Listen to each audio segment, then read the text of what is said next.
You can go live now, Kim. Yeah. Member Bradford. Thank you. Member Grills. Present.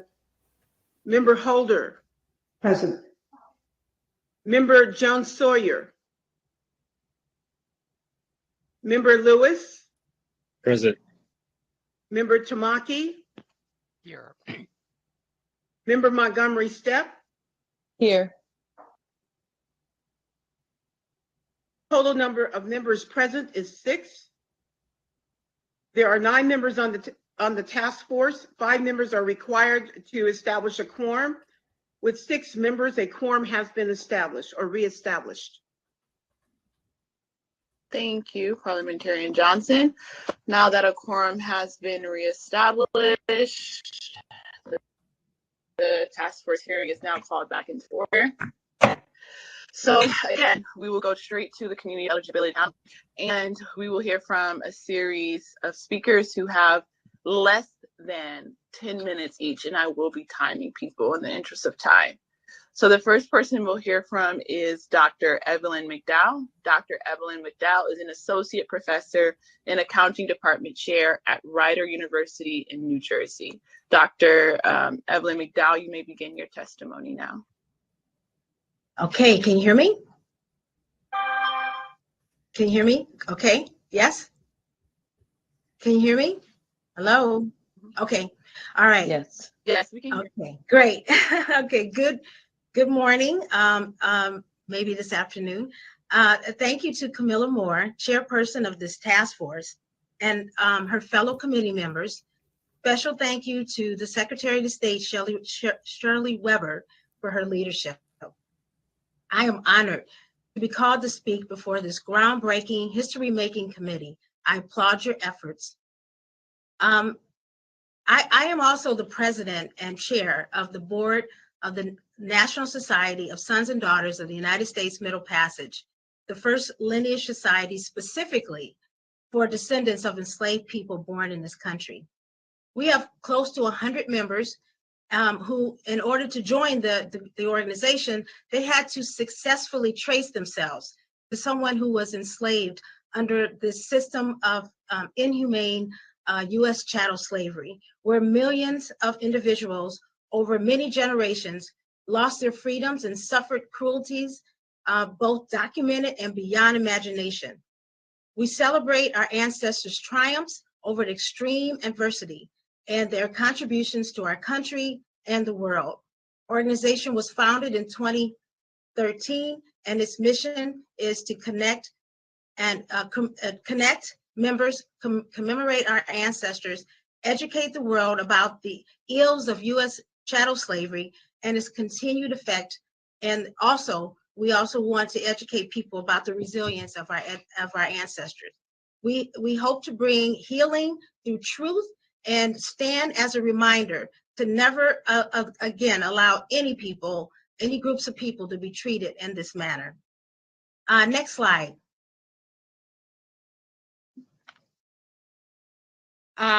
You can go one more slide.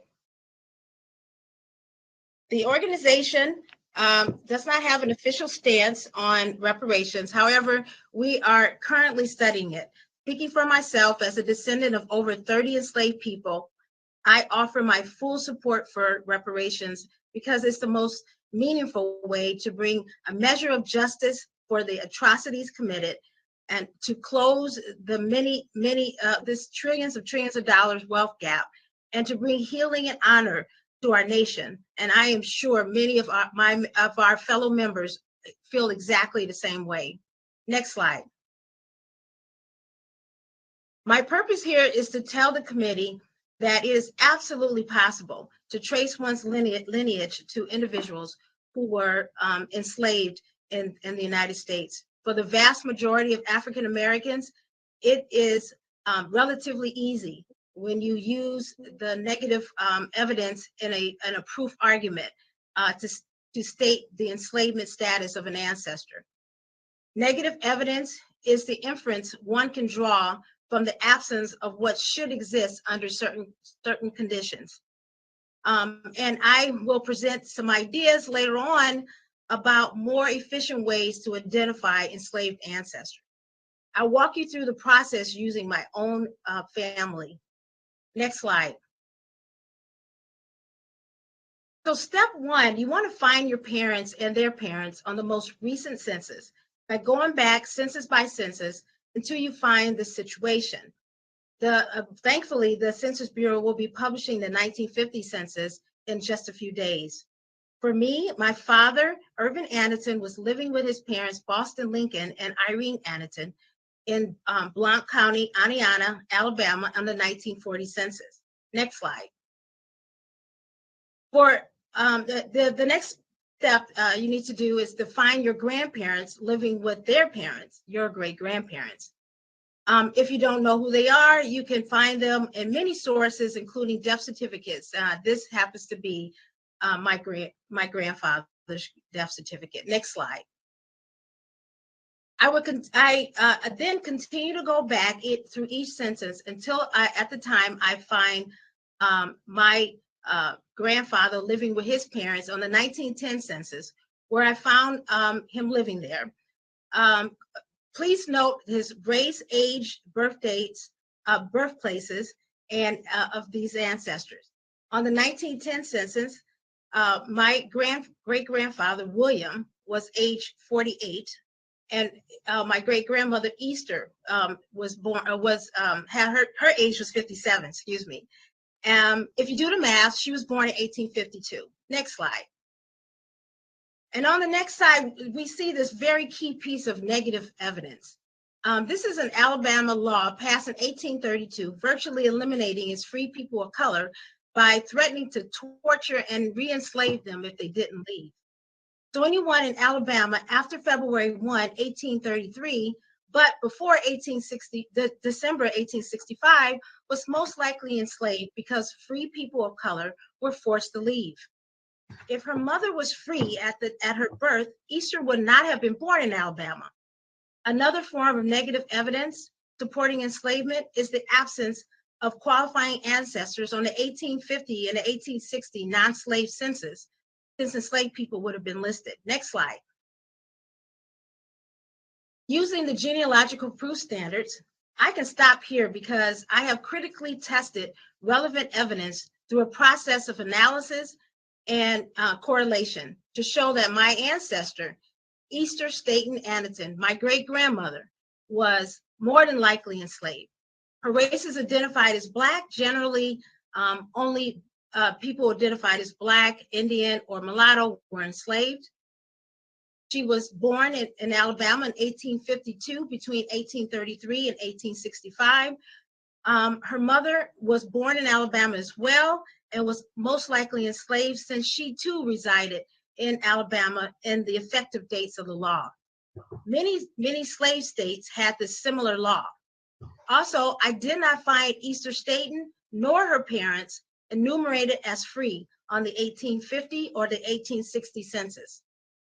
So I believe I have successfully proven that my ancestors were enslaved in just a few steps using negative and other evidence. But for membership in Sons and Daughters, we ask people to go a bit further to get more detailed information because we want their stories to be told. In this particular case, my uncle, who actually saw and heard Easter Staten speak about her enslavement, he's still alive today, and he's seen her with his own two eyes. I also traced Easter Staten's mother to which would be my second great-grandmother, to a will of the enslaver.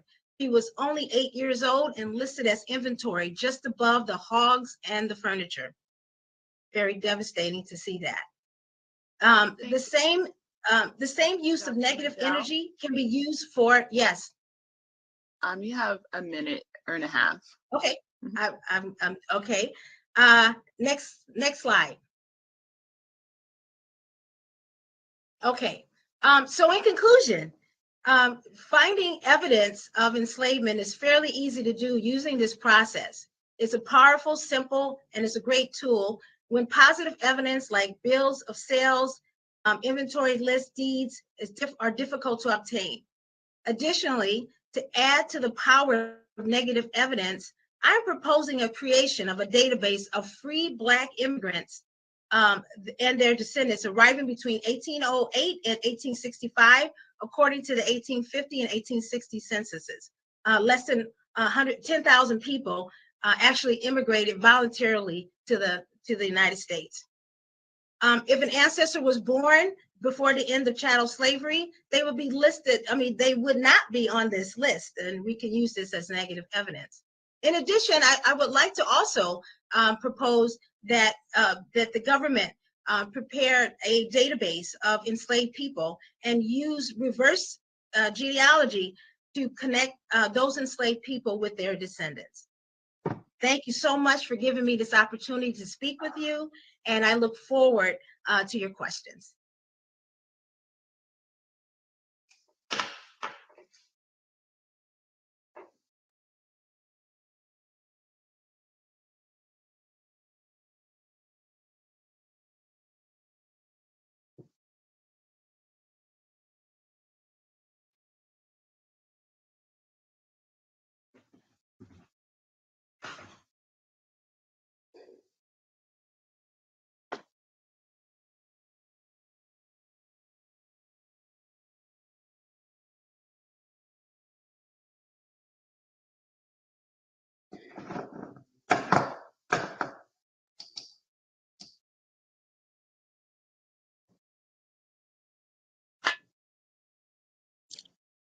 Chair Moore, are you there?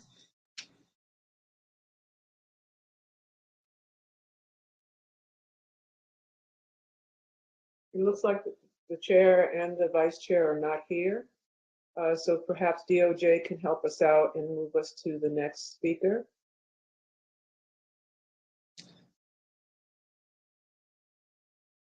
Thank you, Doc. Sure. This is Michael Newman. I think we'll move on to Dr. Antoinette Harrell, although I do not have the bio. So please, Dr. Harrell, if you're on, please proceed with your discussion.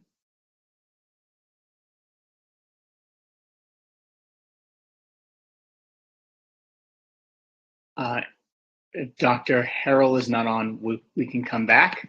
Dr. Hollis Gentry, you're next on the list. And I do see you in there. So thank you very much, Dr. Hollis Gentry. Thank you. Please proceed with your discussion. Yes, good afternoon, and thank you to the members of the California Reparations Task Force, fellow genealogists, and attendees at today's meeting. I'm honored to participate in the discussion connected with this important legislation. Determining who belongs to the community of eligibility is at the root of today's discussion. My personal journey reflects and supports that African Americans can document their connections to enslaved ancestors. Next slide, please. I trace my maternal ancestry to enslaved matriarch Florrie Ann, whose daughters Rose and Mary Ann Reynolds emerged in Norfolk, Virginia court records in 1825 after Rose paid $500 to free her younger sister from a slave trading family. I trace my enslaved paternal ancestry to Civil War veteran Corporal Fielding Lyle of Company B of the 114th Regiment of U.S. Colored Troops, who used his $200 military bounty in 1874 to buy 20 acres of land.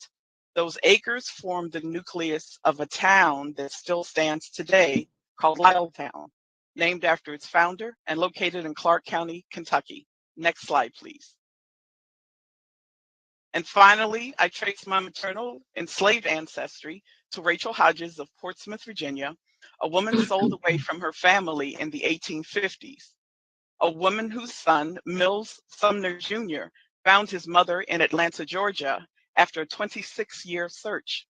It required the same number of years to research these ancestors, to reunite mother and son visually with photographs, because different elders held different heirlooms, and each only knew small parts of our family's history. I offer these stories to exemplify the types of discoveries possible through research. The first example, historian Dr. Tommy Bosier's study, Free Blacks in Norfolk, traced the history of free African American Helen Robinson Harris to enslaved ancestors Florian, Rose, and Marianne Reynolds. The second example, historian Harry G. Enoch's 2011 Winchester Sun newspaper article, Where in the World, Lyalltown, a Black Hamlet, combined private court and public records to document the founding of a community by a formerly enslaved man. And the last example of Rachel Hodges and Mill Sumner Jr. showed how piecing together different sources, oral history, family heirlooms, and public records, such as the Atlanta, Georgia Freedmen's Savings Bank account record, can flesh out stories and connect African Americans to their enslaved ancestry. Next slide, please. My genealogy journey began in during the U.S. bicentennial in 1976 in the halls of the National Archives in Washington, D.C. when I was 13 years old. There I met James Walker, a founder of the Afro-American Historical and Genealogical Society. He helped me navigate through archival records and sources.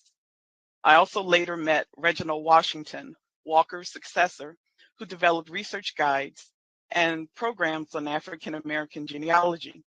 Through these two men and other archive staff, I witnessed the valuable work being done by the National Archives to increase access to federal records and assist with African American genealogy and enslaved family research. Next slide, please.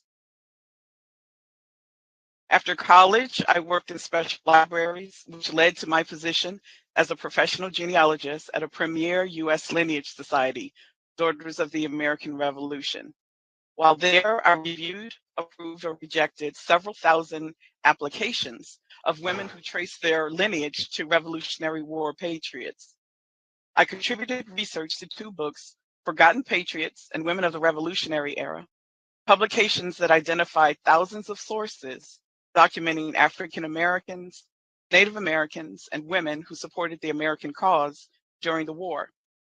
I also helped document that Eunice Russ Ames, Amos Davis, the daughter of Patriot Prince Ames and the granddaughter of an enslaved man, joined the Lineage Society in 1896, more than 80 years prior to the date when the members believed the first African American woman joined their Lineage Society. My years at the DAR exposed me to an array of genealogical sources, publications, and institutions that documented African American lives dating before America's founding. I discovered published sources with segregated information, and by this I mean records where African Americans and people of color were listed separately from whites. I realized, ironically, that some of those biased record-keeping and publishing practices help current genealogists identify African American ancestors more readily. I share this part of my journey to further emphasize that enslaved Africans, African Americans, Native Americans, and others appear in multiple types of sources and records as enslaved people. And that evidence needed to trace enslaved ancestry exists in abundance in primary, secondary, and derivative sources. Next slide, please. My genealogy journey carried me to my current position at the Smithsonian Libraries and Archives branch at the National Museum of African American History and Culture, where I serve as a genealogy specialist, providing genealogical and historical reference assistance to museum staff and the public. Next slide, please. I also support the museum's, one slide back, please. There. I also support the museum's crowdsourcing project, where volunteers help us transcribe 1.7 million images of the Freedmen's Bureau digital records collection.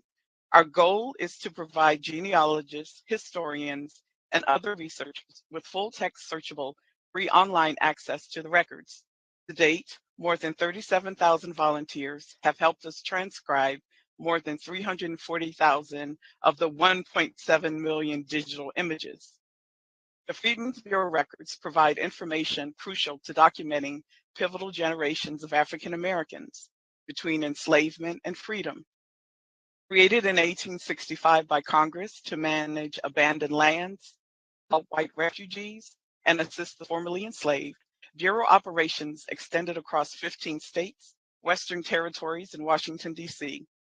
Bureau agents recorded incomparable details about African American individuals and families, and it is this body of records that will assist some of the potential members of the community of eligibility in tracing their lineage to enslaved ancestors. Next slide, please. I've highlighted the positive experiences connected with enslaved family research. However, there are negatives. Genealogical research is a time-consuming, costly process. Slave era research is challenging because the system varied over time, by place, and by the form of slavery practice, and by the manner in which the records documented enslavement. I generalized the types of records I used to document my enslaved ancestry. Those records were scattered across a multitude of research institutions across the nation. Looking at California. Ms. Gentry, I'm so sorry to interrupt. You have about 1 minute. 1 minute warning. Okay, I'm closing. Looking at California genealogical and historical resources and the possible places of enslavement of the ancestors of the community of eligibility, I have drafted a short list of suggestions to consider as you continue meetings, debates, and discussions beyond today's gathering. Time limits prevent me from reading the suggestions. This concludes my remarks, and I have submitted the list of suggestions in writing for the record. If members of the task force have any questions, I'm happy to address them. Thank you. Thank you so much, Dr. Gentry, for your expert testimony.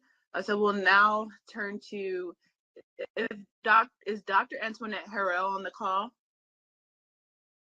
If not, we'll go to Kelly Farish. Kelly Farish is a dedicated genealogist with over 15 years of experience in DNA analysis and lineage tracing using DNA. Dr. Kelly Farish, you may proceed. Thank you, distinguished panelists. The question my presentation seeks to answer is if the criteria to receive reparations is based on one's lineage and descent from American chattel slavery, how do you successfully identify persons who descend from this system using genealogy? To answer, we will discuss what genealogy is and how it is used, what it means to be classified as African American and descend from the system of American chattel slavery, laws that shaped immigration affecting African Americans across the diaspora, the 5 generations of enslaved Africans who to expect to find in your research, the generations that exist today and their proximity to an enslaved ancestor. In the end, I will show you a visual tutorial on how to conduct genealogy research using FamilySearch.org, a completely free website. Genealogy is defined, next slide, please. Genealogy is defined as the tracing of lines of descent. A genealogist then is someone who traces or studies lines of family descent. Professional genealogists apply the genealogy proof standard to every research assignment to which there are 5 components: reasonably exhaustive research, complete and accurate source citations, thorough analysis and correlation, resolution of conflicting evidence, soundly written conclusion based on the strongest evidence. With the modern availability of research tools, all of us can apply these standards to personal research projects using websites like FamilySearch.org. If we have time, I can point out how the standards were used in the visual example. When applying genealogy to an assignment like this one, it is important to consider the question and the many ways the question can be answered. First, we must define what it means to be African American. For the sake of this discussion, African Americans are those involuntarily brought to the United States for the purpose of being enslaved. Using genealogy to prove descendancy from this group would involve tracing one's lineage back to either a person enslaved in this system or a time when there was little to no presence of legal voluntary immigration from African or Caribbean countries. While the system of slavery existed, there were no immigrants from either African or Caribbean countries coming to the United States voluntarily. The 1790 Naturalization Act stated only white men from Western European countries living in the United States for 2 years were able to become citizens. This act was expanded in 1870 to include Africans. The Reed-Johnson Immigration Act of 1924 implemented national origins quotas. The quotas provided visas to 2% of the total number of people from each nationality in the US as of the 1890 census. This quota allowed for just 1,200 people from the African continent to immigrate to the United States by 1925. In contrast, tens of thousands of Caribbeans matriculated to the United States between 1910 and 1930. Therefore, tracing an ancestor back to the early 1900s, living anywhere in the country, would prove descent from American chattel slavery, since the only Africans that were here were the ones brought in voluntarily, if unable to identify an enslaved ancestor by name. A survey of census data at the time also showed there to be a negligible number of voluntary immigrants to the African diaspora living in the South prior to the Great Migration of 1910 through 1940. Therefore, tracing one's ancestry to the Southern United States prior to the Great Migration of 1940 would also prove that one descends from American chattel slavery, even if not being able to identify an enslaved ancestor by name. Because freedom came in waves. Oh, if you can go to the next slide, please. Thank you. Because freedom came in waves during slavery, depending on the state you were enslaved or the interpersonal relationship with an enslaver, one's descendancy from American chattel slavery may connect you with one of 5 generations of enslaved persons, as described in Professor Ira Berlin's book, Generations of Captivity. The first generation is the charter generation. This represents the 1600s during the colonial period. 1 in 5 enslaved persons were able to negotiate their freedom during this time. The plantation generation represents the late 1600s to early 1800s.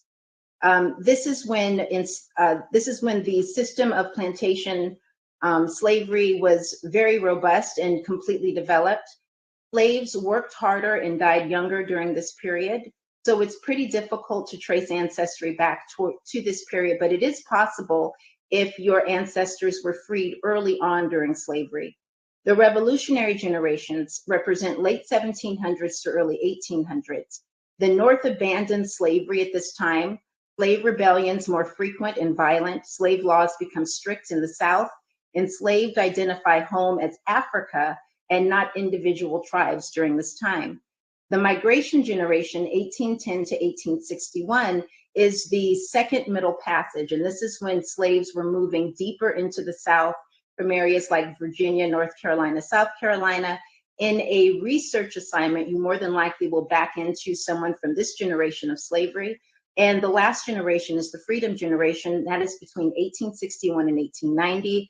And these are those enslaved persons that were freed because of the Civil War and lived post-Civil War. And if you can go to the next slide. Lastly, before watching the tutorial, depending on the generation you are in now, will determine just how far removed you are from an enslaved ancestor. Those in the World War II generation, up to the Gen X generation, there is a separation from an enslaved ancestor as little as 1 to 3 generations removed. If tracing back to the 1940 census, the millennials up through Gen Z need only identify a grandparent or great-grandparent and are within 4 to 6 generations of an enslaved ancestor. Next slide, please. So I believe, yes. And so the proving eligibility, one of 3 ways. The first is identifying an enslaved ancestor by name, and that's an African-American ancestor born in the South prior to 1865. The second is identifying an ancestor living in the United States prior to 1900. That is, African-American ancestor can live anywhere in the United States prior to this date because of the lack of voluntary African and Caribbean immigration to the United States. And the third is identifying an ancestor or family member, because we're talking about the 1940s. Many of those people are still living today, living in the South prior to the Great Migration of 1940.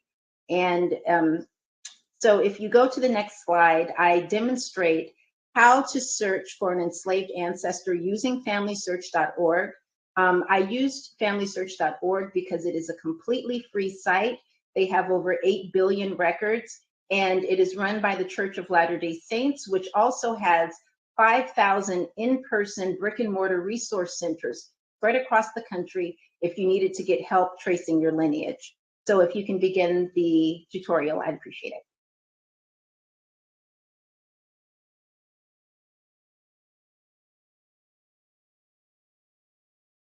Thank you. Okay, so I'm going to take you through a brief tutorial on how to conduct this research yourself. And I have chosen FamilySearch.org, which is the completely free genealogy website that has over 8 billion records for you to choose from. So let's get started. We'll go to Records, and I'm choosing my deceased grandmother, Mittie, as the example. Mittie, last name Morrow. She was born in Greene County, Alabama in 1919. Immediately, we are able to see that she shows up in the 1930 census, living in Mantua, Greene, Alabama, and her birth year is 1918. So she's 12 years old in this record, and what we want to do is find someone a little older than she is, even though this record would satisfy the eligibility requirements because she is living in the South prior to 1940. But let's go and view the original document. So down below it lists that she is a daughter in this household, which means that that is her relationship to the head of household. So we should expect to see a father, and I will expand this so that you can see the actual census record. And lo and behold, here is her father, Percy Morrow, listed as head of household. So since we found Percy, and let's look at some details about Percy. Oh, too far. Let's highlight him. So he is born 1896 in Alabama, and he's living in Mantua, Greene County, Alabama. So we're going to put that in our next set of search criteria for Percy.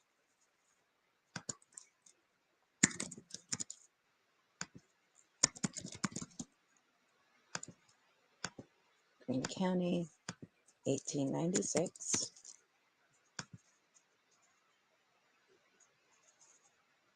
Excellent. So the first record that shows up is Percy, except for it has his birthday as November 1894. All of the birth dates are estimates at this point in history. So we see here that Percy is 6 years old in this record. And let's scroll down. And let's see. He is born in Alabama. The relationship to head of household is grandson. So we actually are able to go back in time and see someone who is possibly a member of the Freedom Generation. We have grandmother here, Harriet Morrow. She is born October 1841, and let's see. And she's born in North Carolina. This shows that she has 4 living children and that she's been married for 25 years, and that both her mother and her father are also born in North Carolina. This record would actually serve to indicate that I descend from enslaved ancestry, because here in the 1900 record, we didn't have to go back to 1870. We see that we bump into an enslaved ancestor, Harriet Morrow. And we know that she is enslaved because North Carolina is a slave state. She is Black. She was born in 1841 in North Carolina, which we can pretty much assume that she was enslaved during that period of time. So that is our proof standard, but we will just look at the original record, open this up.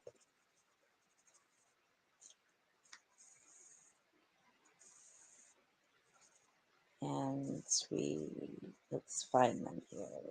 Let's see. Down, and here she is. So Harriet Morrow is the head of household, and this is them down here.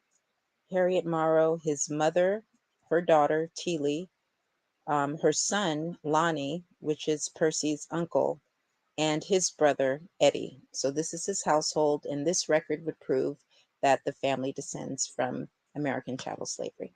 Thank you.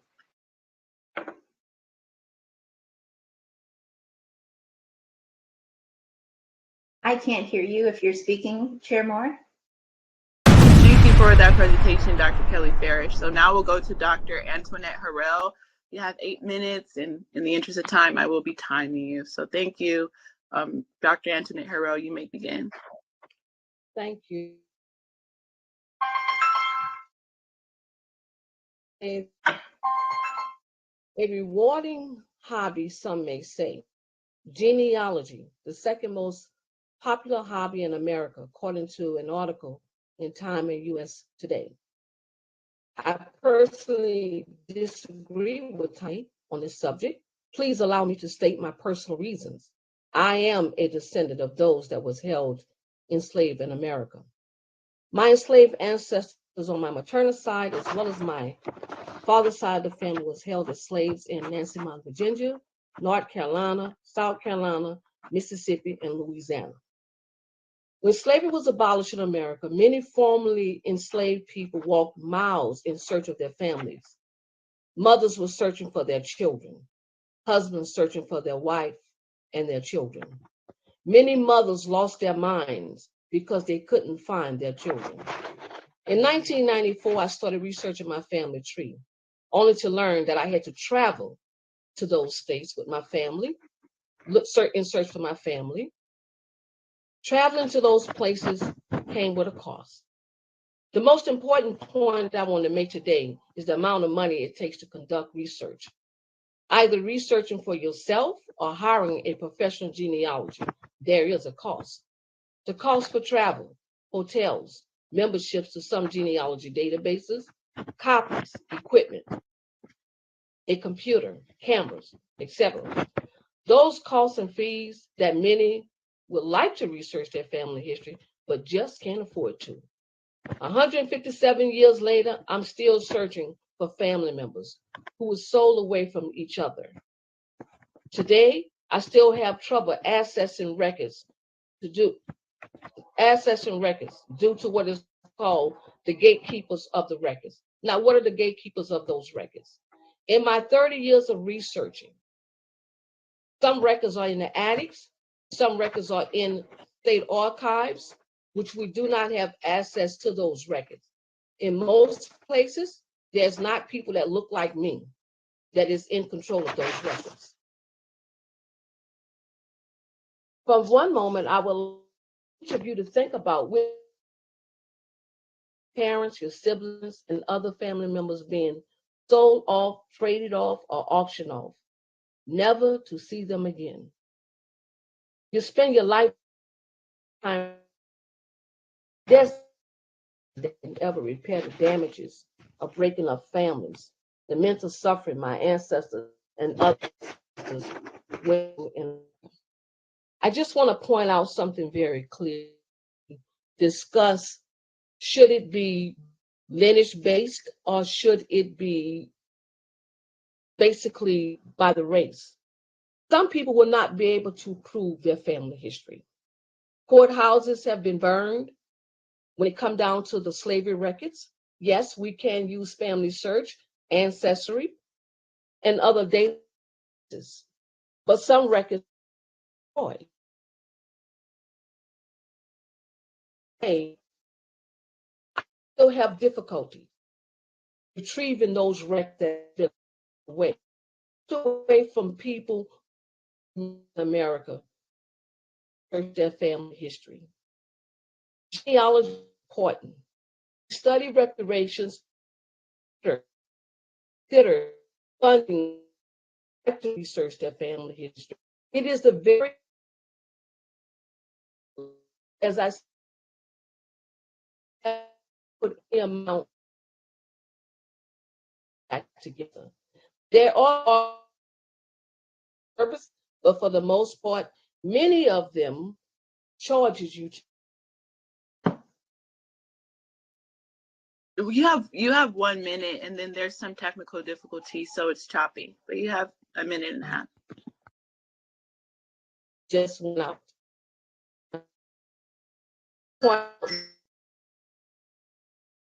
That we can address these issues of how are we going up the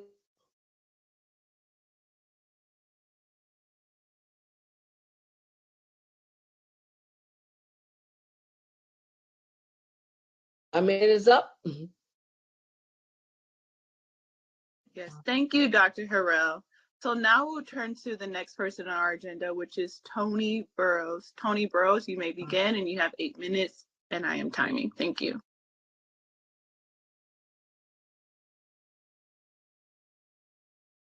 Tony Burroughs, are you available? Yes, can you hear me?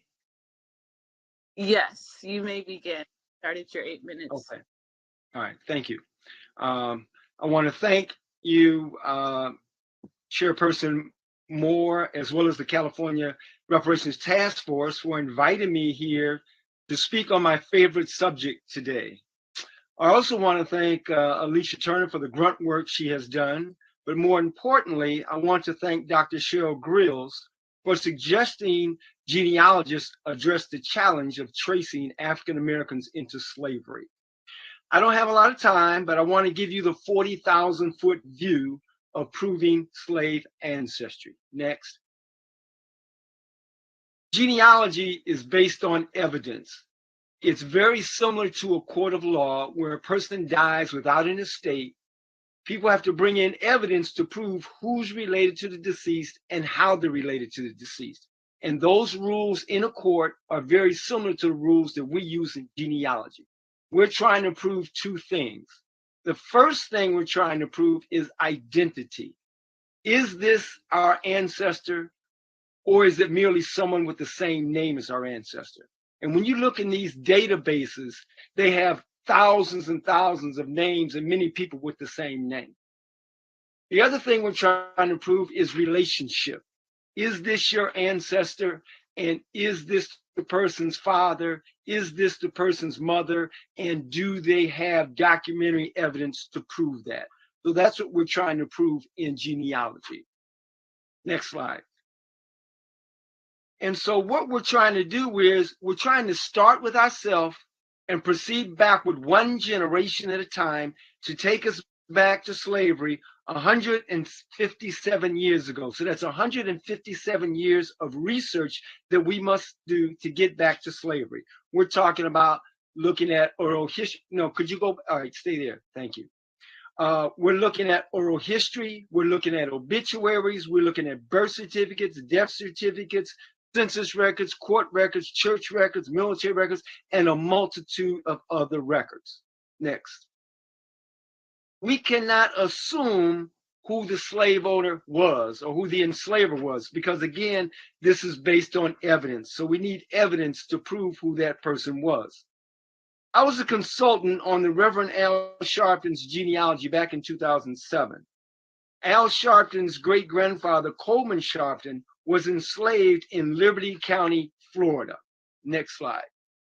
This is an illustration of the 1860 Liberty County, Florida slave schedule. There's census schedules that were taken every 10 years. When you get to 1850 and 1860, they had slave schedules. But on that slave schedule, you find the name of the enslaver, but there are no names of enslaved people on there.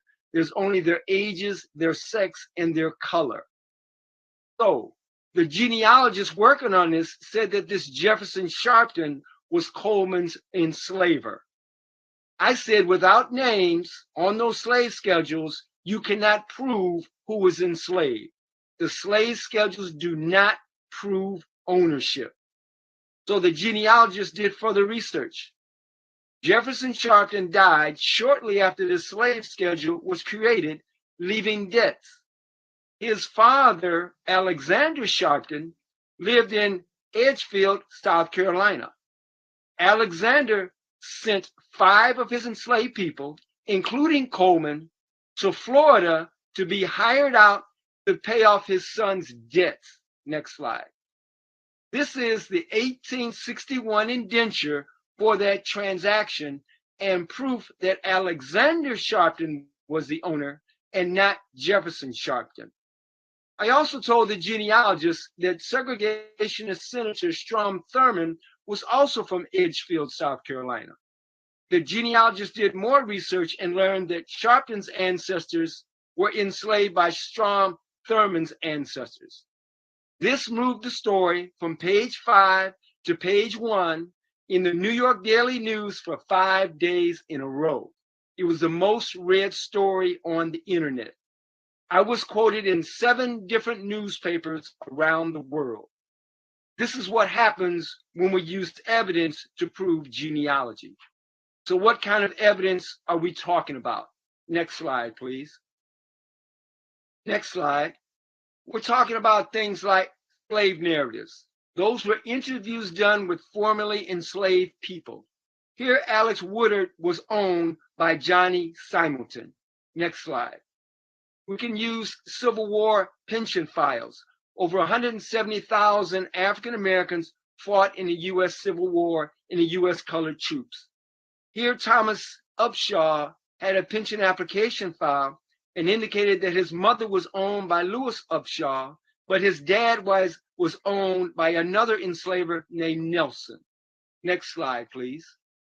The Freedmen's Bureau, which Dr. Hollis Gentry mentioned earlier.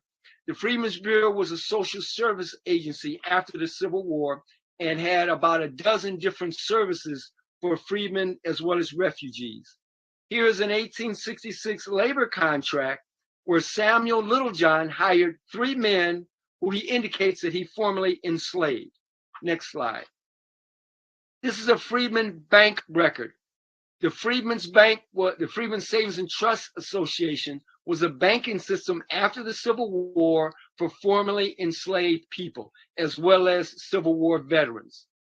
Here we have Thomas Armstrong said his master was William McIntosh. Next slide, please. Here we have manumission records. A manumission was when an owner or enslaver individually, privately frees some of his enslaved individuals. These are found in the courthouse. These are only a few of the dozen other records that prove enslavement. Next slide. So we have many challenges. Next. What are some of the challenges? One, there's faulty oral history. We have stories that are passed down from generation to generation, and oftentimes they get changed in each generation. Next.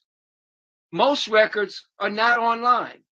The internet only has a tip of the iceberg of the billions of records that exist, and most people are not even aware of those records. Next.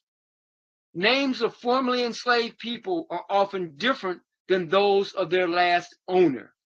They have a name of an owner, but it could go back generations. Next slide. Some people changed their name. Some of them didn't, but some of them did, particularly those that were on the Underground Railroad to protect their identity. Next. Many names were spelled in many different ways. I found my name Burroughs spelled over 20 different ways. That's a real challenge in tracing your ancestors. Next. Some records did not survive. There were burned courthouses, which was mentioned earlier. There were records that were thrown out, and there's records that were transferred, records that have been sitting in warehouses, and sometimes records are just hidden from view that people do not have access to. Next. This is not quick and easy research. It can be very laborious and very time-consuming. Next slide. Genealogy is easy to start, but it's difficult to prove enslaved ancestors. Next slide. Unfortunately, most people do not have the genealogical skills and the knowledge of history to prove slave ancestry. Next slide. Thank you very much. I appreciate you offering me the opportunity to present this information, and I'll be more than happy to have any questions that you may have.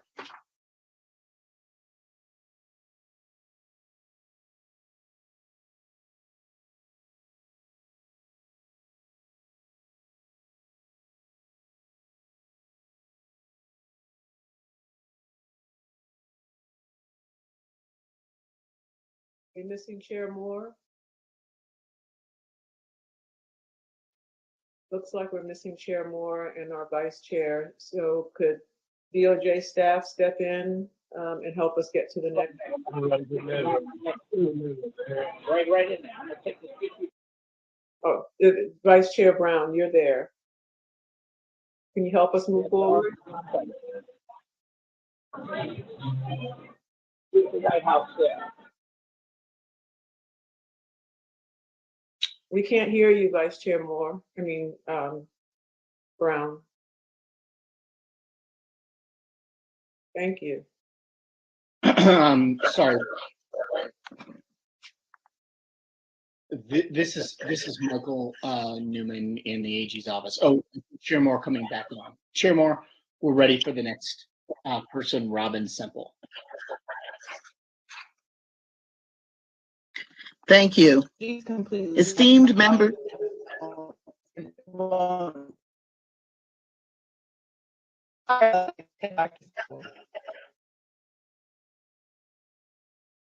Would you like me to begin?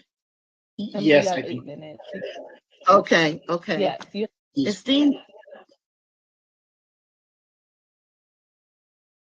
Esteemed members of the Reparations Task Force, I am honored and thank you for inviting me to address this body as you consider the issue of reparations for the descendants of the formerly enslaved. I speak to you today as a family historian who has been researching since 19, a professional genealogist and holder from Boston University Metropolitan College's Certificate in Genealogical Research. I have completed and hold a certificate from Gene Proof program, which prepares genealogists for board certification in genealogy, and am a current graduate certificate candidate in forensic genetic genealogy at the Henry C. Lee College of Forensic Science at the University of New Haven. Perhaps the most importantly, I also come before you today as a descendant of the formerly enslaved. My personal research focuses on Virginia, southwestern Virginia, in fact, where the Blue Ridge Mountains control the skies. My client work has been broad, but has almost exclusively focused on the descendants of the formerly enslaved from many states. I believe we may all agree that the harms done to the enslaved and their reverberating effects on generation after generation command a repair, a restitution on par with the damage done to all of those before and those who represent them today. It is my hope and objective to offer a genealogist's view of the type of documentation of the formerly enslaved is available, gaps we may encounter in recreating the lives of the formerly enslaved, and how we conduct this research according to the Board of Certification of Genealogists, BCG, Genealogical Proof Standard, known as the GPS. Next slide, please. You can go 2 slides ahead. These insights may enable this body to apply a specific threshold or proof standards of descendancy from the formerly enslaved that will allow the greatest number of descendants to meet the standard. Fueled by television programs such as Finding Your Roots, African American Lives, and African American Lives 2 by Henry Louis Gate, his accompanying book, In Search of Our Roots, How 19 Extraordinary African Americans Reclaim Their Past, and Who Do You Think You Are, an American genealogy documentary, there is a heightened enthusiasm for genealogy, historical novels, documentaries, television shows, and scholarly works that tell the stories of our ancestors, including those that examine the formerly enslaved. What is not so obvious in these polished and persuasive products is the extensive work required, the dead ends, and the frequent brick walls that descendants of the formerly enslaved often encounter along the way. Next slide, please. To recreate the lives of the formerly enslaved, we use many types of documents, including manifest, property records, wills and probate records, manumission and emancipation papers, and newspapers. All may mention our enslaved ancestors. Determining which combination of documents will produce the best results varies from state to state, family to family, and jurisdiction to jurisdiction.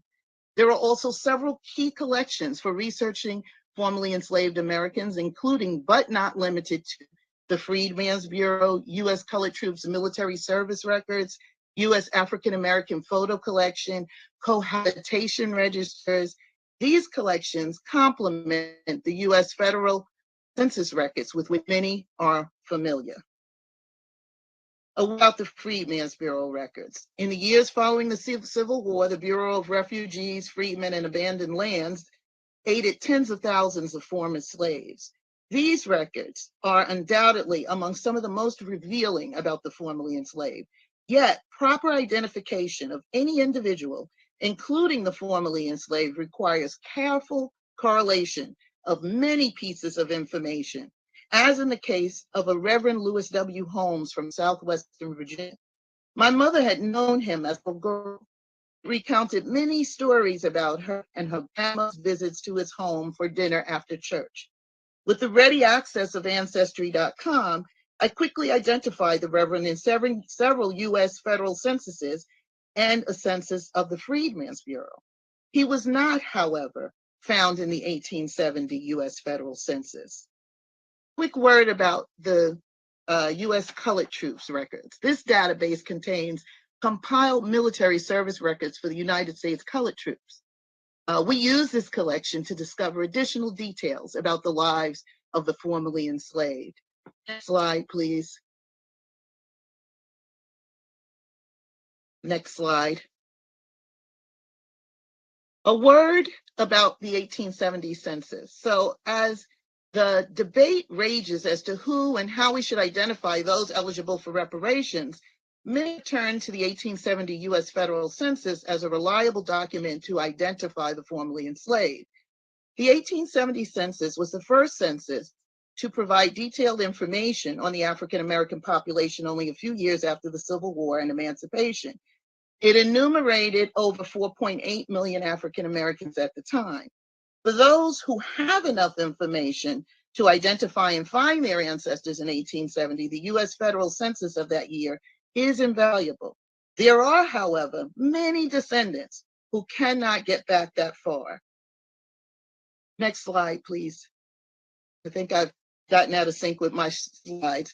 This is a document that I wanted to show, which is a different kind of document. Lewis W. Holmes, the Reverend that I mentioned, actually was forced to work for the Confederacy as a child and apply for a U.S. Confederate pension. We don't have time to go into the story, but it is a very interesting story, and the outcome is as well. But I'd like to share the case of a client with whom I worked during the summer of 2018. She had known her grandfather, who was born about 1877 in Petersburg, Virginia. She nor her relatives knew his parents' names or locations, which quickly became the focus of my research on her behalf. Her grandfather, by virtue of his age, would not have been enumerated on the 1870 U.S. federal census, but the thought was that parents would. Several documents were identified for her grandfather, including a few which provided his parents' names. Unfortunately, they had first names that were very common, coupled with surnames that were highly prevalent in the region, names such as Peter Smith and Mary Jones. Next slide, please. For this client, and many like her, a threshold of identifying her ancestor in the 1870 census might prohibit participation in a reparations program. So this is an 1870 census which actually has the my great-grandfather, who was 3 months old at the time of the census. So I happen to be fortunate that at least one set of my great-grandparents are enumerated in 1870, but there are many people in our community for whom this would be a tall task. So I think I'm a little bit ahead of my slides. Next slide. You have a minute. Next slide. Thank you.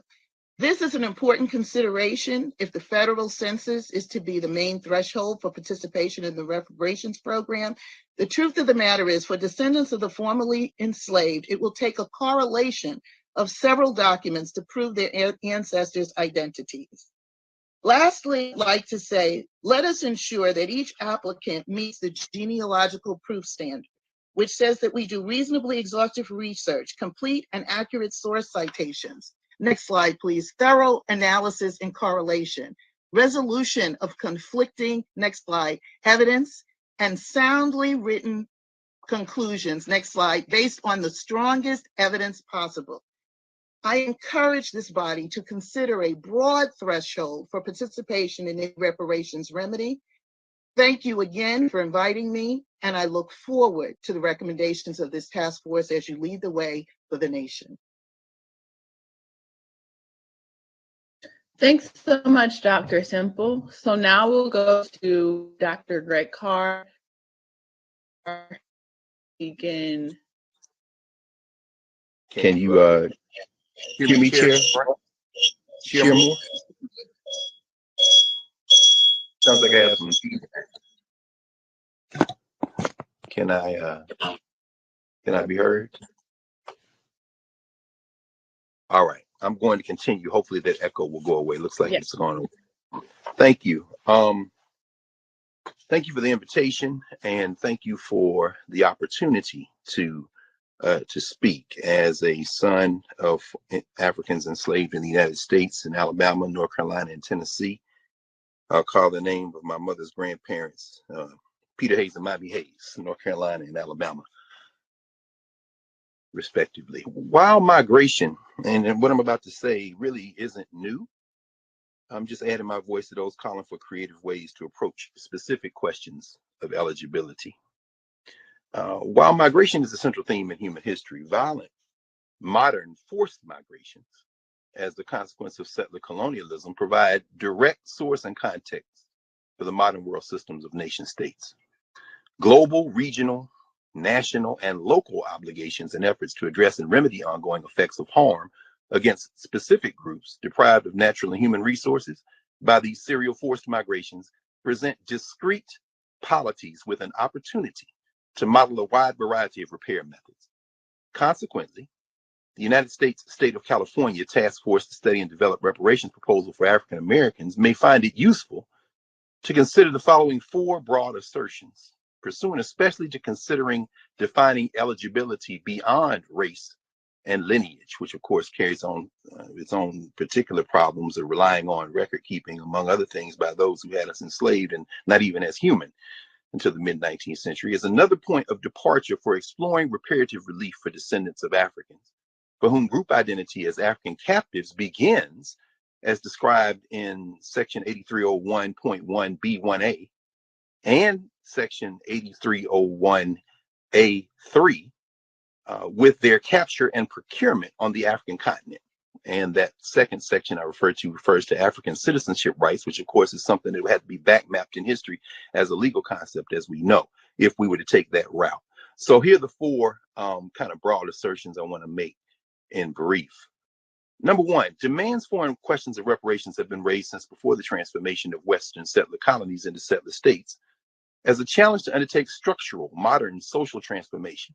The essential guiding question at all levels of policy-provided repair is, quote, how do we decolonize the modern world, end quote, especially when the harm being redressed predates the imposition of today's state borders.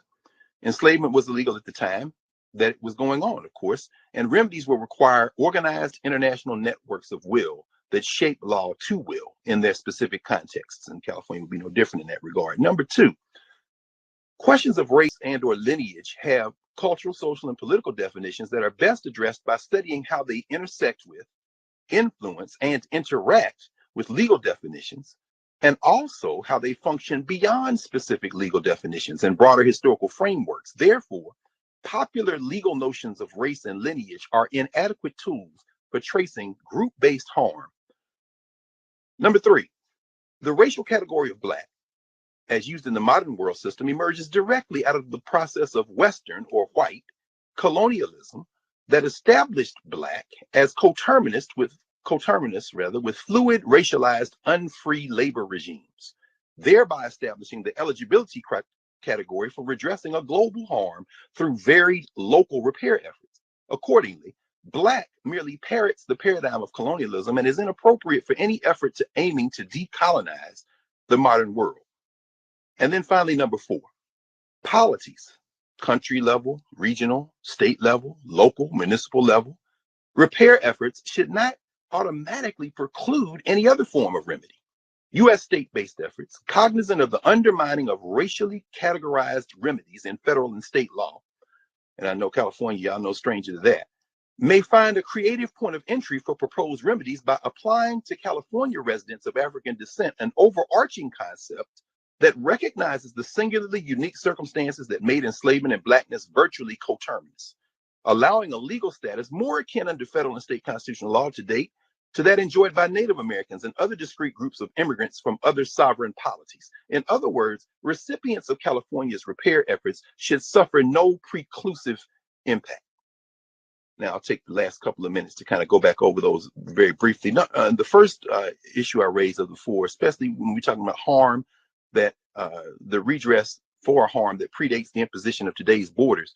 You know, when we read Martin Luther King, chapters 4 and 5 of Where Do We Go From Here, Chaos or Community, he traces the status of Black people in the United States and elsewhere to European attacks on the African continent, and he proposes reparations in the form of educational and employment rights and civil rights and human rights and housing.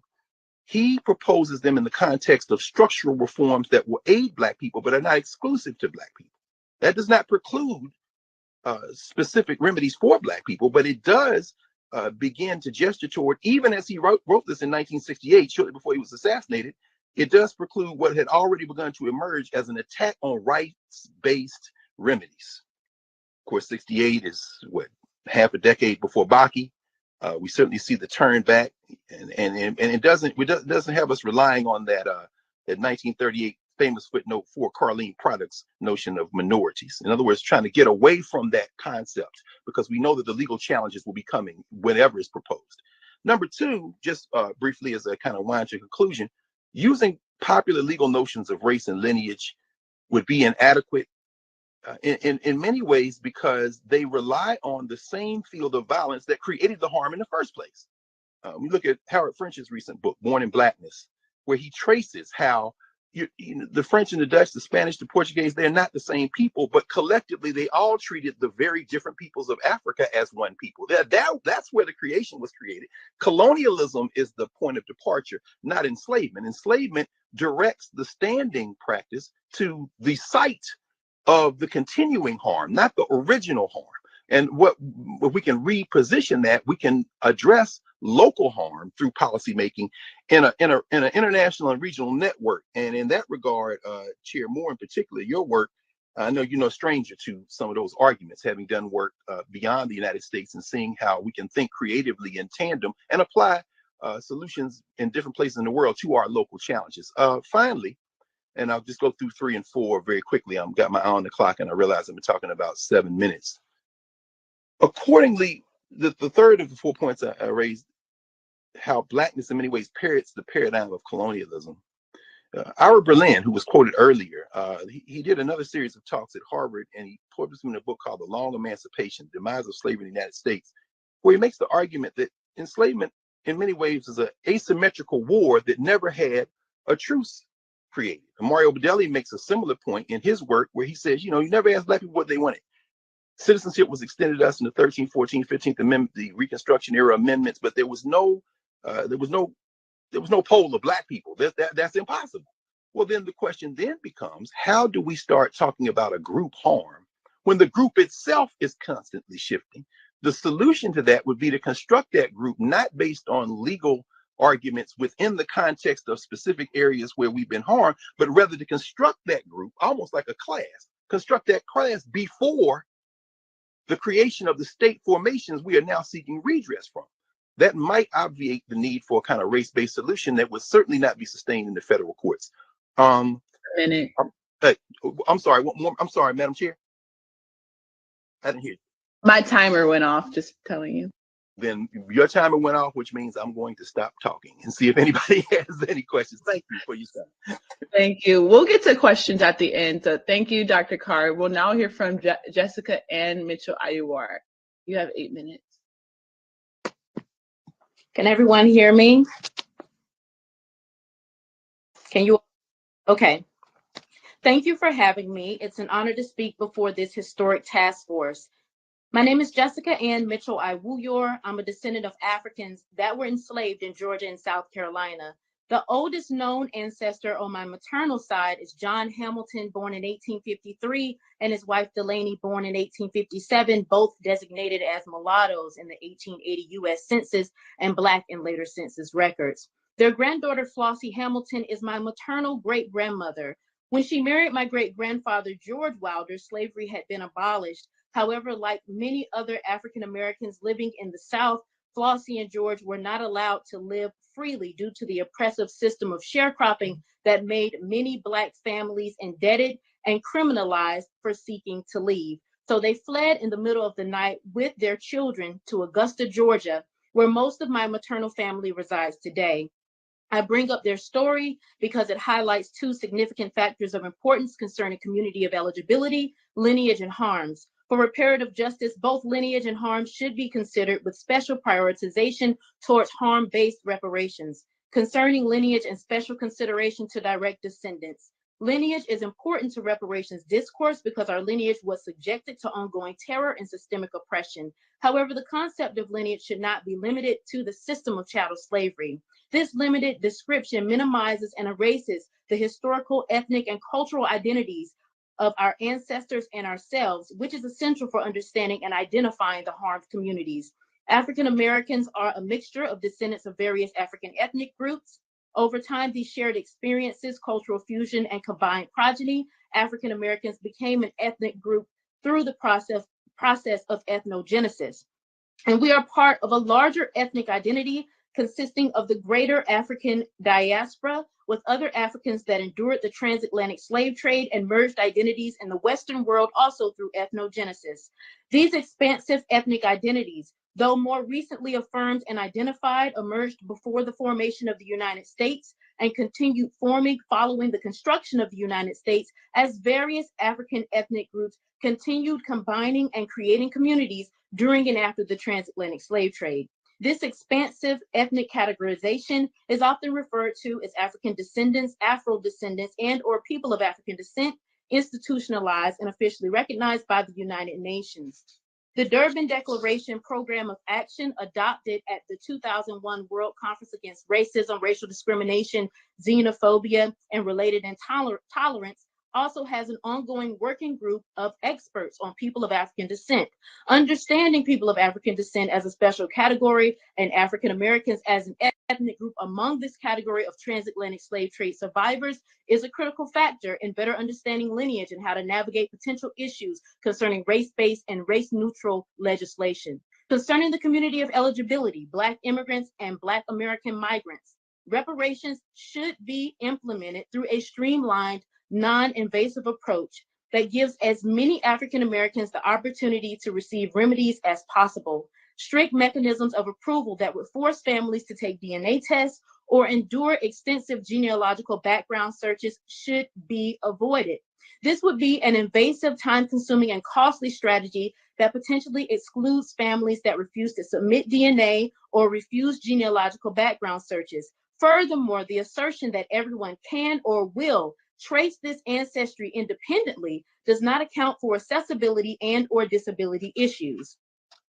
Many who disagree with limiting eligibility to the enslavement era do not disagree in order to dilute or harm African American justice claims, but to protect it. Specifically, in the case of Black Californians, much attention has been given to the question of Black immigrants, and not enough attention has been given to the descendants of Black American migrants from Southern states. The majority of Black immigrants arrived in California within the last 50 to 30 years and are therefore easily distinguishable regarding qualifications for reparations for chattel slavery if California were to take a tiered harms-based approach. On the other hand, Black American Californians face their own uphill battle concerning limiting eligibility to chattel slavery. Many Black Americans in California are in fact not descendants of persons enslaved within the state of California. Instead, many are descendants of persons enslaved in southern states, such as Texas, Georgia, Arkansas, Louisiana, etc. Their families later migrated to California during the Great Migration from 1910 to 1970, especially during and following World War II. Suppose eligibility was limited only to the enslavement era. In that case, the state of California could likely decide only to provide reparations for Black Californians that can provide proof of descendancy from persons enslaved within the state. This would be the next logical step and not a far-fetched scenario. And in this case, many African American Californians would not qualify for reparations in California. However, by recognizing reparations as inclusive of the era of enslavement, the U.S. apartheid system, and ongoing systemic racism, African American Californians would be safely protected and covered under reparations initiatives and eligibility claims.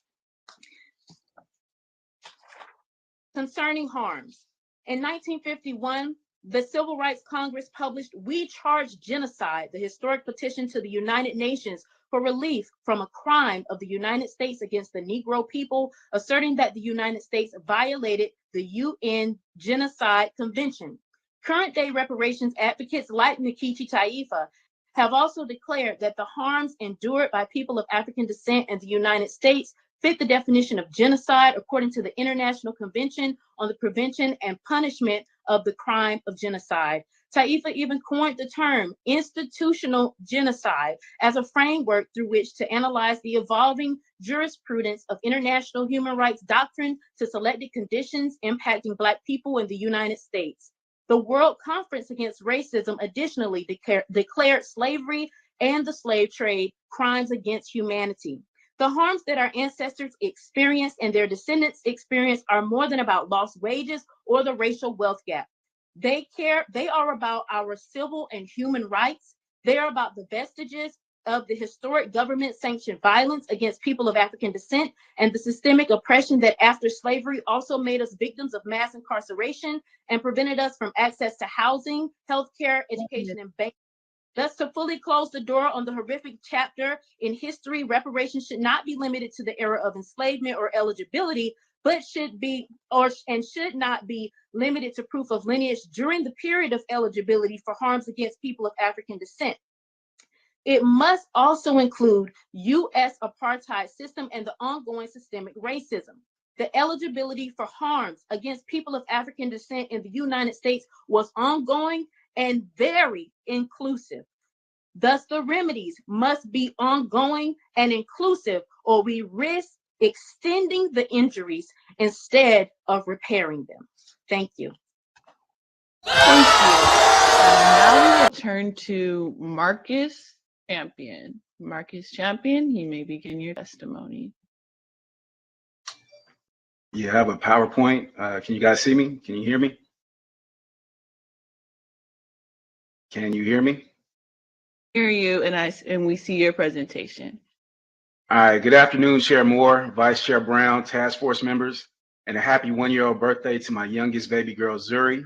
Today, I want to briefly go over me and my team's involvement in helping shape the AB 3121 legislation that is responsible for the task force you occupy today, and also reemphasize the importance of a lineage standard and its place in the legislation through the process. I want to recognize my sister, Tiffany Quarles, because it was she who sent out the call to action in March 2019 to organize politically. It was then many of us decided to get off the internet and get active in the political process, play a part in influencing our own destiny. Next slide. We had a few meetings and conducted our first town hall to educate the community on the need for lineage-specific reparations. After the town hall, we formed our first board of what is now known today as NAASDLA. From there, our organizing extended across the state, forming associations with groups from Northern California to San Diego, a coalition that is now known as CJEC. Next slide. Our first order of business was becoming aware of AJR 21, a resolution by Assemblywoman Dr. Shirley Weber that required California to apologize for its complicity in enabling and furthering the practice of slavery. Next slide. Shortly after came ACR 130, again by Dr. Weber, that recognized the need to pursue the avenues of reparations. Next slide. AB 3121 was introduced into the CA legislature in February 2020. We secured a meeting with Dr. Weber a month later in March. I need everyone to understand we do this for real, so in studying reparations legislation, we realized, next slide, AB 3121 in its original form was a rewrite of HR 40, originally HR 3745 with California specifics added to it. Next slide. HR 40 was a reimagining of S 1647, the Commission on Wartime Relocation and Internment of Civilians Act, also known as Redress for Japanese Americans. Next slide. AB 3121 contained the same language as HR 40 that identified the eligible party as simply African American. This made sense for the Honorable John Conyers to frame this bill this way in 1989 because, next slide, As a 2015 Pew Research study shows, the percentage of the US Black population that was foreign-born in 1980 was 3.1% and had only risen to 4.9% in 1990. So the title African American referred to a specific type of person at the time with a specific lineage. Because of this, we thought we were going into the Dr. Weber meeting to make a case for make our case and explain to her the importance of lineage specificity.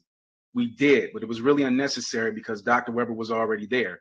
And recently in the January task force meeting, now Secretary of State, Dr. Shirley Weber, shared her passion for the need of not just reparations, but lineage-specific reparations.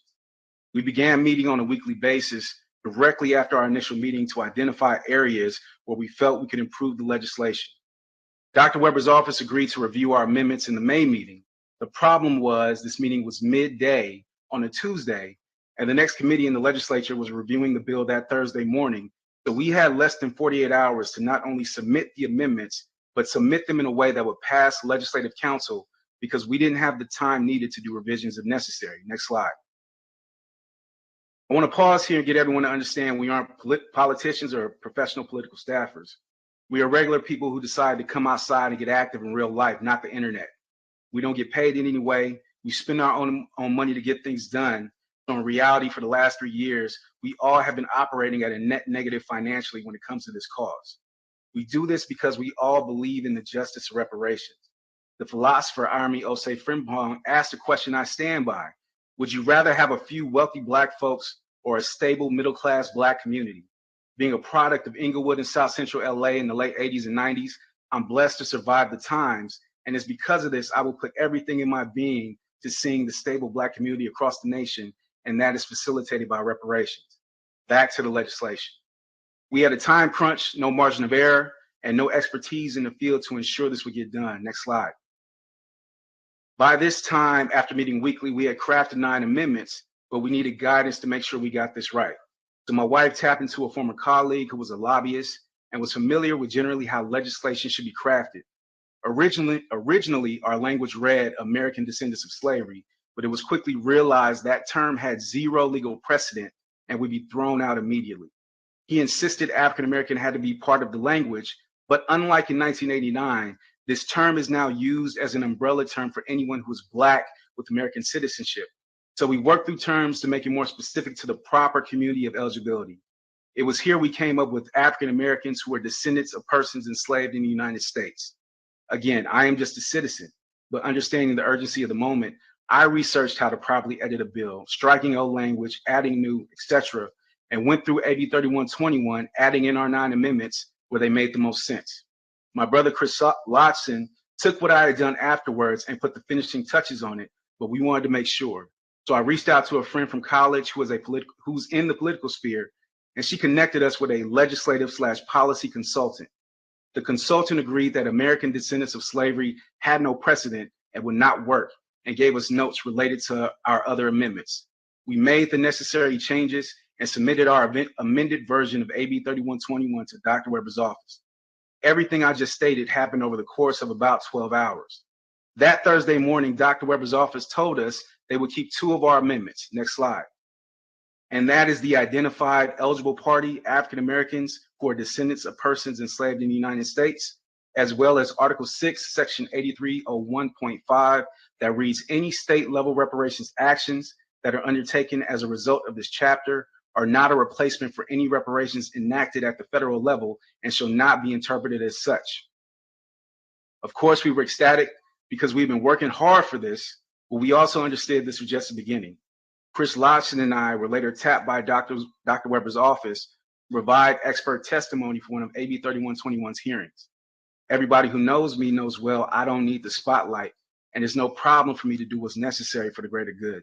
I took a step back to allow my brother of almost 2 decades, Dr. Kendrick Watson, to take my place and give testimony, and Chris graciously gave up his spot to another individual who we thought could provide the best testimony at the time.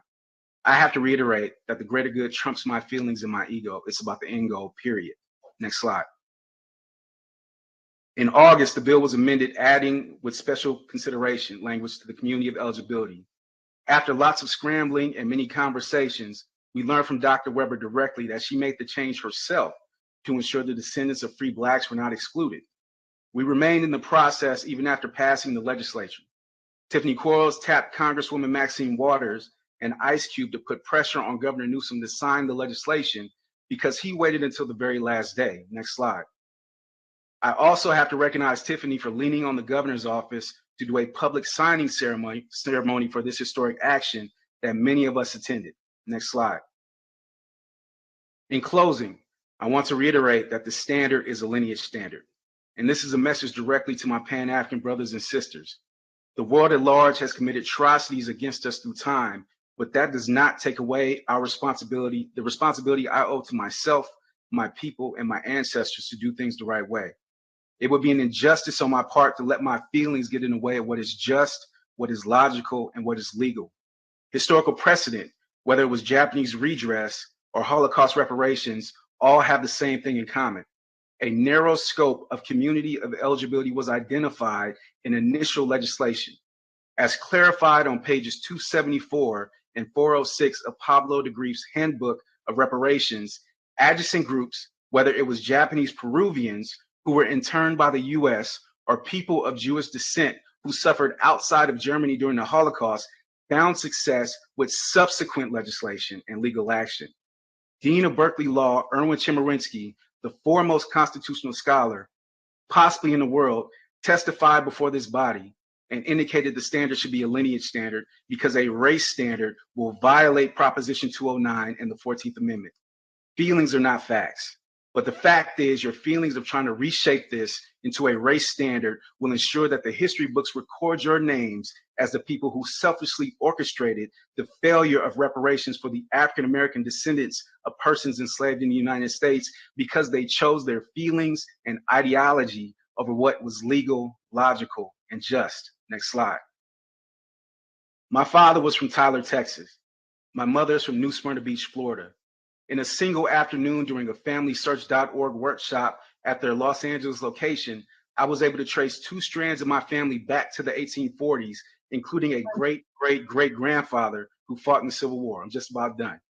I categorically reject the disrespect and insult conveyed by groups like Narcan and Cobra, who routinely reduce the bedrock people and backbone of the United States, the African-American descendants of persons enslaved in the United States, as nothing more than a small group. You are a disappointment and disrespectful to your ancestors, but it's cool. We are here to step in and complete the mission. This body is not the place to solve racism in America. This body is tasked with delivering reparations in California. Make the eligibility standard a lineage standard today. Thank you. Thank you, Marcus Champion. So the next to last speaker is Mike Davis. Mike Davis is a former state assembly member and currently works for the Board of Public Works after representing the 48th District, South Los Angeles and Koreatown, Wilshire area from 2006 to 2012. He served as a vice chair of the California Legislative Black Caucus and also chaired the Select Committee on Rail Transportation. Mike Davis, you may begin your testimony.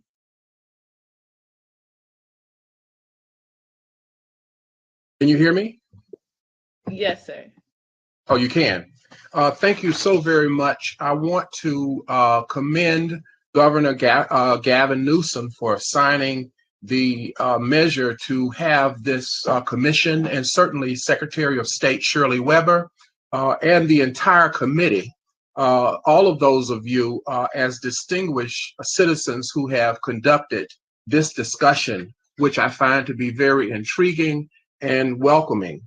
My position in terms of should African Americans who are descendants of slaves be entitled to reparations is simply yes, absolutely.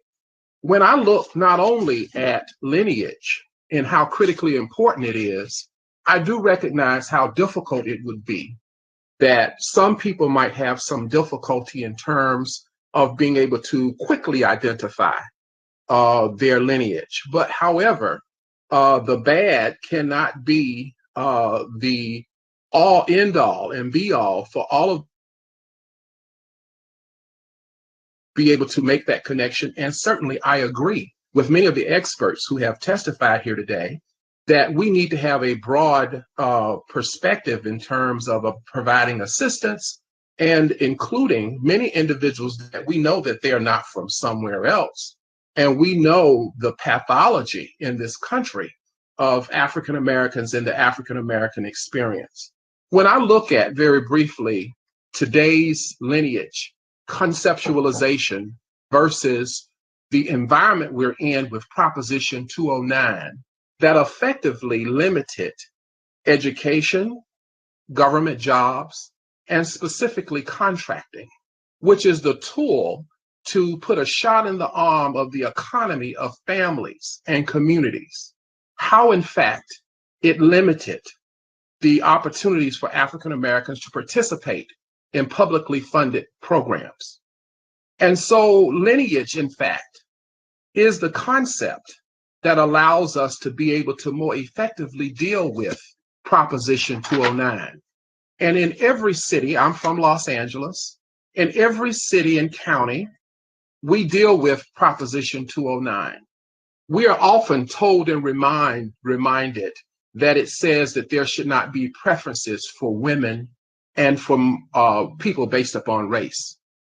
But we are very rarely told that 209 also says under Section 32, Article 1A, it says first and foremost, if you look at the analysis of it, that you cannot discriminate based upon people, based upon race and gender. But we are not told that as often. And so when we look forward to creating an opportunity and an environment and a culture where there is truly equal protection of the law for publicly funded programs, and particularly programs such as public contracting, it's the lineage that will allow us to truly navigate and get the right opportunities that we so rightfully deserve in publicly funded programs. Because through looking at lineage, we're not talking about race. We're not talking about gender. And the other unique and peculiar phenomenon in terms of how we count census is that we count race, Asians, African Americans, but then we count Latinos, which is also a culture. A Latino can be as dark as I am, or they can be as light as Tom Hanks, because we put culture in counting the census along with race. In my final analysis, for us to create an opportunity in this state of California, in this very great and path-binding discussion on reparations, as we consider this, as California has a heritage and a legacy of shaping policy in America, let us do so with the understanding that we can make a difference when we look at what the facts are in terms of the action that has been most adverse to the growth and developments of African Americans in this country, and that is the institution of slavery. And so I conclude by saying to you that I am 100% in support of the great work that has been done by all of those of you who are on this commission, and that the question that you have before you is, should African Americans who are descendants of slaves be entitled to reparations? Even here in California, the country's most multicultural community. And in that, we've had many public policies that have accommodated people from various places, from various stations in the country and in the world. And so we cannot shy away from the great opportunities that African Americans, those who were formerly enslaved, should rightfully be entitled to. These are publicly funded projects, and yet today's situation that limits us is a policy that came straight out of the state of California, Proposition 209. And I finally say that, as Dr. King has said many times, and again through recordings that we have heard after his death, injustice anywhere is a threat to justice everywhere. And so I support this commission. I think it is a dynamic, a very welcoming discussion on public policy. And I'm confident that African Americans who have been formerly enslaved and have the lineage to it, and the thousands that can prove it, deserve to have justice. And for those who might have some difficulty, they deserve to have assistance to connect that socket to the plug and making a difference, because we know that they didn't come from somewhere else. They came from here. And eventually, with a broad-based concept, we can create the kind of justice that everyone deserves. Thank you so much for giving me an opportunity to give some brief remarks today. Thank you, Dr. Davis. So the last speaker that we'll hear from is Kevin Brown. Kevin Brown is the Director of Policy, Advocacy, and Legislative Affairs at Safer Foundation, which is one of the nation's largest nonprofits working tirelessly to disrupt the cycle of recidivism and social justice in society. Kevin Brown, you may begin.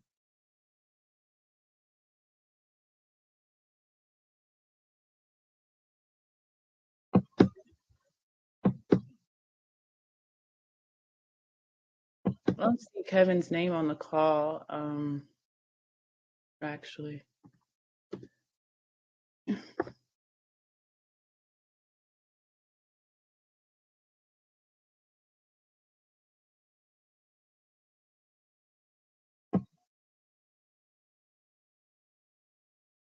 Yeah, this is Michael Newman in the DOJ, and he's not on the list, and we've not been able to connect, make sure he's on the call. So I defer to you as to whether you want to move on to agenda item number 9 or continue to try to reach out. We can move on. It's fine. Okay. So we can go to agenda item number 9. Okay. So the next item on the agenda is the discussion amongst the task force members about the community of eligibility. Is Dr. Brown back on the call, Vice Chair Brown? No, Dr. Brown communicated that maybe he is. Okay, he is. Okay, so to begin the discussion, I prepared a presentation, a PowerPoint, which shouldn't take more than 15 minutes to complete, and I'll, expedite that as much as possible. So, the DOJ, can you please pull up the presentation, please? Thank you.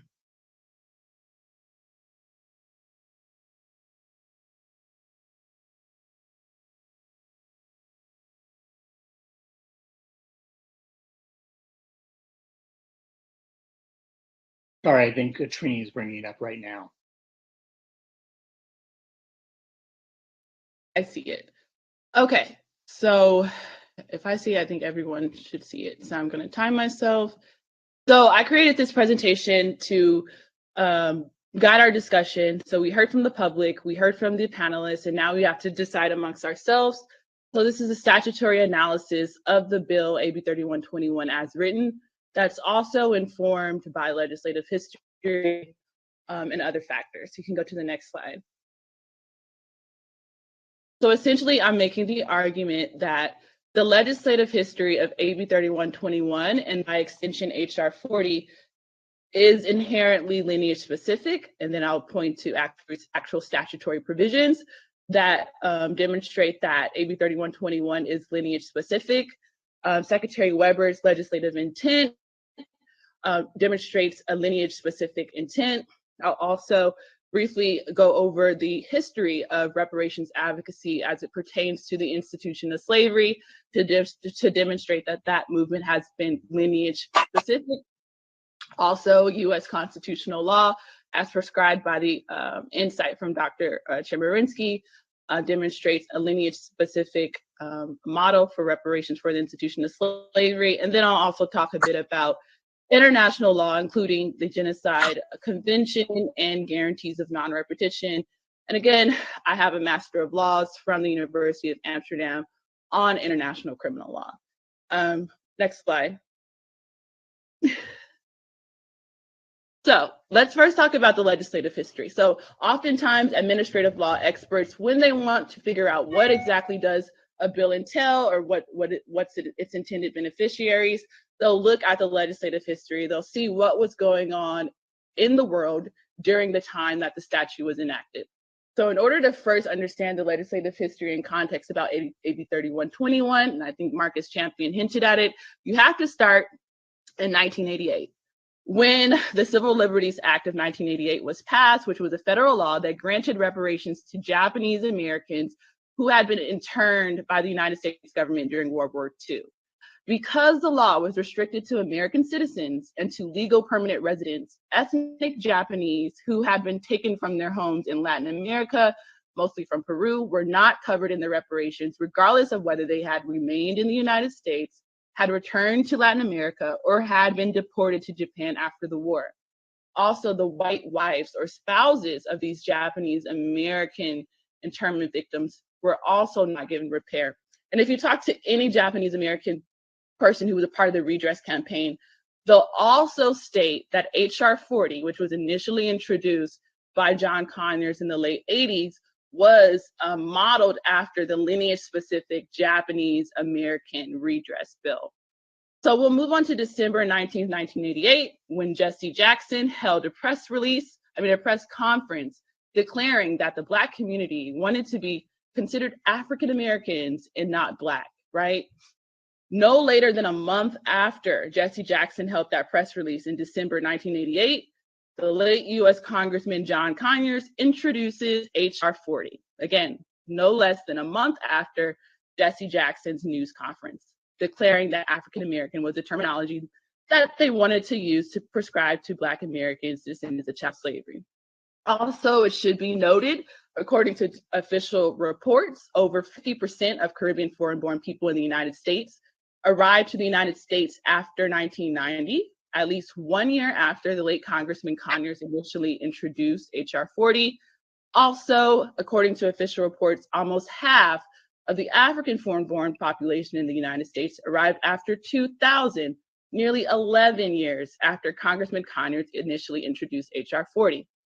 Also, as Marcus Champion noted, AB 3121 is a carbon copy of HR 40, but for the additional lineage-specific information or terminology that they introduced, which is a special consideration language, which Secretary Weber noted in the task force hearing in January, that they included that special consideration language to acknowledge the contributions of free Blacks and formerly enslaved Africans prior to both groups' official recognition of U.S. citizenship via the 14th Amendment. So essentially my argument is that HR 40, which is a federal reparations bill, and by extension AB 3121 are lineage-specific bills.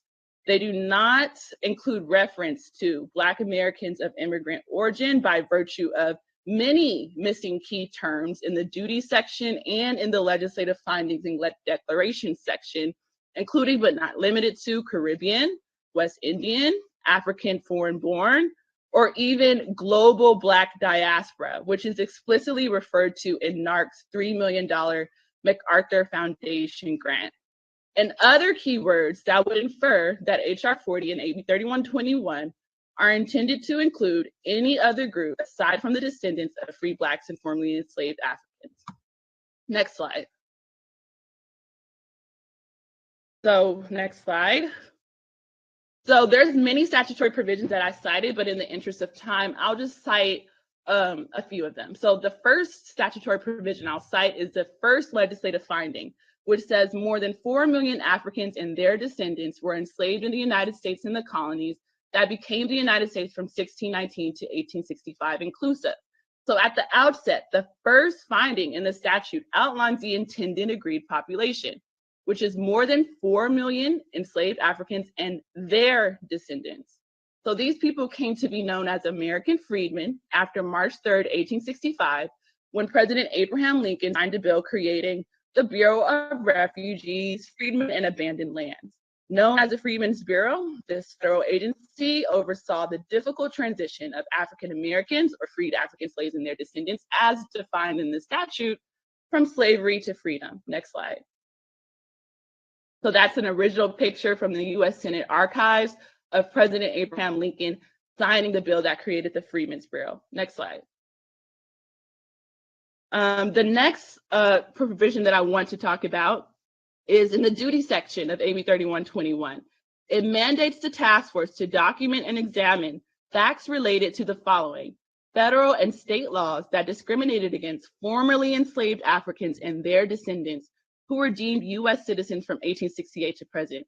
So this statutory provision is lineage specific. It is mandating or requiring the task force to study and examine federal and state laws that discriminated against a particular and distinct group of people.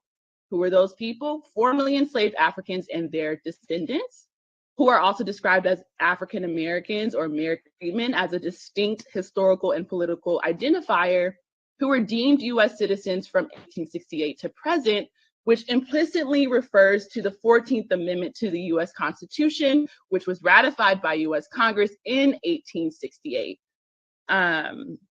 This particular provision does not require the task force to document or examine discriminatory federal or state laws for any other group, and more particularly for any other group on the basis of race or skin color. Next slide. This corroborates with scholars like Martha S. Jones, who created the book Birthright Citizens, that talks about how African Americans, through learning and studying the law, securing allies, conducting themselves like citizens, argued that their birth on United States soil guaranteed their rights. So this book essentially shows how the 14th Amendment constitutionalized the birthright principle, fulfilling the long-held aspirations of African Americans. And that is why this particular statutory provision cites 1868 to acknowledge free Blacks and enslaved Africans all becoming citizens at one particular time, and that was in 1868 by virtue of the ratification of the 14th Amendment. Next slide. So again, I'm not going to go through all the statutory provisions, but there's a few more that I would like to hit on. The next point is about, no, we can move on. This is saying the same thing. Same thing. Next slide. Okay, wait, no, go back. This is what I want to talk about. So there has been a lot of conversation about in this task force about which groups are particularly impacted by the lingering negative effects of the institution of slavery. Is it the direct descendants of enslaved Africans in the United States, for instance, or is it all Black Californians by virtue of race or skin color? So this particular statutory provision in the duty section of the statute mandates the task force to study and document and examine facts related to the lingering negative effects of the institution of slavery and the matters described in this section, particularly on living African Americans who are descendants of persons enslaved in the United States and on society in the United States. So this particular provision is lineage specific, and it's requiring that the task force study the lingering negative effects of slavery specifically on a particular group of people. And the term society necessarily is race neutral. Next slide. Okay, again, the statutory provision states the same thing. The task force is required to study and develop reparations proposals for African Americans as a result of de jure and de facto discrimination against who? The statute verbatim is very clear and said against freed slaves and their descendants from the end of the Civil War to the present, including economic, political, educational, and social discrimination. So while this task force is mandated to study and develop reparations proposals for contemporary or present day harms, such as redlining, educational discrepancies, predatory financial practices, economic, political, educational, and social discrimination, the statute clearly outlines such recognition is limited to freed African slaves and their descendants who became citizens after the Civil War by virtue of the 14th Amendment. Next slide, please. We're going to move on. As I will bring one comment I want to say about this. There are some other slides in the presentation that talk about why the statute references the term living African Americans. Next slide. I'll discuss it afterwards. Next slide. Okay. This slide. Yes, this slide. Now, this is a statutory provision that talks about the apology that the task force has to draft, right? And let's look at what it says verbatim. The task force shall address, among other issues, all of the following: how the state of California will offer a formal apology on behalf of the people of California for the perpetuation of gross human rights violations and crimes against humanity on African slaves and their descendants. So under international law, the apology is a symbolic form of reparations, and it governs the universe of the subsequent material reparations to follow. So this statutory provision is quite clear on who the state of California has to apologize to. It has to apologize to particularly African slaves and their descendants. This statutory provision is not requiring the task force to offer, or the California by virtue of the task force, to offer a formal apology on behalf of all Black Californians on the basis of race or skin color. It's requiring the task force to draft an apology for a specific crime against humanity on African slaves and their descendants, which are African Americans who descend from persons enslaved in the United States. Next slide. We will move on in the interest of time. Next slide. Again, the special consideration language, Dr. Shirley Weber came to speak and talked about how it was included to reference the contributions of free Black people and enslaved Black people. Next slide.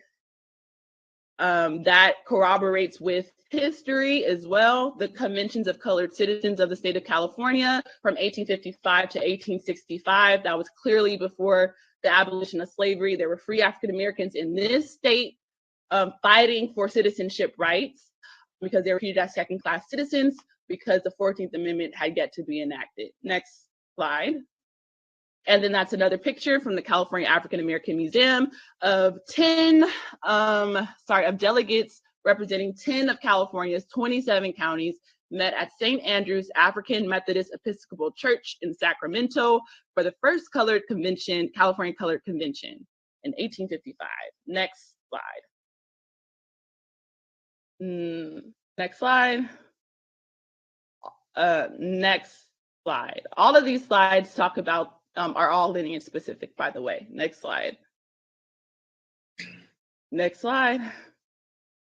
Okay, why the emphasis on living African Americans? Here's a very quick primary recognition of the Genocide Convention. So in 1951, Paul Robeson, who was a human rights lawyer and a Columbia Law alumni like myself, along with William A. Patterson, charged the United States with genocide for the lynchings of African American people. Next slide. Use the graphics, but these are the first 4 pages of the We Charge Genocide petition. And if you see the definitions of genocide under international law, they include killing members of the group, causing seriously bodily or mental harm, and deliberately inflicting on the group conditions of life calculated to being about the physical destruction in whole or in part, imposing measures intended to reverse or prevent births within the group, or forcibly transferring children of the group to another group. And so essentially these human rights lawyers in the 50s essentially stated that the African American community was going through a genocide.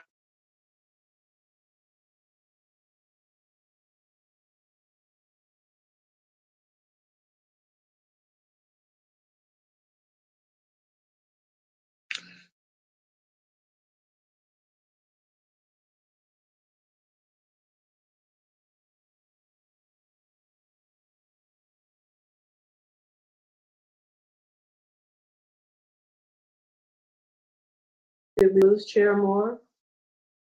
I'm here. I can hear you, Member Grills. Can you hear me?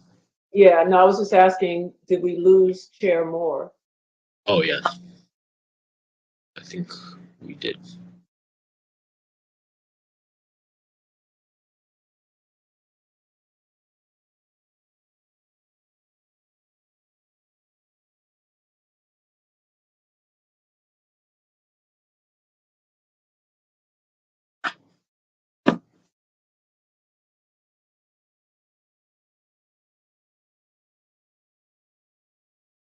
Chair Moore is showing as having left. I don't know if you all want to wait for her to come back, or if I don't know if the Yes. vice, if okay.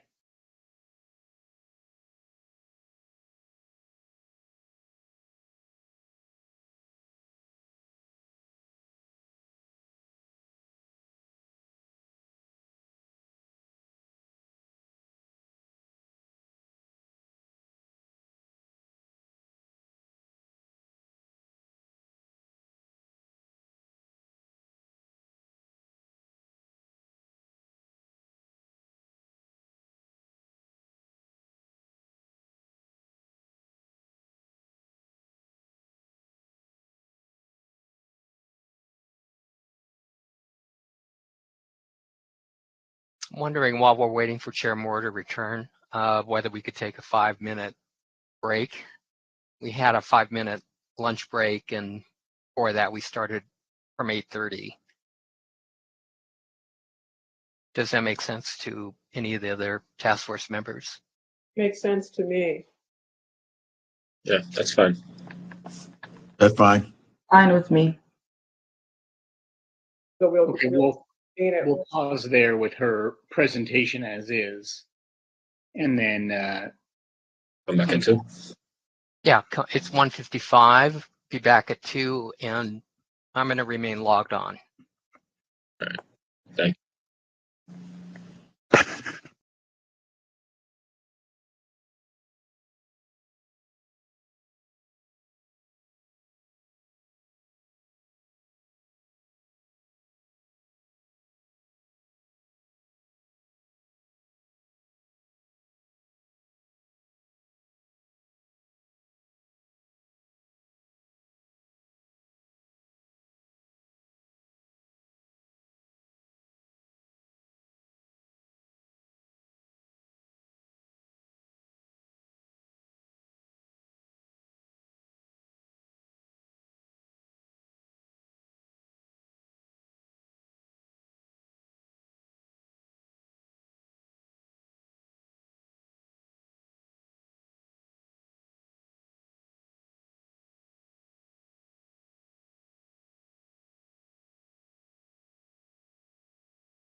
Okay, so we're taking a break until 2 o'clock. that's right. We're doing a 5-minute break until 2 o'clock, and then you'll be able to resume. Okay, thanks. Sure.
Okay, it's 2 o'clock. Do we need to reestablish a quorum?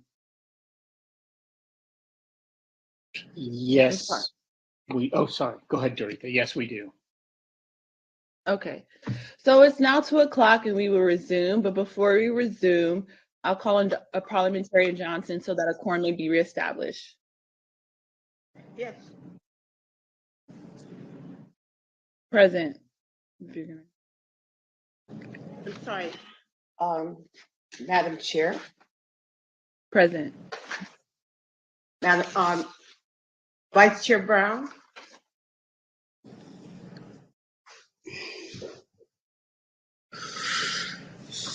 Member Grills.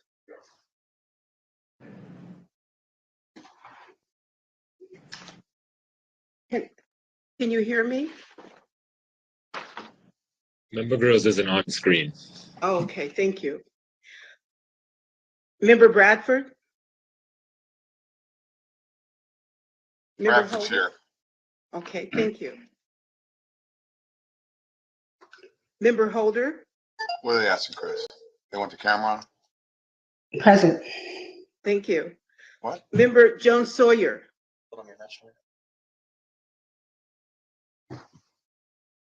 Yeah, he's here. Okay, thank you. Member Lewis? Where's the Here. rest of them? They're all showing up. Member Tamaki? Here. I see, thank you. Member Montgomery Stepp?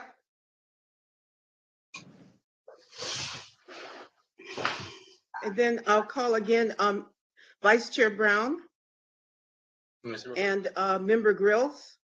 Present. Thank you.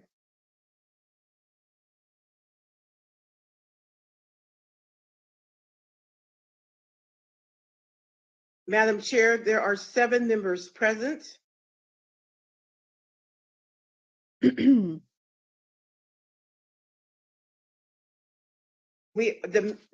task force consists of 9 members. 5 are needed for a quorum. With 7, a quorum has been reestablished.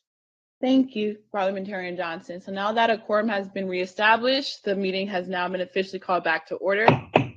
Sorry, excuse me for the technical difficulties. I've been experiencing them all morning. And so I only have a few slides left, but I also want to acknowledge the panelists. I guess I was a bit thrown off since Kevin Brown couldn't make it. I know that there might be some questions from the task force members to the panelists who had just finished presenting. So I just want to hold some space. I'm going to give 5 minutes of time for that. In the event that task force members has any questions to the panelists who are still on the call with us.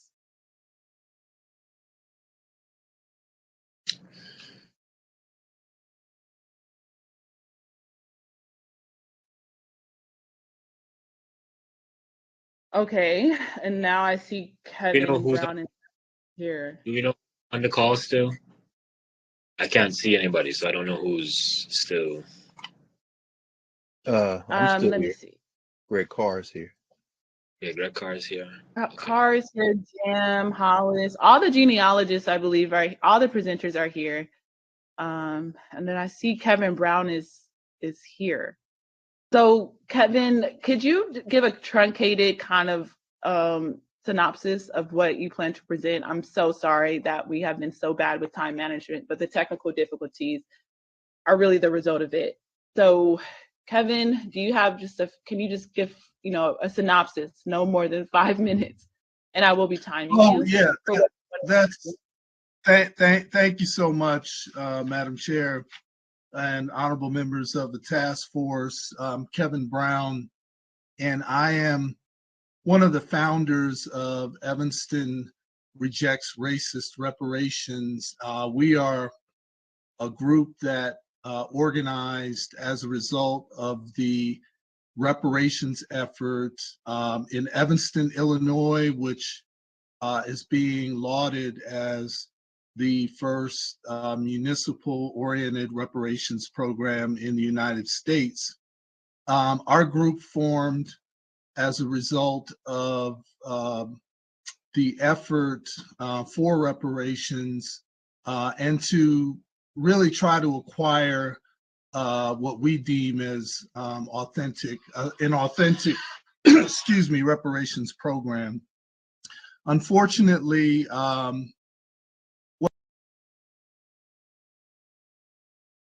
what I was going to present on today really was to give the task force some understanding about the effort that was ongoing or is ongoing in Evanston, which we, our community group does not really feel represents a true reparations program, but more a social equity program that has essentially been renamed reparations. And we support the efforts that are going on in California for lineage reparations. We believe in that. But we wanted really California and the nation to know that what is happening in Evanston is not reparations. It is more a group of individuals who've come together essentially to monetize reparations. That is how we view it. Turning a housing program in Evanston into a reparations program is an effort to monetize reparations, because what has happened, groups like NCOBRA and NARC, who are advising members of the Evanston City Council, are seeking, not in Evanston, but in other communities, compensation in order to, what they term is, consult on how cities and municipalities should organize a reparations effort. We are opposed to that. And what has happened in Evanston is essentially very quickly, 16 individuals were chosen by lottery in our community, people who were deemed as being harmed in from 1919 until 1969 through our housing discrimination. There was no lineage attached to it. There was no organized study to actually determine the harm or exactly who was harmed. And our city cannot even tell its residents who is actually eligible for these programs. We think that the effort being lauded as a national model is very erroneous, and we don't want to see California, we don't want to see other states or other cities or municipalities make the mistakes that have been made in Evanston. We think that it's really an effort for a group of individuals to really enrich themselves on the backs of what people would call reparations. That's really all we wanted to kind of say today, and we wanted to really underscore the fact that we do believe that reparations should be based on lineage because of the original promises that were made to our ancestors who were enslaved by this country. So thank you for an opportunity to share. And if there are any questions about what is happening in the city of Evanston, we would be happy to share with you and communicate with you on these efforts. I will say that the program itself has been a disaster so far. It's taken almost 2 years for even an award to be made. And in the awards that have been made, they do not go directly to the individuals who qualified for this particular reparations program. The actual dollars go to the banks that actually committed most of the racist harm that occurred in the past. So thank you again for the opportunity, and we appreciate you giving us a moment to share. Thank you. At this time, any task force members have any questions for the panelists? Okay, I think to reorient a bit, I'm going to ask each panelist to say, what if you could impart your advice, would you impart the advice of a pure lineage standard or race-based? It could be just less than a sentence, less than 2 sentences. So I'll start with the order of the speakers. So Dr. Evelyn McDowell, are you still on? Yes, I'm still here. I definitely feel that a lineage-based program is appropriate. Regarding, based on my presentation, it's something that we can do. It is something that is necessary and needed. There really are estimates of 10 million people who were enslaved in this country, and we're still waiting for our apology. We're still waiting for some measure of justice. The wealth gap is huge, and we definitely need a lineage-based reparation program. So that's my opinion. Thank you. Dr. Harrell, I see you, and then Dr. Semple, and then Dr. Gentry. And just keep the comments brief. Thank you. Dr. Harrell, you're on mute. Yes, given all that I've heard today, I would say that lineage-based is important, and when documentation runs dry, a sworn notarized affidavit works in court, because like I stated earlier, that everyone may not be able to research their family history due to the lack of records that's available. But I do want to say this, that in the study for reparations, there should be fundings allocated to different nonprofit organizations that can help those that want to research their family history, but may not have the fundings to do so. That's just as equally important to me. Thank you for that. Dr. Semple? I agree that it should be lineage-based. I would add to that the broadest possible combination of documents that we might provide, prove our descendancy from the formerly enslaved, will be very important. So not just one document that is approved as the standard, but perhaps many that will allow us to include the broadest possible group. Thank you. Dr. Gentry. I support lineage-based criteria, and also on the list of suggestions that I provided, I recommended 2 things. First, that you conduct a survey of the types of records that would be considered acceptable to prove enslavement.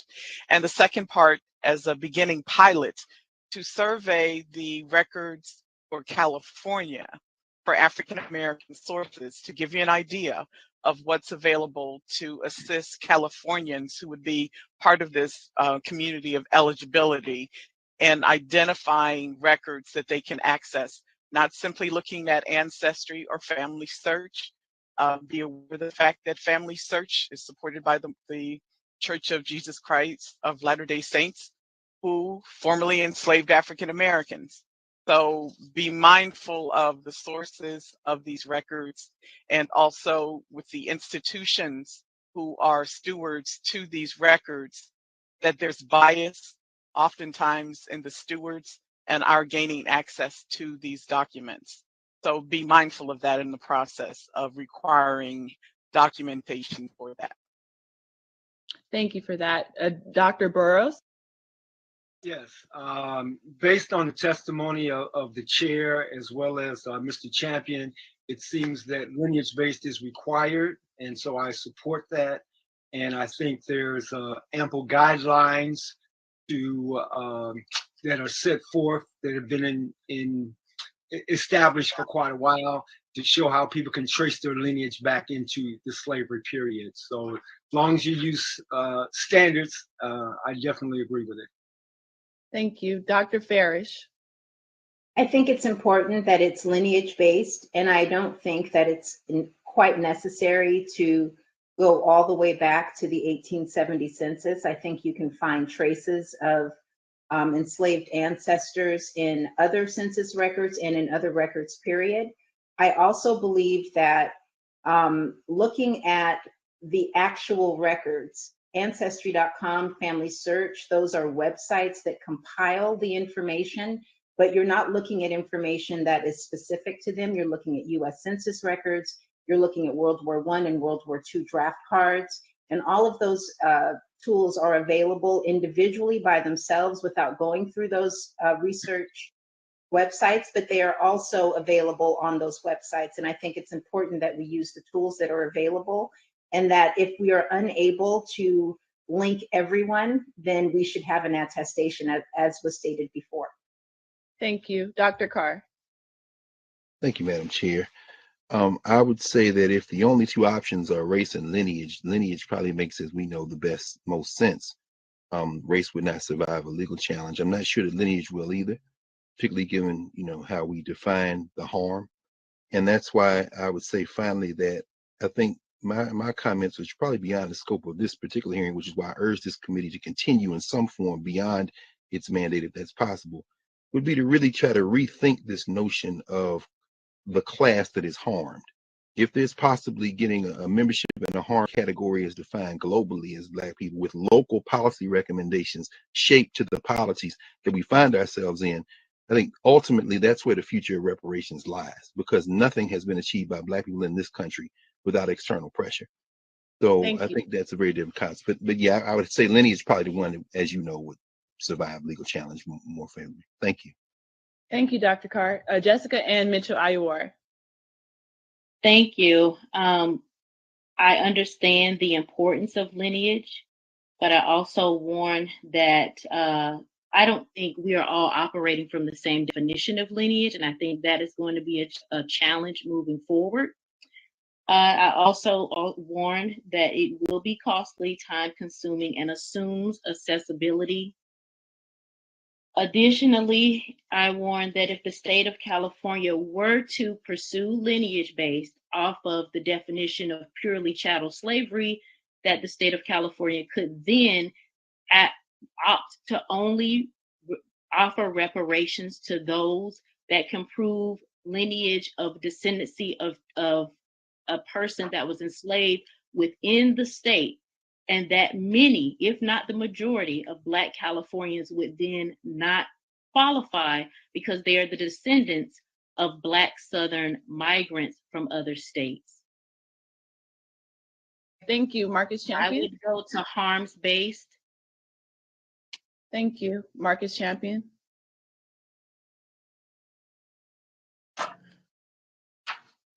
Marcus Champion. Yeah, can you Mike guys hear me? Davis. Oh yeah, we can hear you. Mm-hmm.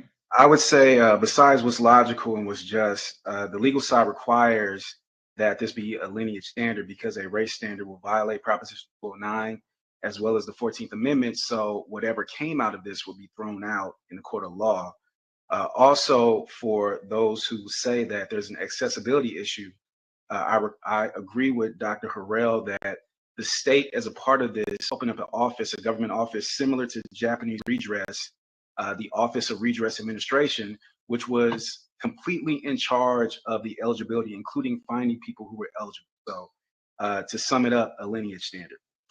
Thank you, Mike Davis, Dr. Mike Davis, excuse me.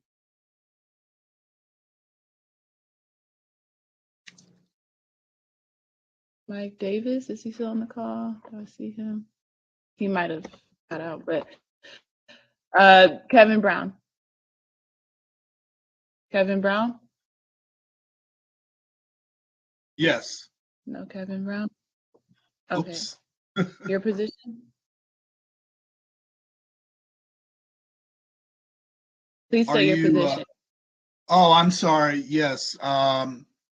As I said before in our short testimony, we support lineage-based reparations. We do believe in mostly what has been articulated thus far. We believe there are pathways to support lineage.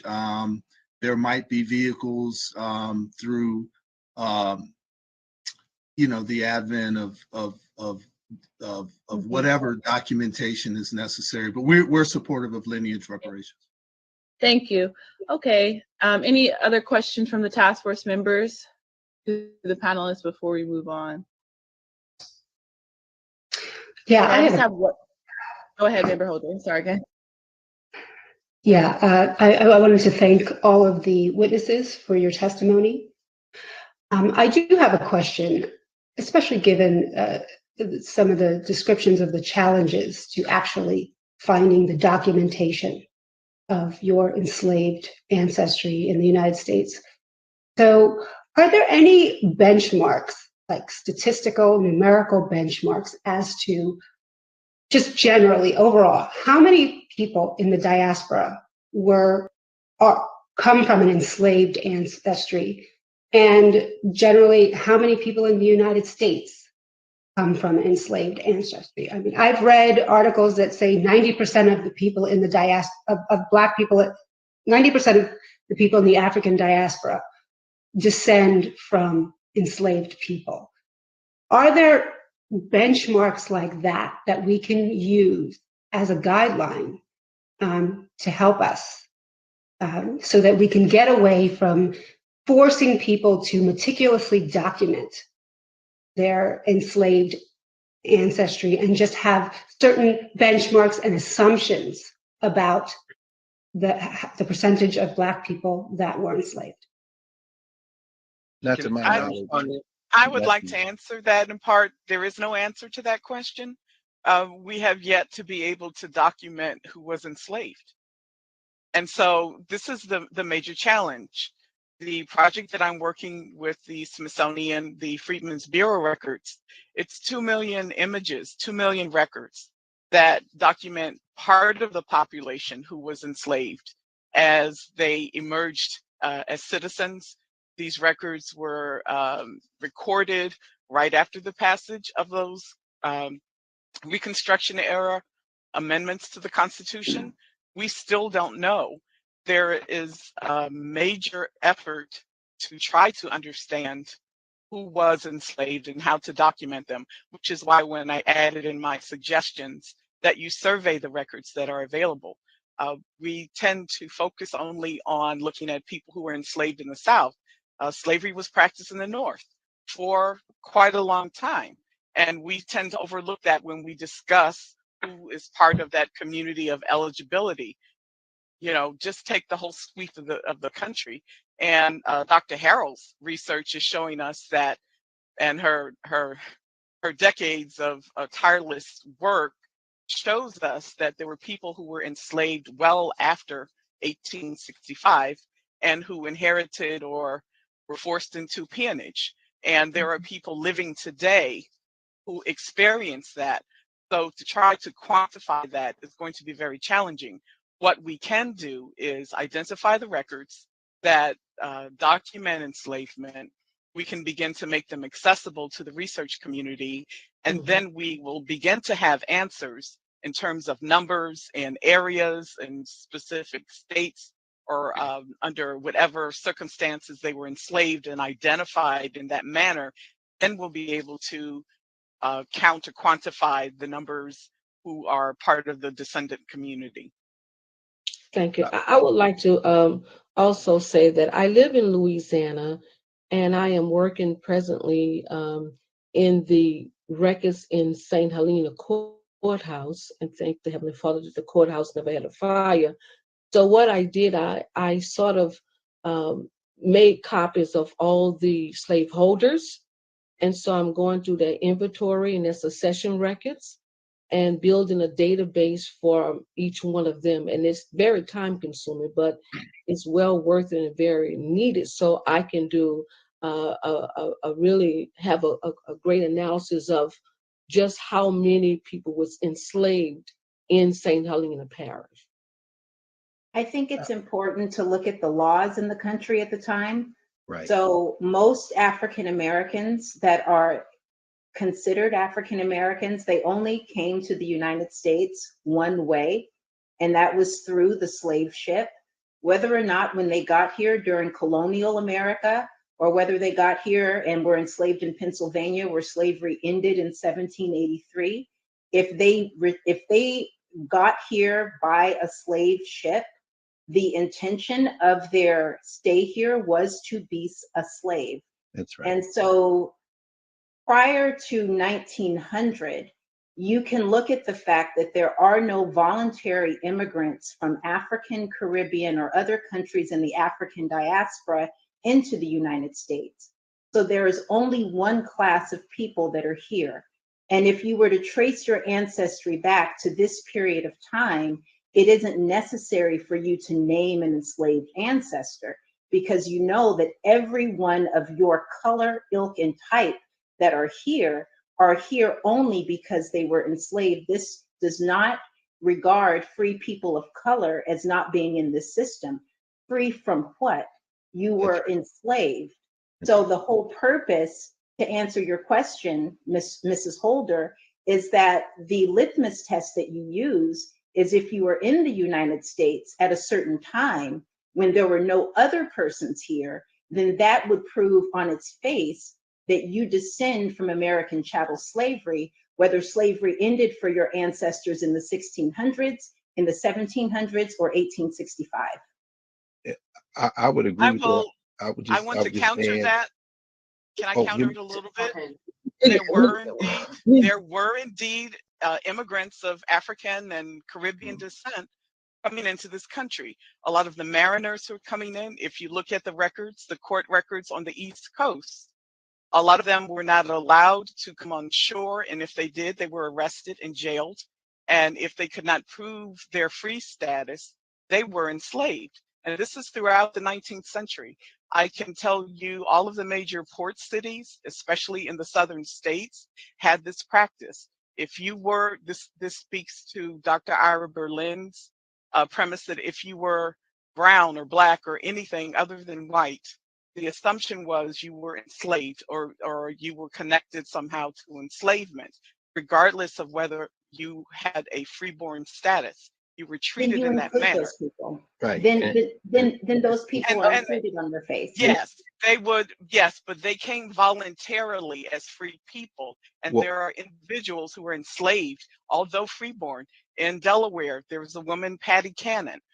Dr. Charles Bloxton talks about people who were kidnapped, who were freeborn and enslaved and sold as enslaved people. So there are these cases of individuals who do appear in records who were reborn or who came here voluntarily from other nations, but were treated or regarded. Well, Dr. That's all I want to say.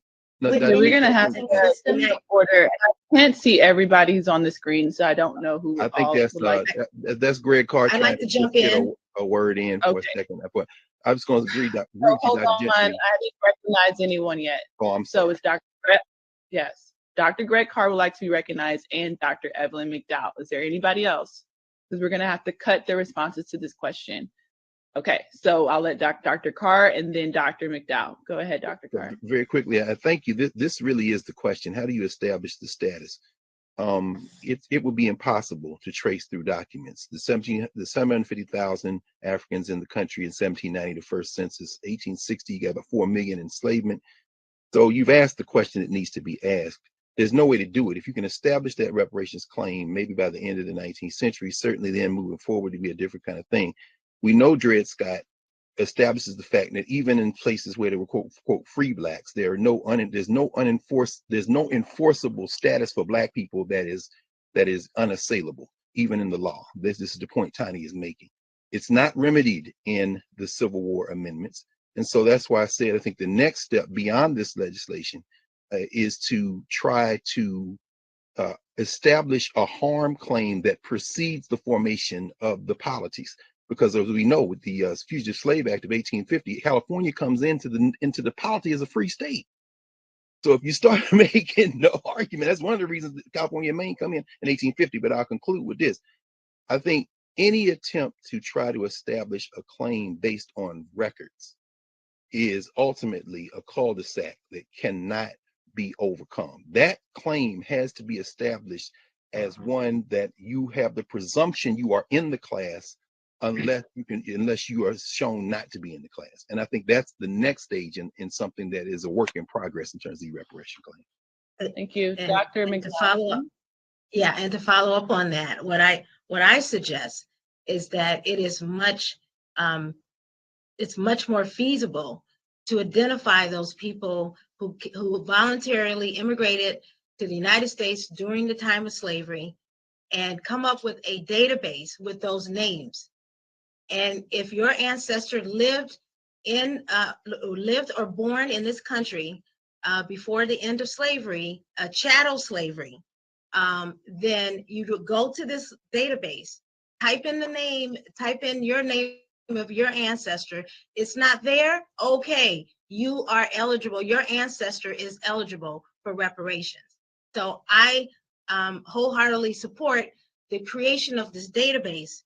Is much easier and is simpler than just coming up with all of the people who were enslaved, because there were more people enslaved than there were people who voluntarily immigrated here. Thank you so much, Dr. McDowell, and thank you again to all of our panelists. Thank you for being patient and working with us through these technical difficulties. Really appreciate all of your testimony and your contributions. So now we're going to return back to my presentation, and I only have a few slides left, so it won't take too long. And then we'll go to the task force for discussion and resolution of the issue. So can the DOJ put the presentation back up, please?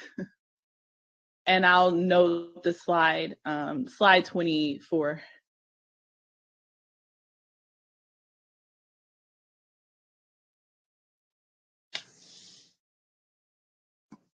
We're working on those slides. I think we have phone calls going to try to get people onto Blue Jeans. Maybe I can just share my screen if or I'll wait. It's fine. If you want to go ahead with your discussion, we'll try to get the presentation up as soon as we can. Okay, one moment.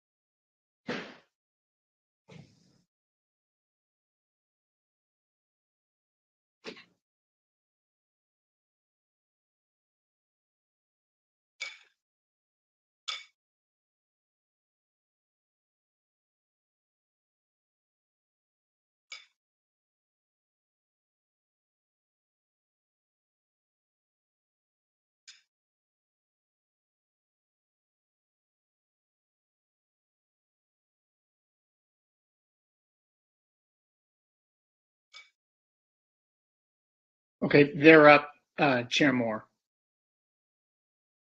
The slides are back up. Okay, great, thank you. Okay, so essentially, these are the 4 pages of the We Charge Genocide petition filed by human rights lawyers Paul Robeson and William A. Patterson, along with other African Americans.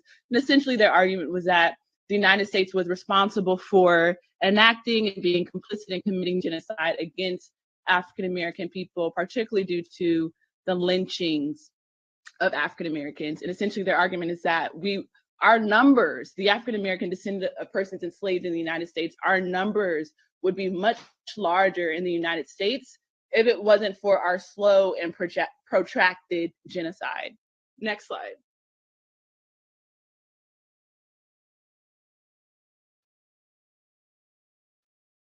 Next slide, please. Okay, so these are 4 documents that I pulled to show that African American is a distinct political and historical identifier that has been used at least since 1782 to describe, Black Americans who descend from chattel slavery in the United States. So 1782 is a pamphlet written by an African American dated April 1782. There's the Afro-American Council that Booker T. Washington founded in 1898, and then the next picture is in 1899, which was a session held in St. Paul, Minnesota, to protest against the countless African-American deaths at the time. And then 1968, you have Queen Mother Audley Moore, who wrote a pamphlet for African-Americans, and it says African-Americans at the top left, Why Reparations, Money for Negroes. Next slide.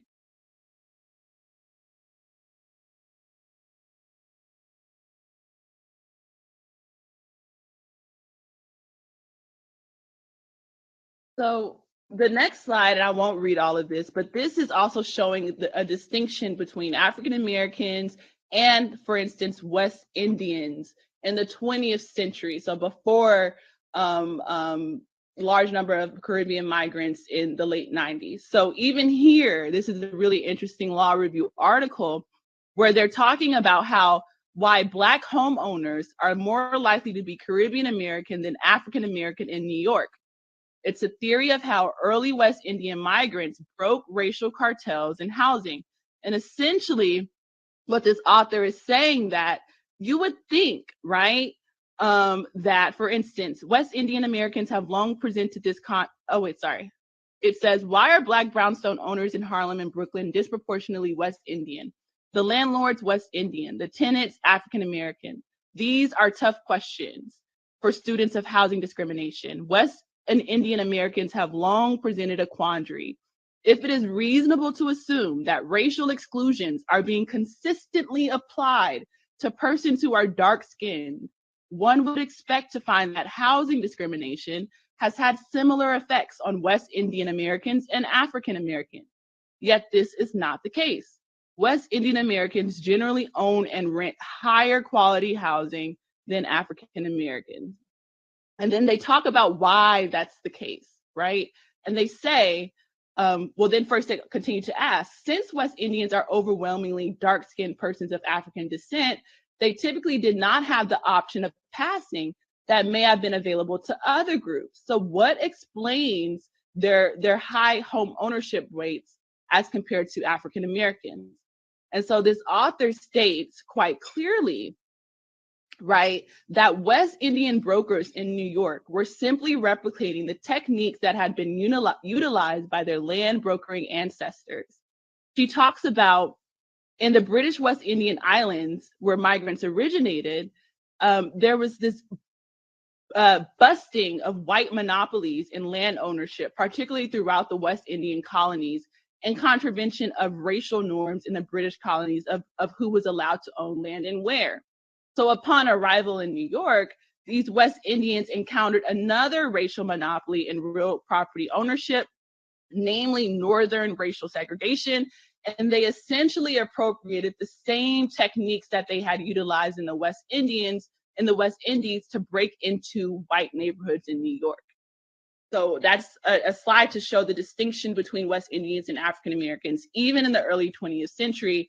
And it shows how West Indians were able to acquire more homes and more quality homes because they utilized land brokering and racial busting techniques that they had learned in their former plantation economies in the West Indies. Next slide.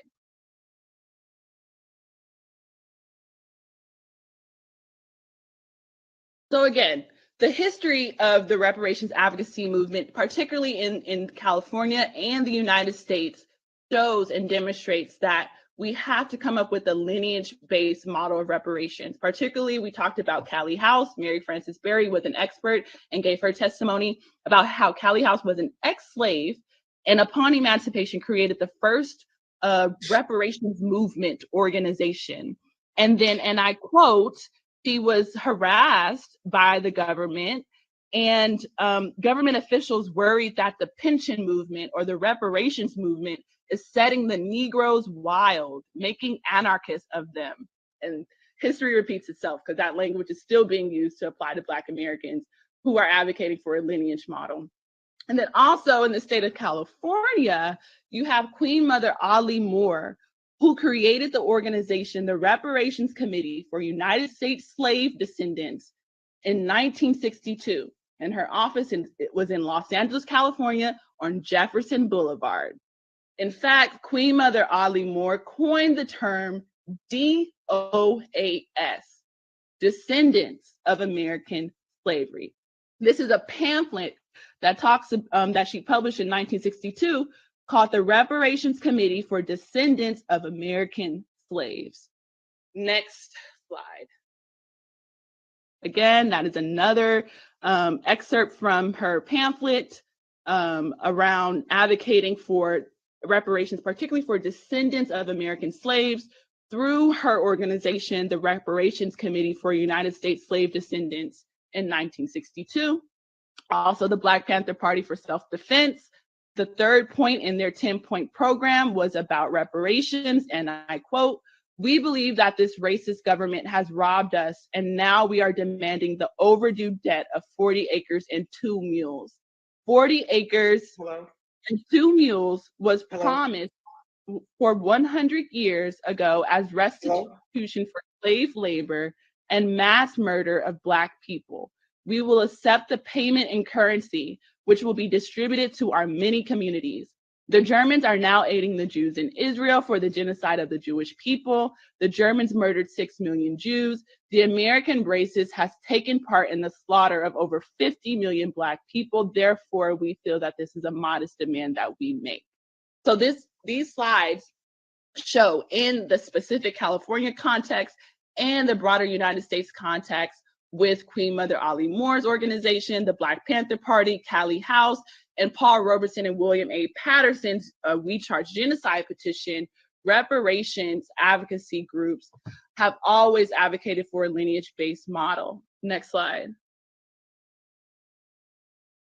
Again, I won't talk too much about this, but in the event that all Black people in this country are, described as African American, I just want to put on record that there is a trend towards data disaggregation. It's already been happening with the Asian American Pacific Islander community, where they have been fighting for over 10 years, particularly in the state of New York, to get data disaggregated in terms of their ethnicity. And the new New York Governor, Kathy Hochul, actually signed the data disaggregation bill into law in December of last year. And the Asian American group advocated for this data disaggregation, not to be divisive, not to separate the AAPI community, but to understand that each group within the AAPI community has distinct needs, and these distinct needs to be addressed, right? And so you see Felicia Persaud, who's Caribbean. She has fought for the Carib ID movement, where she says data on Caribbean nationals in the US is currently sparse, based largely on the fact that this bloc has had no previous opportunity to self-identify in the past, but have been lumped in with African American, Asian American, and other communities, said Persaud. Hopefully this goes away. This goes a long way in making sure we count in 2020 the ability to write in Caribbean on the 2020 census, so we can receive the respect we deserve as a huge economic and political bloc in this country, and our communities and businesses that have been dismissed because of a lack of economic data can begin to thrive. Let's stand up and be counted. She also goes on to say, we need every single Caribbean national in the US to make sure they count by filling out the form, writing in their ancestry, and returning it, said Carib ID's Felicia Persaud. Census numbers determine every aspect of our lives in this country, and right now we are largely invisible as we have no accurate means of identification on the form. We must make sure we end this trend by counting not just our ethnicities, but our nationalities in the census, so we can all win, or we can continue to be fooled and maintain the cycle of dismissal. So this is Felicia Persaud, a proud Caribbean person, saying Caribbean people in this country are rendered invisible because they're not allowed to identify how they'd like to identify as Caribbeans and West Indians on the census. And so this slide, again, AB 1604 just passed the Judiciary Committee, and that is a bill being led by CJEC and NAASD to disaggregate data amongst Black and African American groups, similar to what the AAPI community did in New York, and similar to what Felicia Persaud is advocating, because there's a growing understanding that as the society becomes more multicultural, the needs of everyone in this community needs to be visible in order to be addressed. Next slide. And in the interest of time, in terms of international law, when we talk about compensation. How do international courts interpret compensation eligibility for human rights violations? So this is from the Handbook of Reparations. It's like a 1,000-page book. It talks about case law models around the world. And essentially, the Inter-American Court has stated that, you know, there are two types of victims: those immediately injured by the violation, which in this context would be slavery, the direct victim, and his or her next of kin, who later suffer the consequences of their loved one's ordeal.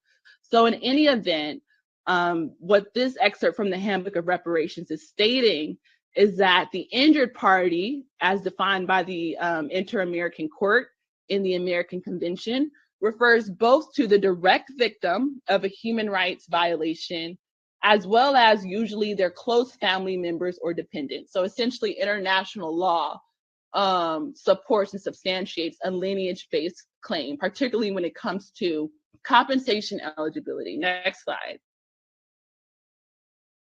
And just lastly, when we talk about guarantees of non-repetition, again, these are excerpts from the Handbook of Reparations. There's an understanding among international law scholars that guarantees of non-repetition usually are not fully fulfilled promptly or completely by the states, because it requires guarantees of non-repetition, right? A complete, I guess you could say, a complete end to the ultimate causes of the violations and impunity. And so I'm saying that to say, one, guarantees of non-repetition and a lineage-based approach are not mutually exclusive. You can formulate reparations proposals in the form of guarantees of non-repetition, and they still can be lineage-specific, but you should not use GNRs to argue against a lineage-based approach, because usually GNRs in this specific context would be police and prison abolition, right? I don't know if all members of this task force are ready to propose that to the state legislature, particularly at this time that we're in. So don't allow GNRs to be a straw man around advocating against a lineage-based proposal. Next slide. And again, when we talk about GNRs, the guarantees of non-repetition, for particularly the institution of slavery, you have to talk about the 13th Amendment to the U.S. Constitution. So Section 1 is the crime exception clause, but Section 2 talks about giving Congress or empowering Congress to eradicate the badges and incidents of slavery, right? And so when the 13th Amendment was enacted, it was enacted with a particular group of people in mind, namely descendants of enslaved people. So when we talk about GNRs, you have to then, you know, bring into the conversation the 13th Amendment and bringing in the state legislature and the federal legislature's role and responsibility to eradicate the badges and incidents of slavery as it pertains to a particular group of people, which are those descendants of those actual enslaved people. Next slide. And this is the second to last slide, and it's a question that I've been thinking about. Let's say there is a race-based standard. How do you measure Blackness, knowing that Blackness is a self-selecting category? So for instance, Mindy Kaling, the actress, her brother actually pretended to be Black in order to get into medical school, and he wrote a book about it called The True Story of How I Got into Medical School by Pretending to be Black. So essentially, just thinking ahead, if there is a race-based approach, what will we do? Will we have to just take people's word for it in terms of their Blackness? That would allow people like Rachel Dolezal and this person who is not Black in any respect and not a descendant of slave, but then we would have to prescribe to, you know, the master's tools, which is race and racism and pseudoscience. Will we have to measure the width of someone's nose, width of someone's lips, the color of someone's skin? This is how absurd a race-based standard could be. And then also, in terms of congressional record, this was a congressional record that I researched, that I actually got some research from the United Sons and Daughters of Freedmen, actually, which is an organization that has been educating and resurrecting the term freedmen. And I put this in my presentation last night because I thought it was very important. And this came from the US Senate discussions around Chief Justice Roberts being brought onto the Supreme Court. And essentially in this long record, it talks about the Freedmen's Bureau. And it says the opponents of the Freedmen's Bureau attacked the Bureau on the ground that it would apply to members of only one race. The response was that discrimination was justified in the interest of equality. Then someone responded, "We need a Freedmen's Bureau," said one supporter, "not because these people are Negroes, but because they are men who have been for generations despoiled their rights," right? So in this congressional record, they're talking about the Freedmen's Bureau, right? It wasn't created just to help people because they were Black. It was created of the difficult these generations of men who were despoiled of their rights. It was created to help them transition from slavery status to freedom. Then I wanted to bring up tweet Ambassador Lynn Thomas, who was appointed by the Biden administration. She is not conservative in any way. She tweeted this a couple of days ago to mark the International Day of Remembrance of the slavery and the transatlantic slave trade. I wanted to share a few thoughts on the International Day of Remembrance of the victims of the slave trade, transatlantic slave trade. This is personal for me. I'm a person of African descent, but more importantly, I am a descendant of slaves. Next slide. This last slide. Next slide, please. Slide. Hello.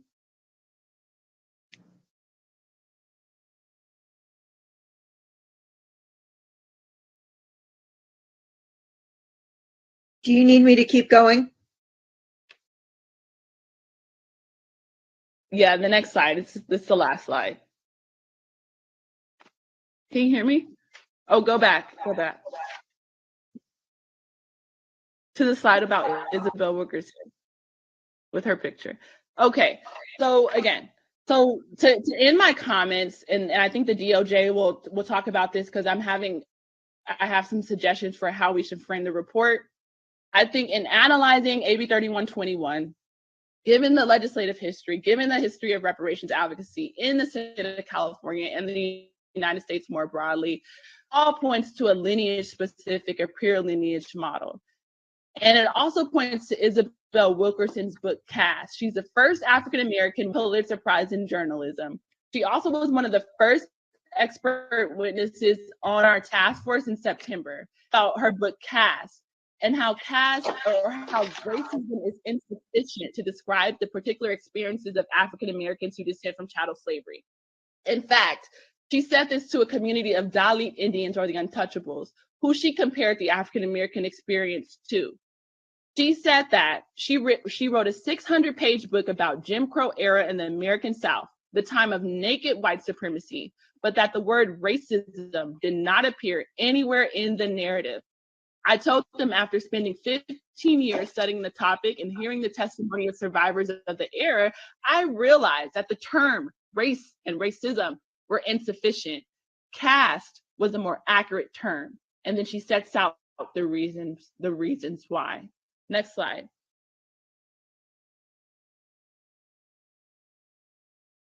Next slide. Okay, I'm not going to read all these quotes. No, go back. I won't read all the quotes, but I want to read a few just to illustrate how caste.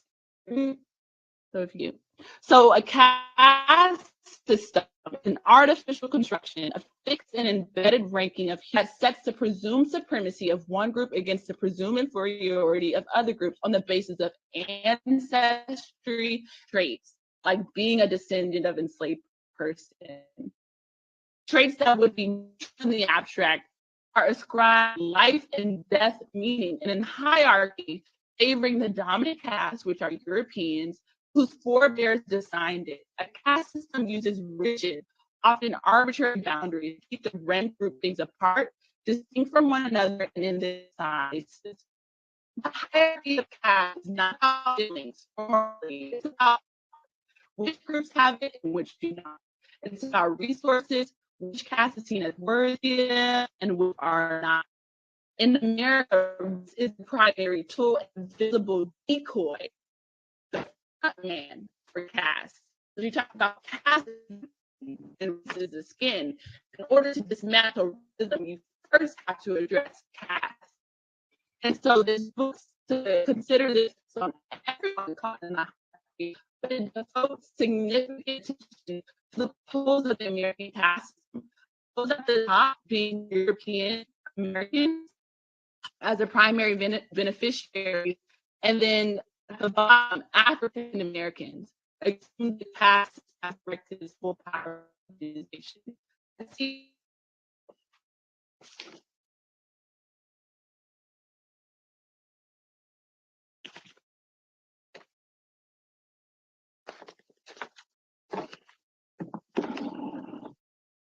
Okay, that's the end of my presentation. If you just go to the slide where it resembles the first slide, where it says lineage, lineage, lineage, go back to that.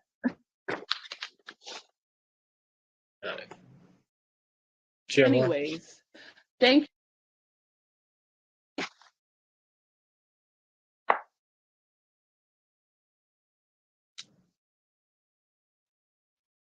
Chair Moore? Hello? Can I do a point of order? Please, yes, please. Actually, but I have a lot to say, but let me, just for the sake of time and for the rest of the committee members. Member Scott Lewis, you're recognized. On a point of order. Scott Lewis, Can you hear me? Because I think you're breaking up, Chair Moore. She recognized me. Okay. yeah, on a point of, yeah, I recognize Member Scott Lewis. Yeah. oh. You recognize as who? Me. Member Scott Lewis. Oh, okay.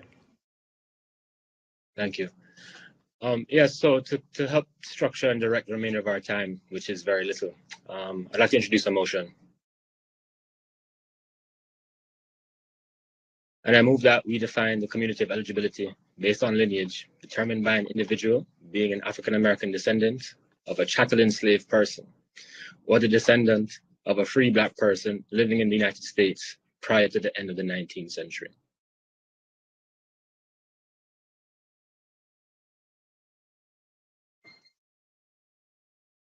I thought we were. This is Montgomery. Excuse me, Madam Chair, Madam Chair, the point of order takes precedence. Thank you. So let me just begin with. What is going on? On point of order. He raised a point of order which can interrupt and it takes precedence, so he has the right to the Sorry, floor. I didn't hear anything. My internet is very choppy. So point of order, go ahead. You may proceed. I believe right now, as I look at the agenda, it had 10 witnesses and testimony. I believe, and I could be wrong, the chair gave witness just now, which took up about 45 minutes, half hour, and it's not agendized with presentations and things of that nature. I believe every member here probably should have the same amount of time. It is now 3 o'clock.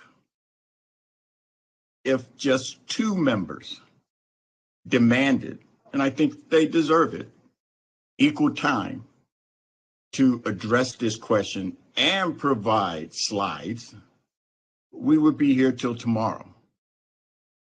We do not have enough time because we're supposed to go to break at 3:15. We're supposed to finish at 6. By the chair taking up testimony, unless that is the task force comments and questions portion of it, not putting aside what the member. DOJ allowed me to. Can I finish my point of order? Well, what is the point of order? What's the point of order? That you were out of order. and that you gave I a was out of order. presentation, and that's okay. That's fine. But every member here should be allowed same. And if you look at our time, for us to do that, it would be impossible to even come close to the amount of time and presentation that was presented. And so I don't know what to do other than you may have forced us to delay the vote again. I'm not discounting No, I didn't. Member That's not a Lewis's point of order. Parliamentarian Johnson, can you but please that's interview Parliamentarian Johnson? Yes, And clarify what's the point of order? his point of order, Madam Chair, is that you you went beyond the scope of the comments, and it became a discussion and a presentation. And his point of order is that was out of order. Okay, And so Parliamentarian Johnson, one moment. If that was an issue, then why didn't you, as parliamentarian and Attorney Newman, inform me that that was out of order? Because I sent a presentation to you before the hearing, and I told you all. May I just say, hold on, I'm not member member Jones Sawyer. I am talking to Parliamentarian Johnson and Attorney Newman. I sent Attorney Newman, Damon, and Parliamentarian Johnson this presentation beforehand. Before I even sent them the PowerPoint, I told them that I had this week. You sent it this morning, not within the amount of time that you're supposed to send it, so that we could all have it, or we could read it, we could digest it, or that we could be prepared. We, meaning the commission and everyone listening, could be prepared. That is part Point of of the order, there's a motion on the floor. Point of order, there's a motion on the floor by member I Scott think Lewis. the point of order Member takes Scott precedence. Lewis. Okay, may I please have the floor for a moment? I can't answer for Mr. Newman, and I'm not going to attempt to. What I'm dealing with is what was raised today at this time. It was the unfortunate part. So the unfortunate part is that it was raised at the end of the presentation. And the other issue is, to whom is the point of order raised to? And since it concerns the chair, it would have to be raised to the vice chair. And they would have to rule on that point of order. I don't know what member Jones Sawyer is asking for. I mean, his request, so I don't know what his request is. My request is equal time for every member here to have a discussion like the chair did on the community of eligibility. This is Bradford. Can I be seen, or can I be heard? Because I can't see myself. We can see you, seen as well. Senator. We can see you. Oh, okay. I'm just curious, and I hear valid arguments on both sides. I think what the chair was saying, that she had presented the presentation, and then I guess if it was out of order, she was expecting to be made aware of it at that time. I don't want to put my words in the mouth, but it was presented, so the out of order, she made aware of that, and she probably could have held off making a presentation. Mr. Jones Sawyer is on point again, and seeing that now members are entitled to equal time to make a similar presentation or argument on who's the community of eligibility. My question is, again, we're running against the clock. What prevents us from taking this vote tomorrow morning? Member Bradford, would you repeat your question? What prevents us from taking this vote tomorrow morning? I can respond as a member of the which is that the economists cannot start their work, and we cannot have the conversation that is slated for this afternoon's business unless we decide on the community of eligibility. What is less than 12 hours change in that work? What will they achieve if it gives people enough time to get comfortable or make their arguments through the balance of the day and then take this vote up before 10 o'clock tomorrow morning, what changes? Well, if you want to delay, then what we perhaps can do is move the scope of work conversation to tomorrow and then continue the cumulative eligibility discussion. I'm not necessarily saying I want to delay, but I just feel that it's some unreadiness by some members. Member Bradford, it would respond to the questions of both parties. When Member Lewis made the motion, it hasn't been seconded. When it is seconded, that means that you go to a discussion. And at that time, Madam Chair will call on those individuals who have discussion. And This is Montgomery Step. I will second it. Pardon me? So that's This one is- way. Okay, it's been Montgomery properly. Step. I will second it. Okay, can we get some professionalism in here? Thank you. So it has been properly moved and seconded that the community of eligibility is defined or prescribed to a person who is an African-American descendant of enslaved person in the United States, or Jovan Scott, could you repeat this? Sorry, could you restate the motion? Sorry. Yes, I can restate the motion. So I move that we define the community of eligibility based on lineage determined by an individual being an African-American descendant of a chattel enslaved person or the descendant of a free Black person living in the United States prior to the end of the 19th century. Thank you. So it has been properly moved and seconded that the task force Chair, adopt a could you tell lineage us- model. Yes, I'm sorry, I didn't get who seconded it. Monica Montgomery Step. Thank you. So it has been properly moved and seconded that the task force prescribe a lineage model where an African-American descendant of a chattel enslaved person or a free African-American who was present in the United States before the 20th century. Is that the motion? Yes, that's the motion.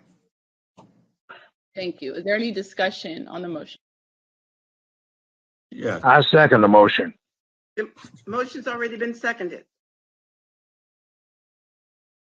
I have this, may I speak? I call for the question.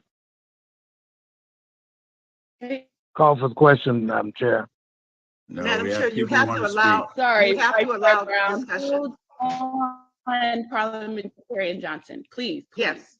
I Madam Chair, will recognize, hold on, Member Grills. Thank you. Member Grills, go ahead. I'm truly stunned by this afternoon.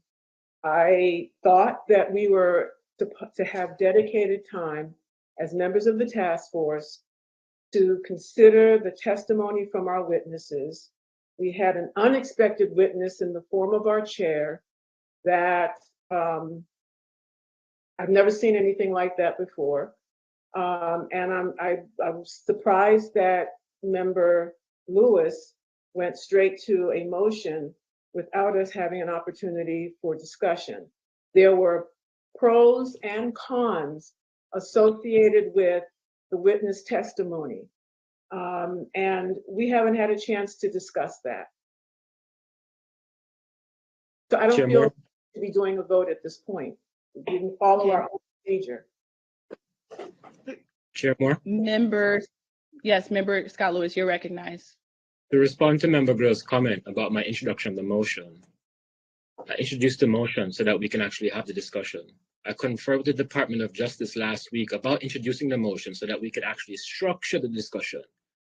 And once it was brought to a vote, the task force has the right still to vote it down.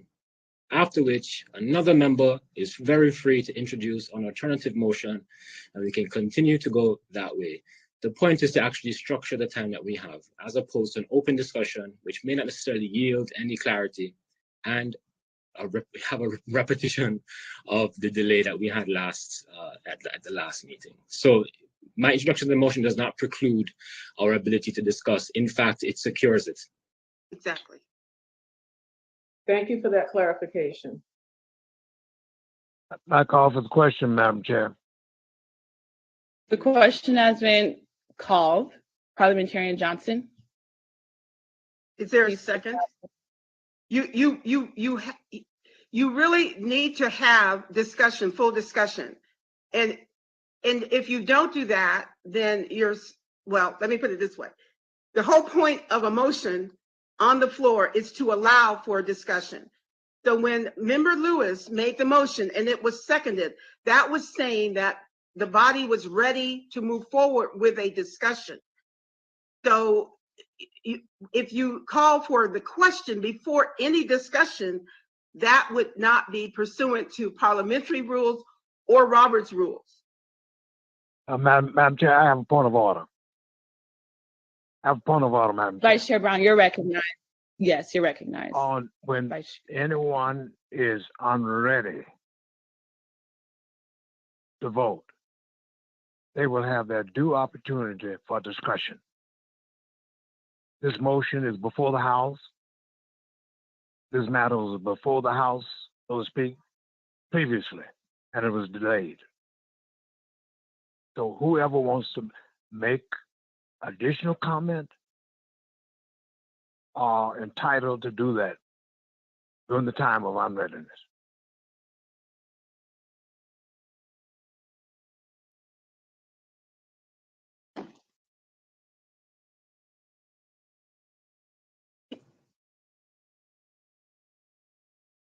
Hello?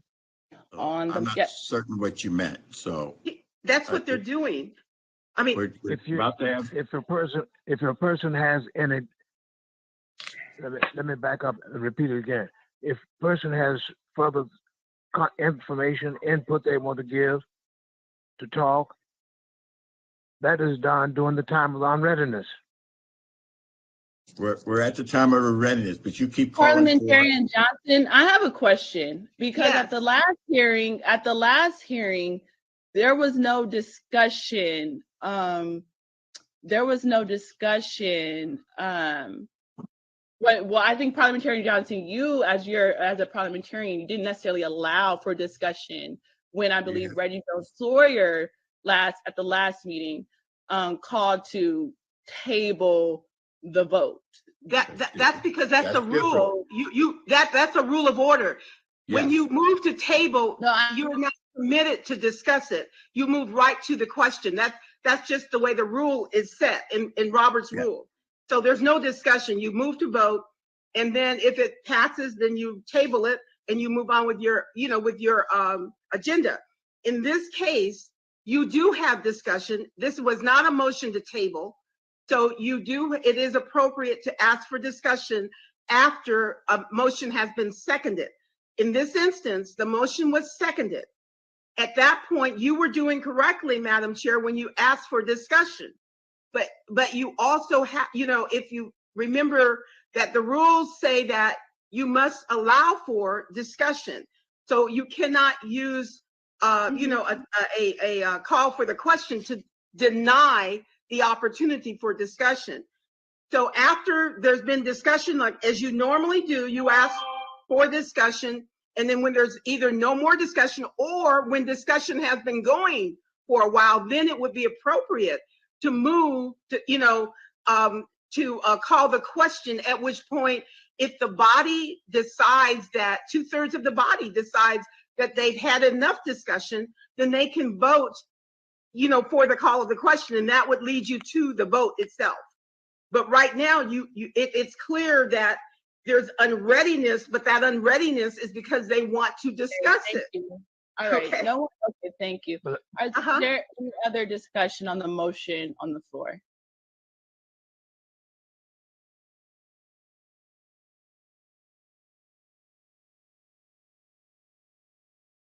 Member Jones Sawyer, are you trying to be recognized? You're on mute.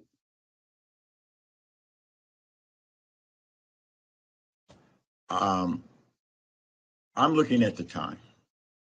We're supposed to be at break right now, and then we're supposed to in 15 minutes discuss the discussion of scope of work.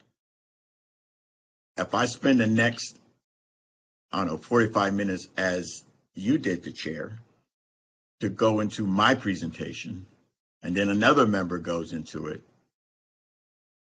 are we then now pushing discussion of the scope of work? Because I'm also trying to be sensitive to our 6 o'clock, hopefully our 6 o'clock hard stop this evening, so that we can also discuss other matters.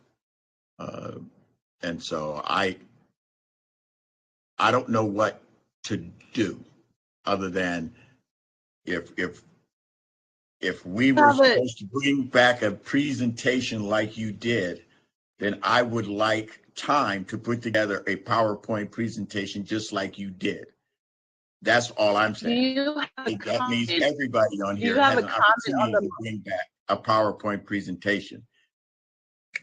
You were out of order by doing that, and that's what's complicating things.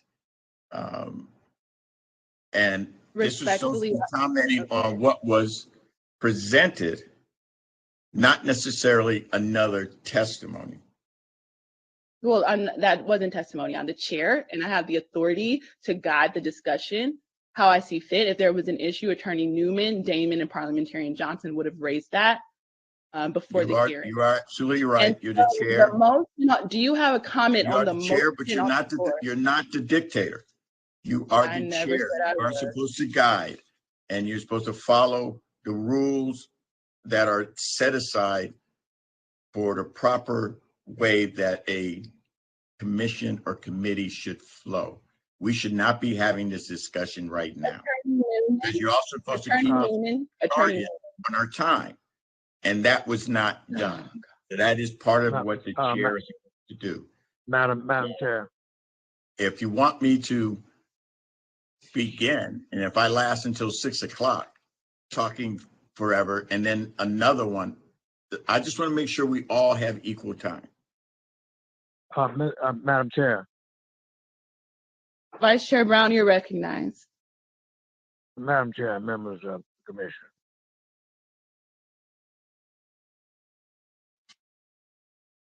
I hate to say this, but must we adopt the practices of other bodies that have been working against our best interests to do what appears to be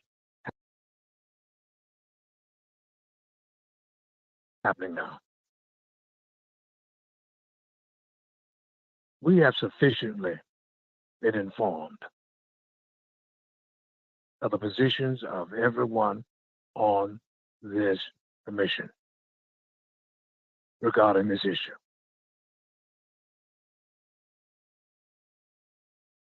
And finally, I still contend that for this mission to be, or this task force to be solved by positions that are obviously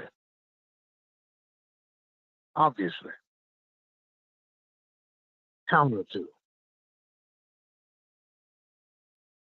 what Dr. Weber had in mind. That's the thing that's painful. Yes, people are entitled to their opinions. A lot of opinions have already been discussed by this body, and not everyone had due process on. So should we be suggesting that people have not had the opportunity to say what they wanted to say?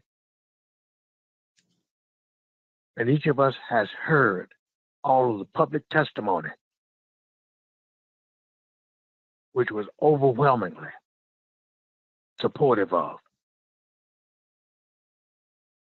the originator's position on who's entitled.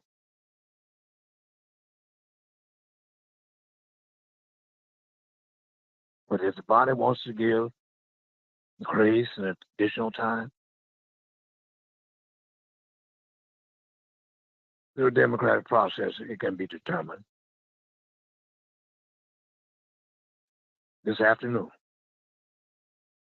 But in terms of additional information, an additional presentation, which we all know what it's about. I think we should get on with the charge, purpose, and task of this reparations task force.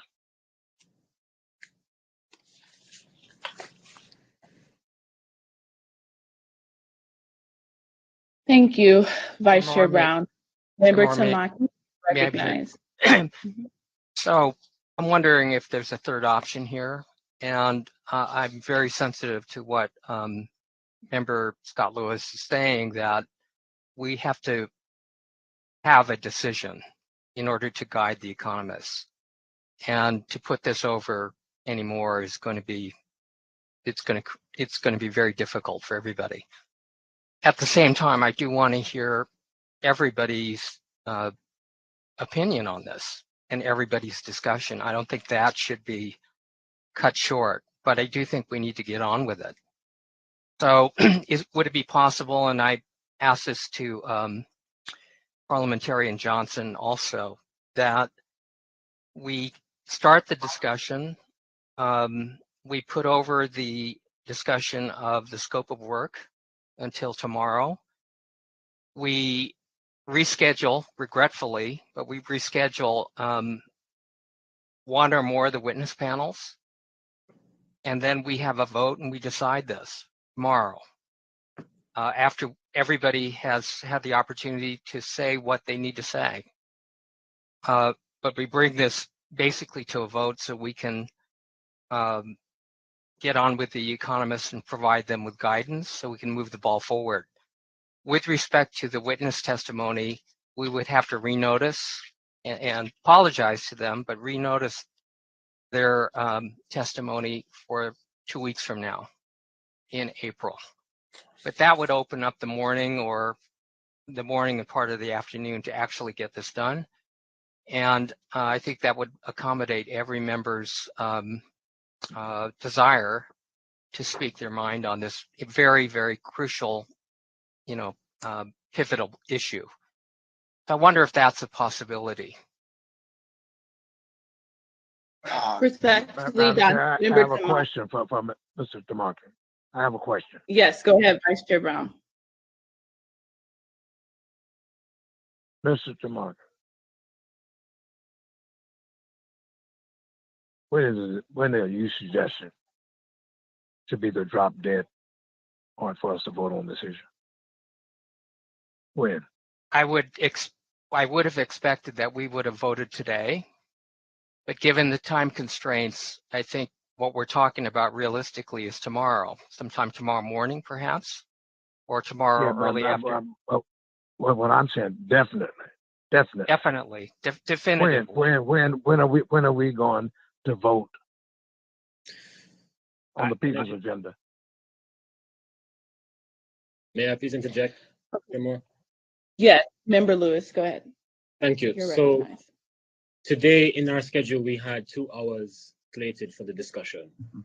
We still have more than 2 hours remaining in our meeting time today. And so if we simply move this afternoon's business to tomorrow, we can have the allotted original time for discussion and come to a vote today. I'd like to also remind my fellow task force members that we also began this discussion last meeting.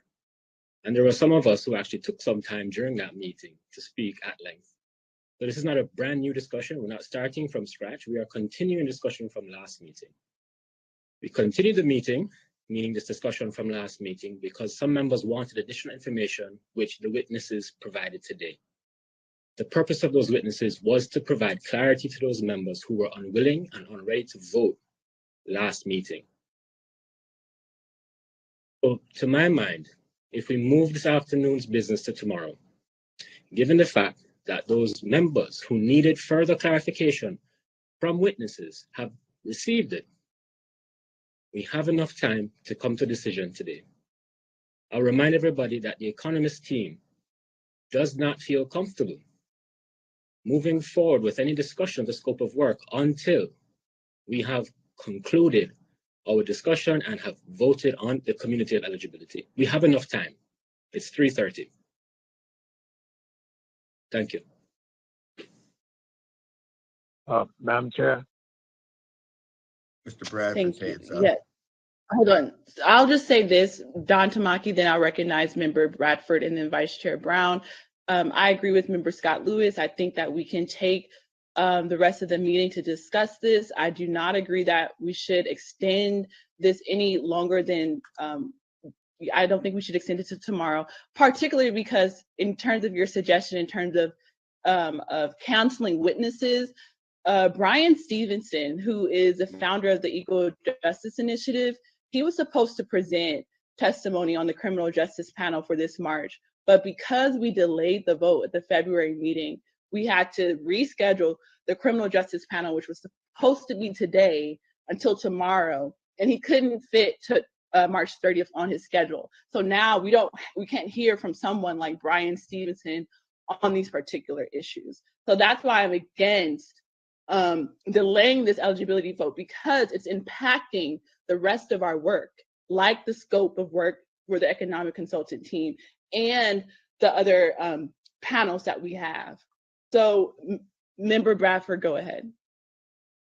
I'm in agreement with both Member Tamaki and Scott Lewis I'm trying to split the baby, and what I tried to suggest about a half hour ago was to afford that discussion that really didn't take place, that Mr. Jones Sawyer was speaking to allow members to vet out what those concerns were. I was one of those members in February who was unready. It's not that I needed additional information. I wanted additional information. I want to hear. Unfortunately, today I was chairing a committee where I let people have ample discussion, discuss their pros and cons on legislation that prevented me from hearing the discussion that I want to hear today. So I had to afford that as chair, and I think that's what Mr. Jones Sawyer was just saying. Before you take any vote, you still have a level of dialogue and discussion on what your positions are, and that's what didn't take place. And I think I don't want to speak to Mr. Jones Sawyer because he can speak on his own, but I too, as an elected official who chairs meetings, I've granted reconsideration or, yielded more time so my members of my committee could ask the questions that they needed. I did that all morning from 9 a.m. to noon today. So that's what we're seeing. I know, yes, we can have that discussion now, but I'm just saying it should happen. We have 2 hours and just want Chair. to be mindful. One moment, Vice Chair Brown. Just want to be mindful. There is a motion on the floor right now that has been properly moved and seconded by Member Scott Lewis and Member Montgomery Stepp. And the motion that's on the floor right now is the task force adopting a pure lineage model based on if you're a descendant of an enslaved African person in the United States or a descendant of a free African American who was here in the 20th century. That is on the floor. So we have time now to discuss the motion on the floor. Let's get into the discussion. Vice Chair Brown, you're recognized. You've lost my sentiment. What you're saying. Chair Moore. Chair Moore, this is, yes. Okay. I understand you're getting ready to move into your discussion.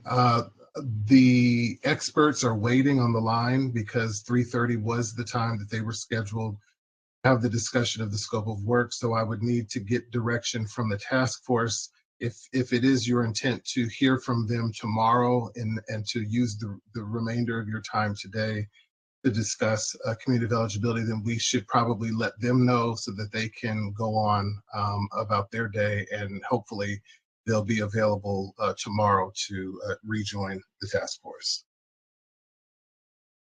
Okay, so we'll take consensus.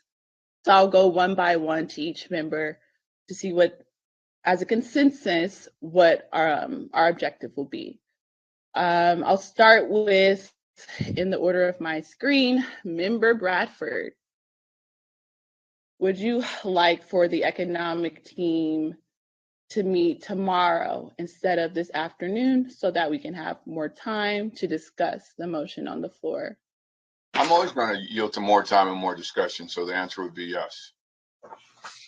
Thank you. Member Tamaki?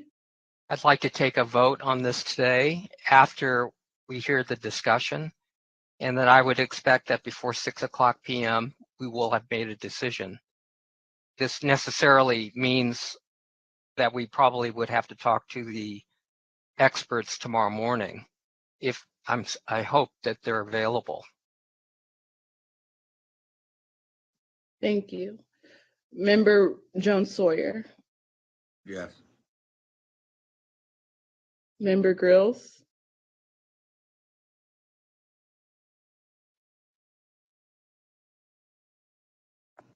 Holder, Yes. Member Scott Lewis, Yes, I'd like to move the afternoon's business to tomorrow and continue discussion. okay, for the Vice rest Chair of- Brown. Okay, sorry about that. Vice Chair Brown, Yes, we finalized today what we should do today and have a discussion now. Member can't Member wait till tomorrow. Montgomery Step. Hello? I really do not want to wait until tomorrow. Yes, yes. Um, Archie, it's going to be a while. Are you okay? Parliamentarian Johnson, could you mute, please? Thank you. I really feel like we need to make a decision today.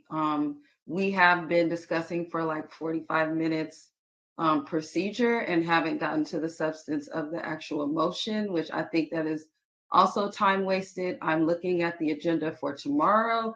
Having to tell people who have duly prepared for this and to present to us that, at the last minute that we will not have them present, I think is something we've already done in delaying this discussion before. In addition to that, when we had asked for just a simple doodle poll to go out last month for a May meeting, it did not go out, even though we had not decided if we were going to do a May meeting yet. I say that to say that we can't keep pushing stuff back, especially because we really just have one more meeting until the doggone report comes out. And so for me, I don't think that we should move anything. I think if we put a time limit on this particular discussion and then start with the economist after that until 6:00, then that would be something that we should do. But I don't think we should delay it. I don't know that any more information is going to kind of change where we are. I support the motion on the floor. I seconded it. So the answer is no, I don't think we should delay. Thank you. Member Grills, I don't, did you say anything? No, I didn't hear you call me. Oh. So I'm with the folks that said yes.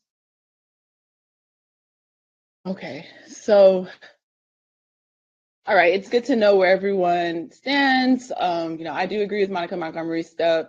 If we can, get the substance of the discussion going, and if we come to a vote, we could potentially still hear from the economic consultants, but they may have to be moved until the next day, till tomorrow morning. I know that's not a definitive answer, Damon, but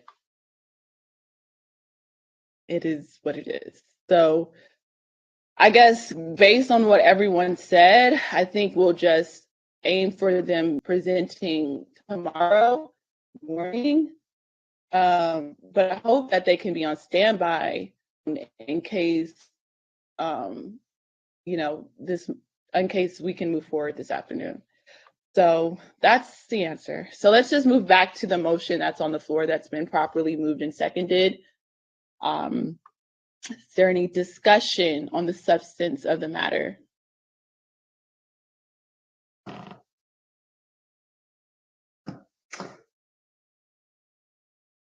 I'll just start by saying, you look at the statute at AB 3121. Each of the statutory provisions are lineage specific. So to member Reggie Jones Sawyer or to anyone else who is expressing hesitancy to a provision that is race-based at all, because my fear is that people's ideologies are being imposed into what should be a statute-driven process that's supported by the legislative history and, of course, the legislative intent of the lead author, which is Secretary Weber. She stated that AB 3121 is lineage specific, and that's supported by a dispassionate analysis of the statutory provisions itself. So again, my question is there anything in the statute that purports that this task force and proposals that are supposed to emanate from them should be? Madam Chair.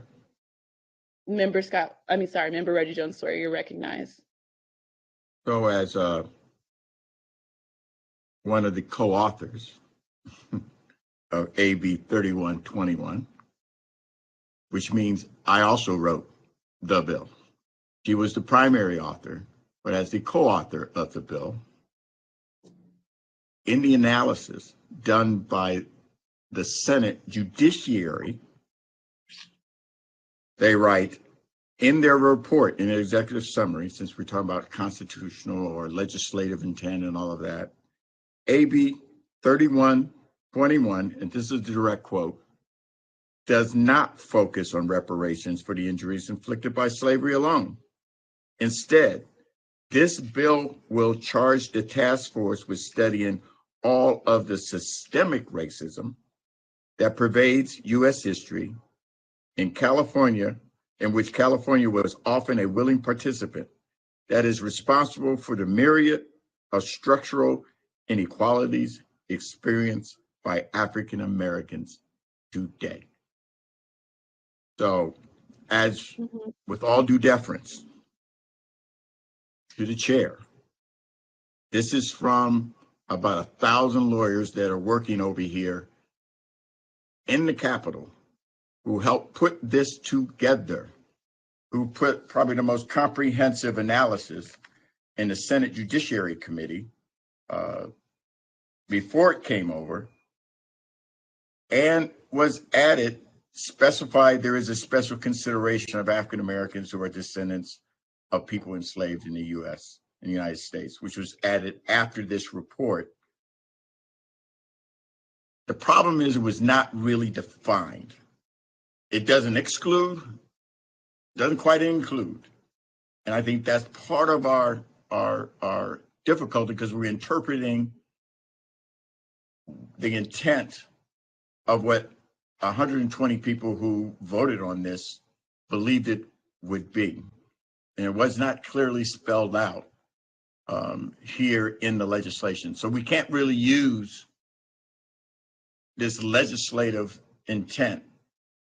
In addition, and I think Mr. Bradford will agree with me, the Secretary Weber had concern, and serious concern, and I have the same, the exact same, that we all believe, and I will agree that everybody on this watching and everybody that gets a chance to vote believes that all roads start with chattel slavery.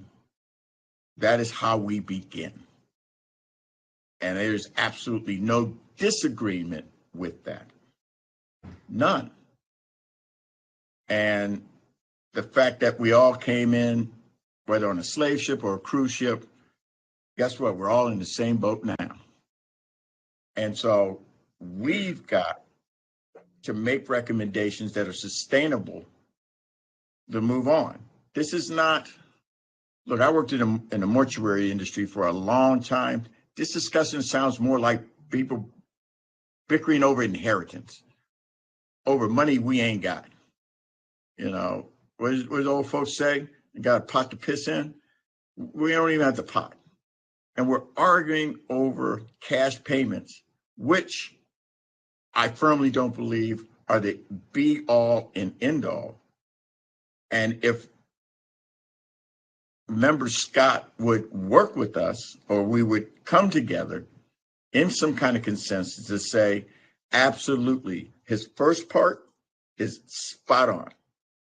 is really about descendants of chattel slavery, the ones that were here, because that's how they based the racism on our people for centuries and centuries. But this is more of like a class action lawsuit where a company pollutes the river and that river flows into a community and poisons people. We have a river of racism that is perpetrated either by this government, by white people, by slavers, all started again with racism, and it's flowed into our communities and has been poisoning us for centuries. Now is the time, not only for us to get some type of reparations for that, for the harm, because that's what happens in a class action or lawsuit. There's financial reparations, but they don't leave the polluter. They don't allow that polluter to continue to pollute. And it's almost as if, give me cash, but I don't care if the river keeps polluting our people.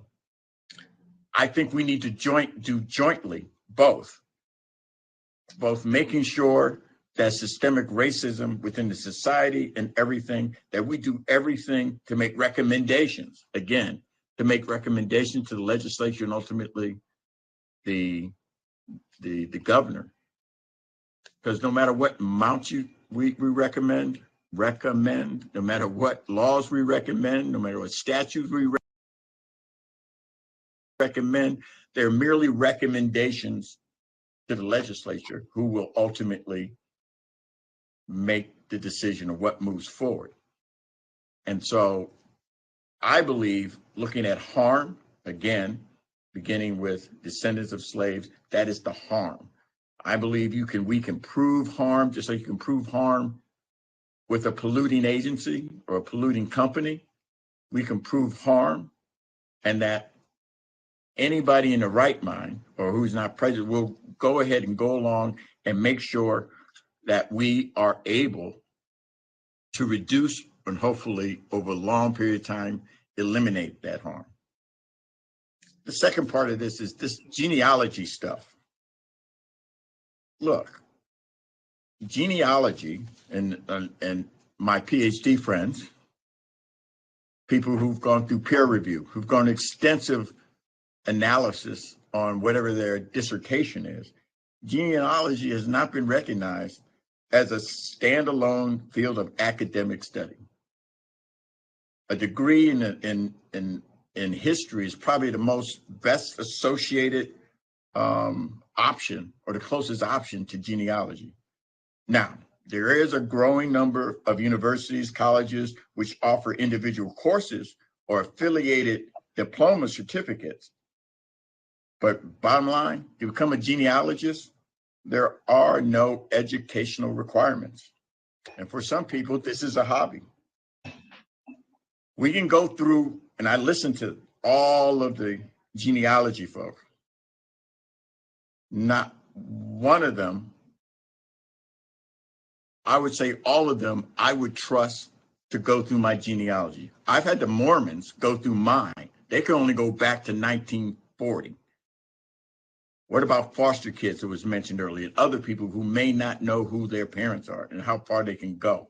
Do we exclude them even though they are descendants of chattel slavery? Do we take any one certificate or whatever saying that they are descendants of slaves when we have no real verifiable quantitative analysis of anybody that they are descendants of slaves? Very few of us can find those documents. But again, what about the ones, let's just say most of us can. What about the ones that can't? Do we leave them behind? And that is also wrong. And so that's why I'm looking more at a comprehensive look at this and look at it as a class action suit based on the harms of chattel slavery, which I believe and I hope it includes what Dr. Lewis is talking about, and then looks not just monetary, but looks at all the other things we could look at that impacts how slavery has adversely impacted us. Examples, which we should be talking to the economists about. How do we provide money so that we can own property, close the wealth gap?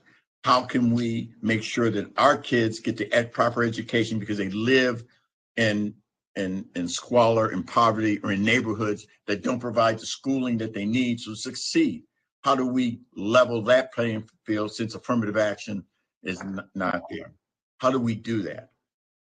That's the discussion I really want to have, not this. To me, this is just a small part of it.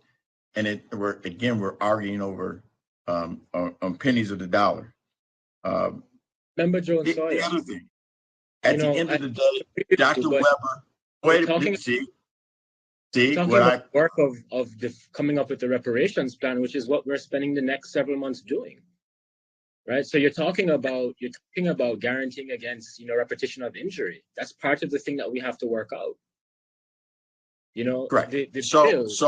But does your Dr. Lewis, does your motion take that into consideration? And I think so all of what you're saying, I don't disagree with. And I'm responding to you because you mentioned my name, and I don't disagree. Yeah, and I would like to finish. Okay, that's what I meant by I didn't say anything when the chair kept going on and on and on and on with her. It was allowing people to be able to say something, and then they finish, then another person speaks.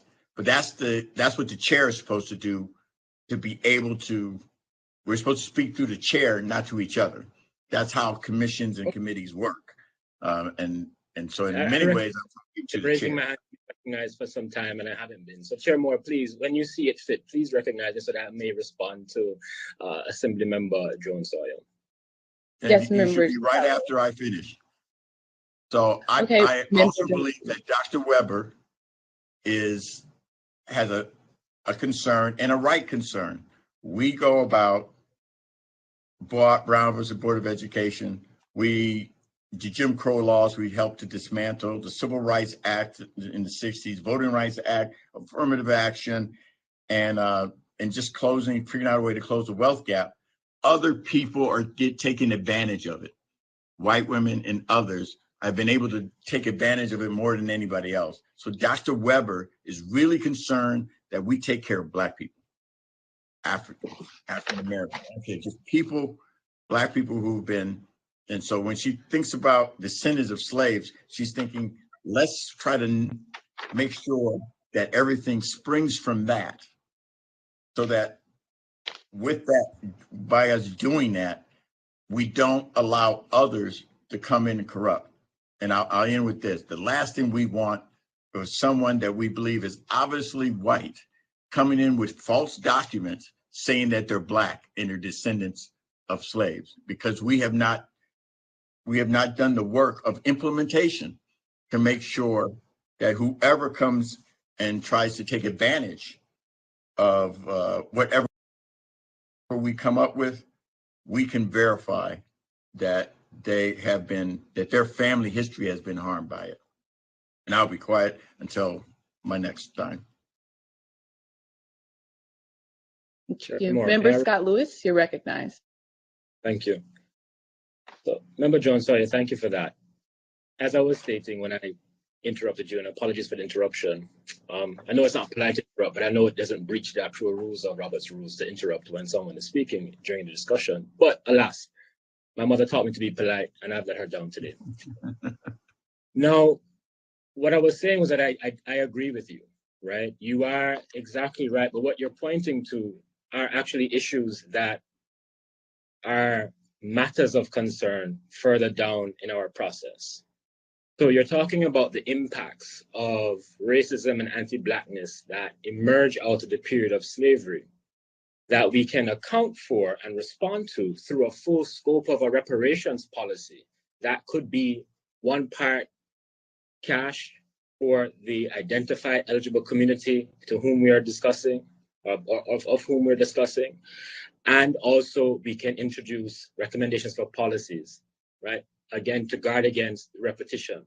Now, what's important to remember is that, and listen, I am, right, a non-descendant of US chattel slavery Black person. My people were enslaved, but not here.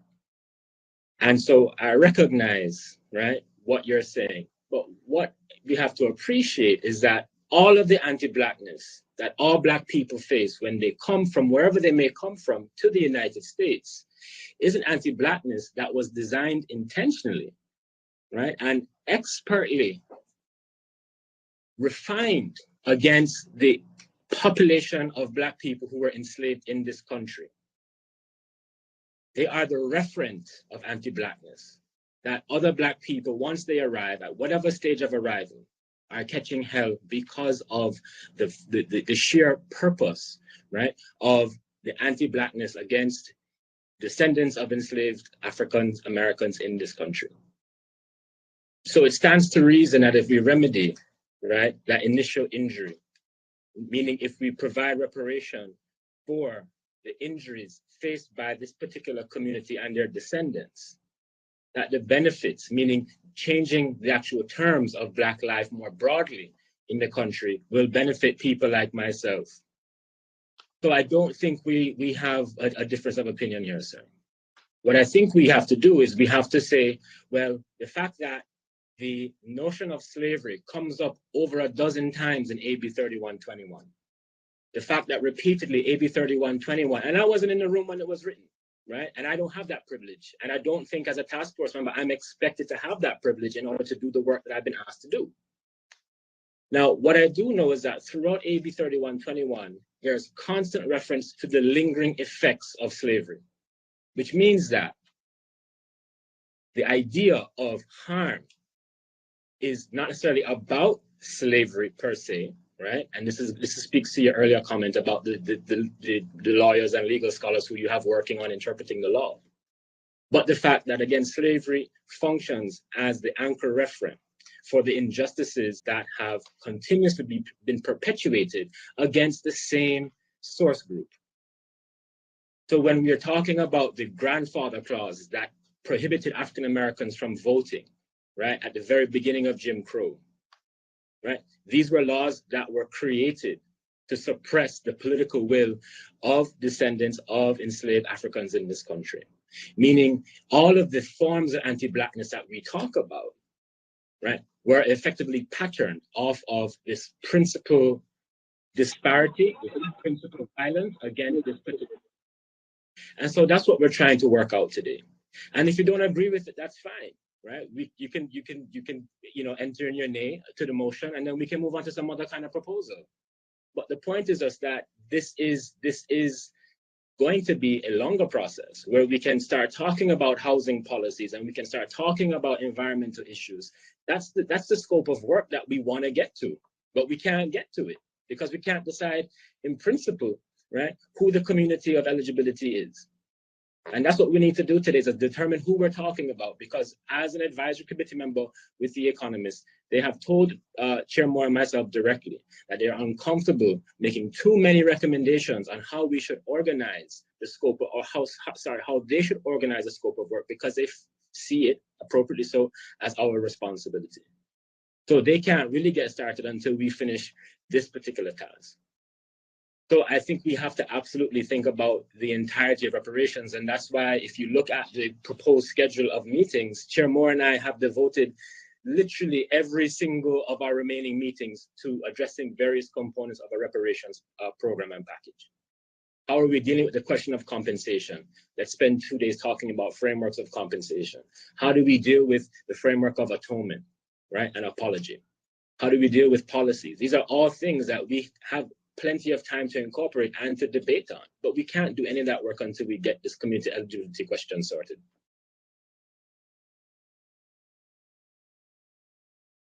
So Any other members? This is Member Holder, you're right. Yeah, I apologize for the technical difficulties and having to hold a camera separate from my computer, so I may look strange or wonky. The first thing I want to address is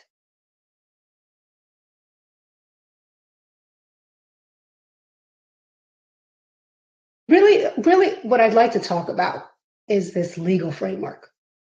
Because honestly, I think that's my value add. I think there's a lot of midnight, lawyers, making comments. I'm not addressing you, Assemblyman, but a lot of folks who are not lawyers and who have not actually been in the trenches for decades as lawyers, making comments about the state of the law, specifically about the state of the 13th Amendment and the Equal Protection Clause.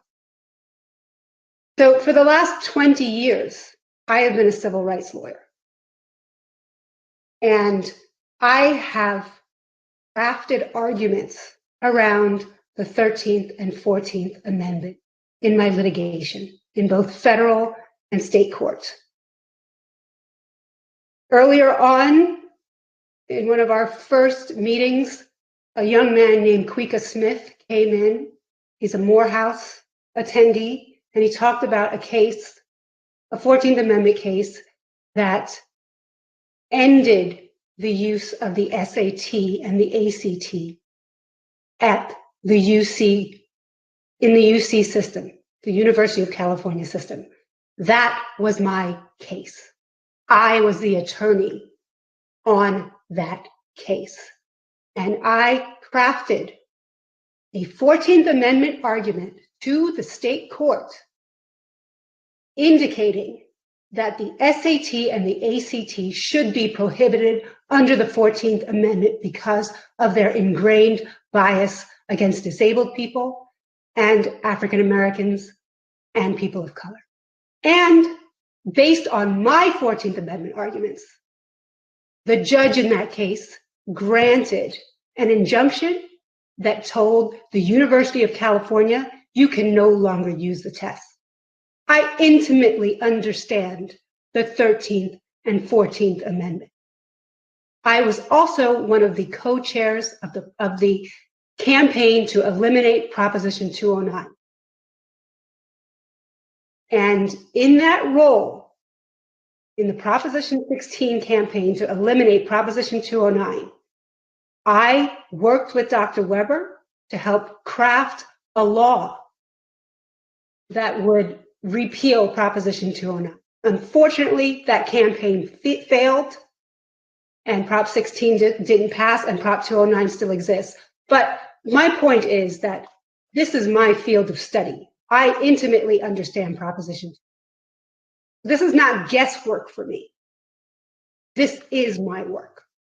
So I'm going to talk to you today as a civil rights lawyer and as a legal scholar who understands Proposition 209, the challenges to affirmative action, and the 13th and 14th Amendment. So the first false argument here is that, oh, we can't do any, we have to do lineage-based because we'll never get past Proposition 209 if we're not lineage-based. You must understand, and I tried to make this clear through the testimony of Professor Chemerinsky, Proposition 209 only applies to state education, the state contracting, and state employment. If we legislate on any other grounds, so if we talk about giving tax credits to people of color, or if we talk about doing land reparations, or if we talk about changes in the healthcare system to protect African Americans, none of that implicates Proposition. Okay, so we need to stop. We need to stop adhering to this argument that we have to be lineage-based because Proposition 209, will defeat any race-based claims. The other really important thing to understand about the 14th Amendment is that the courts, including the federal courts, and I've read all of the cases because I have to use them in my litigation on it, the court will allow for race-based claims There's a complete misunderstanding of the law here, saying you can't have any race-based claims. That is incorrect. The court will allow for race-based claims, but you have to be able to show that those claims deal with contemporary harms and future harms, and not that they are not remediating past harms. So from a legal perspective, a purely legal, scholarly, and constitutional perspective, we are going in absolutely the wrong direction if we focus only on the harm of slavery, because the court will not recognize or countenance that. That is a past-based harm. So we must make sure we include present-day harms and future harm. And that's based on domestic law.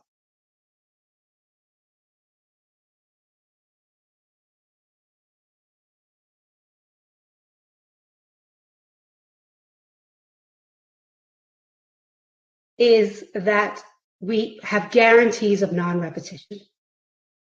Reparations from an international human rights perspective, the racism, that is reparations. You do not use the term reparations if you are not prepared to do that. And the system that folks are advocating here, where we're going to splice things up and have this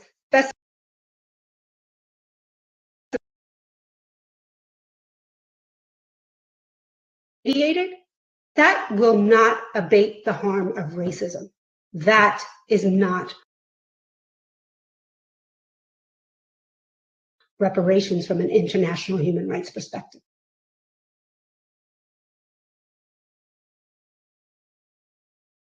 Because I feel like I have the qualifications, being a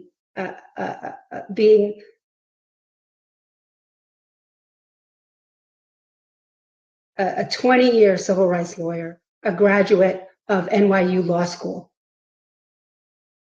I'm going to talk a little bit about legal intent. Constant refrain that, oh, the statutory intent, we can't do it because the statute is very, very narrowly defined based on. Incorrect, again. If you, what you don't, first of all, you don't even go to statutory intent unless the language of the statute is ambiguous. The language of this statute says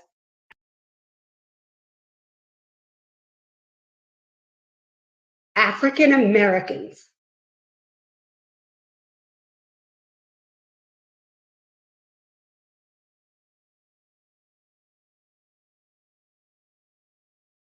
common understanding of the words. African American, the common understanding of the term African American means Black people, all Black people. All right, and so the actual language of the statute is not ambiguous. We don't even need to get to the legislative intent. We have unambiguous language that is broad, that says that we can create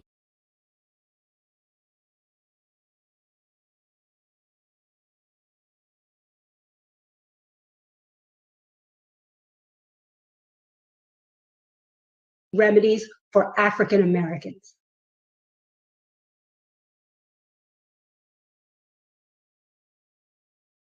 We, the 9 of us, who are all experts and scholars in our own right and all champions of racial justice for decades, it is our task to take 2 years to listen to the evidence.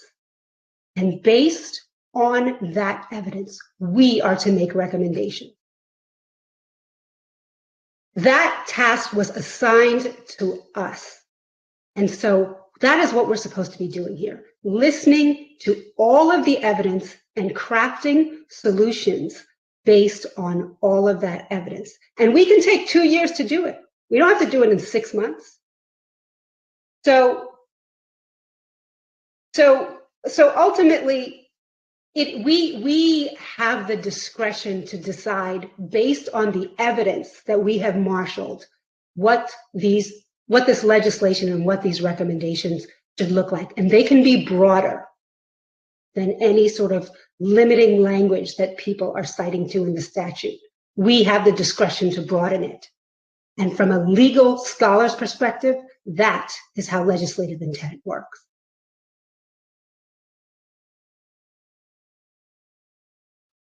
Thank you, Member Holder. Are there any other members who'd like to contribute to the discussion on the motion of the floor? Member Bradford, I saw your hand. You're recognized. The Grills, please, and then I'll go after that. Okay. Member Grills, you're recognized. Thank you. And I want to thank Member Holder. She addressed some of the things that I had concerns about.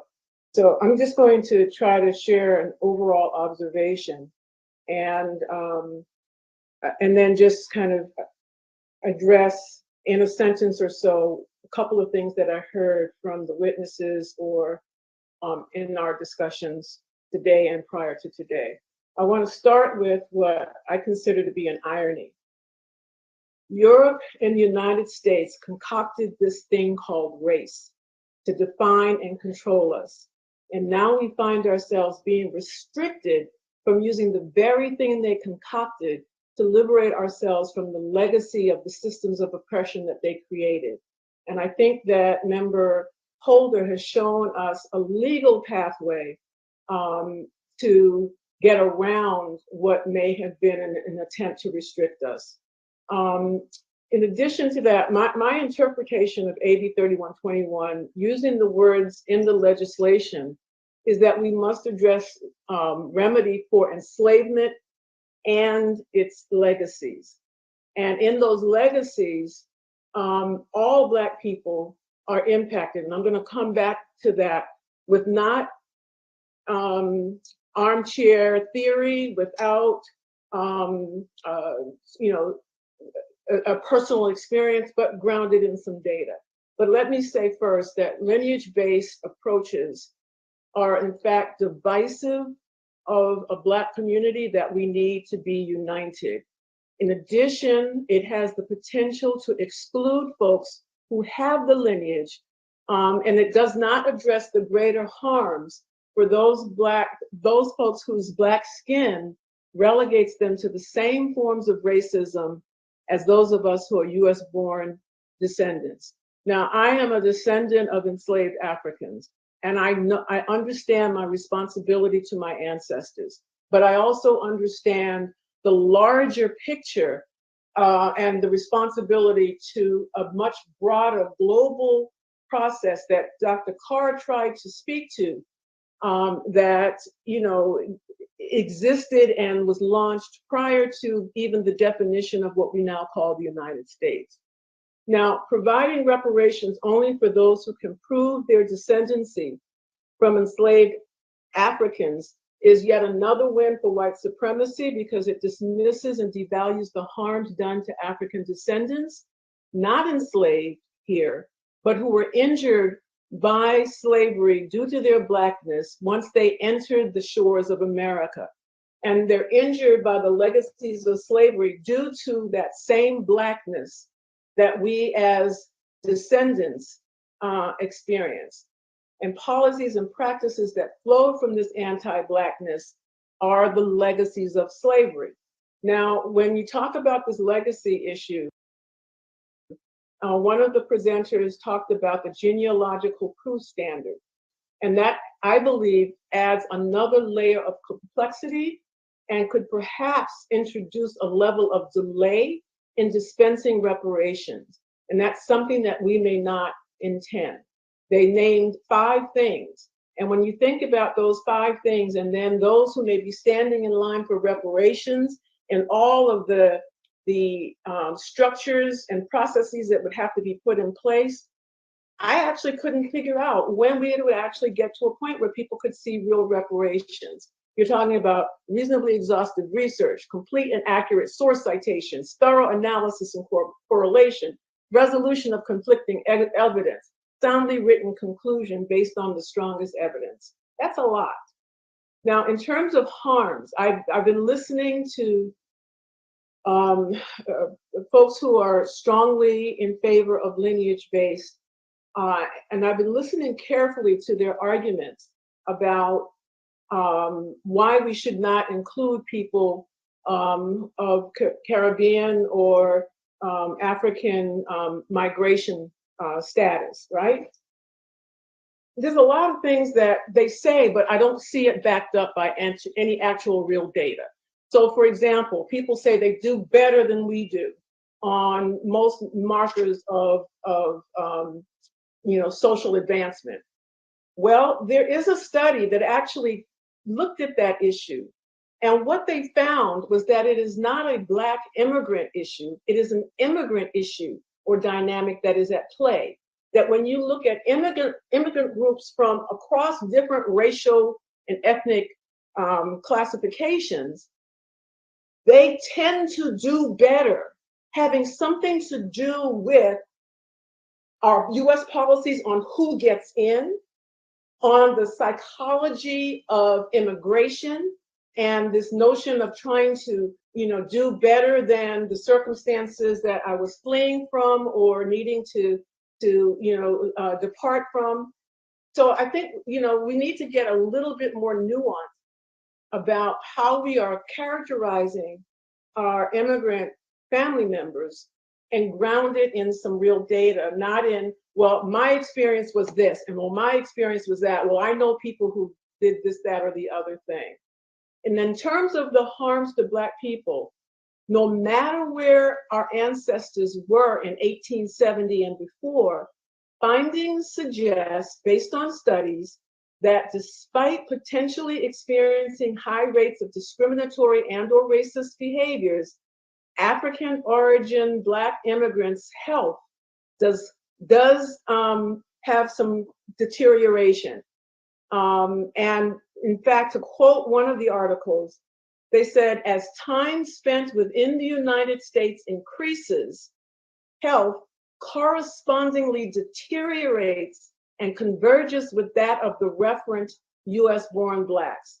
Now, the findings presented here in this study and several others provide further insight into the health of African origin Black immigrants, which is a rapidly growing proportion of both the US Black and foreign-born population. And the last time I checked, once you become a citizen, you're a citizen. And so what they're experiencing matters, right?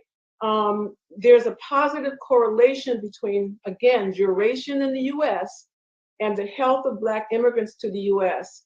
And again, that is based on the fact that they are experiencing the harm associated with the legacy of enslavement. And this is, again, based on the research of people who conducted a study on the Immigrant Health Advantage, which was an examination of African origin Black immigrants in the US with a sample of 570,675 adults aged 18 to 85 from the 2000 to 2018 National Health Interview Survey. In at least 6 other studies, sitting here right now on my desk, for Black immigrants adopting a Black racial identity, it often leads to a downward rather than an upward mobility for them. So this notion that they are doing so much better and they came of their own accord, that needs to be interrogated. Further, Black individuals living in the US, including Black immigrants who experience race-related stress, are vulnerable to psychological distress in the form of depressive symptoms, such as feelings of sadness, hopelessness, and worthlessness. As a clinical psychologist, I actually had clients who were African immigrants and who were Caribbean immigrants. And they were struggling under the weight of American racism. They did not understand or know the extent of that racism. I could also go into research that addresses some of the concerns that people have raised about African immigrants don't want to connect with African Americans. There's a whole literature on that with data to support it. And I have to say that the comments that I've heard to date do not reflect that. So lastly, I just want to say, in terms of some additional comments to things that I've heard, Queen Mother Moore was invoked today. And I just want to say that having talked to people who studied under or mentored by, sat at the feet of Queen Mother Moore, they are very clear she was a staunch Pan-Africanist And in fact, her first organization was called Ethiopian Women. I could go on, but I'm going to stop here just in the service of time. I do want people to finally know I am not against, addressing the primacy of the needs of those of us who are direct descendants. I am in fact in favor of what the language was saying, showing special consideration. And I think that part of our job is to figure out in our future meetings what that special consideration looks like. But I don't think special consideration is the same as, and therefore deny everyone else. Thank you.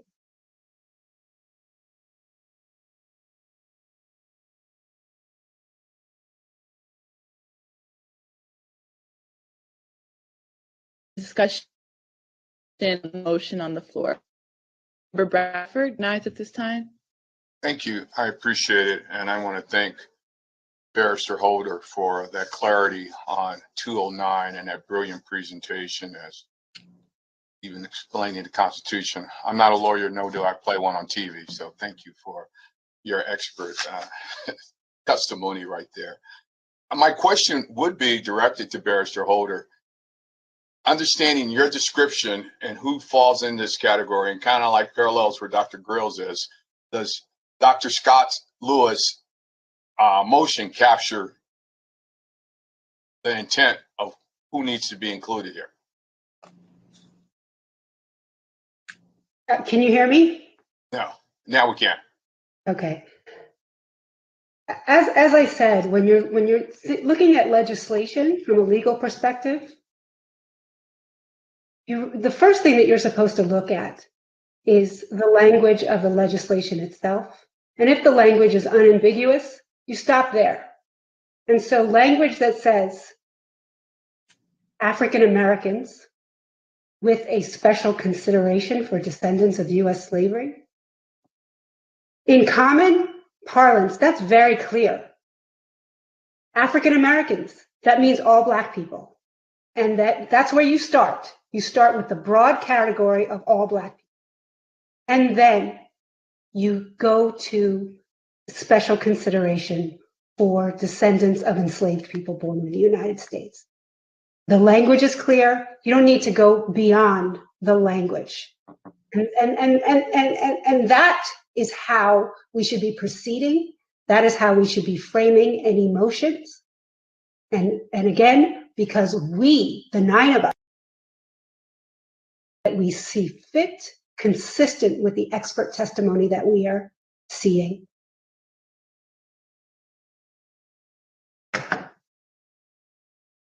So should there be a gradation, so to speak, a step down of levels of reparations? I mean, if we started with direct descendants and then those who are directly impacted or have been impacted does not capture, that sliding scale of people who need to be included. And, there's been discussion about, as Dr. Scott Lewis says, we'll get into the weeds of what it looks like later on once we define who gets it. But I want to use as an example, like first-time home buyer. I mean, if someone in your family has bought a home before, I don't think you should qualify for a first-time home buyer. But if you're 3 generation, 4 generation living in housing projects, which there are many African Americans who've been 4 and 5 generations in public housing, they're the ones should be in the front of the line for, I think, housing assistance or first-time homebuyer programs if we're doing reparations. Would someone like that qualify? I mean, I think that's what we should do, even when we talk about education opportunities. You're the first one in your family to go to college. Those are the ones that should be entitled. But I don't want to get into the weeds. I really just want to see how we capture what Dr. Weber's intent was, truly direct lineage, but also open up the paradigm, because you've all articulated so well the long-term impacts of slavery and its ongoing effects here in California and America. So I just want to know if our motion captures that, and if, again, are we leaving people out with what? Because I like what Dr. Scott Lewis stated: direct descendants and anyone who arrived in the country prior to the 19th century. So think that captures a lot of folks that was discussed today. So that's my only comment or question.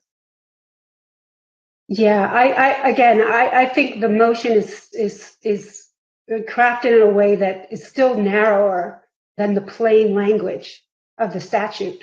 And I think that I think the plain language of the statute is quite broad, and there's no reason to go narrower than the plain language. I think the plain language is African Americans, meaning all Black people, with a special consideration for descendants of U.S. slavery.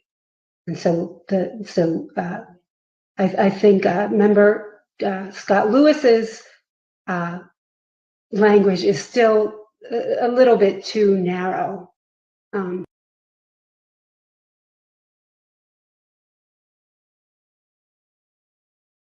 Slavery.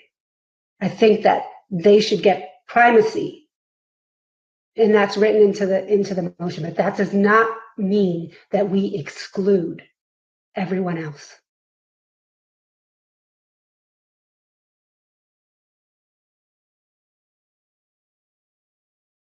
I think Member Tamaki has his hand up. I'll defer to Professor Lewis if you have a comment, Siobhan. Just a brief comment. Thank you so much, Don. Yeah. I just want to draw attention to AB 3121, where it says that the purpose of this chapter is to establish a task force that would do all of the following.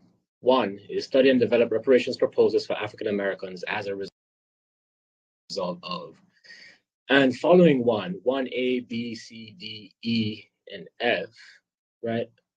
Well, E, up to E, all reference slavery in this country. And then F talks about the direct benefits to societal institutions, public and private, including higher education, corporate, religious, and associational. 2 is to recommend appropriate ways to educate the California public of the task force's finding, right? And then 3 is to find appropriate remedies.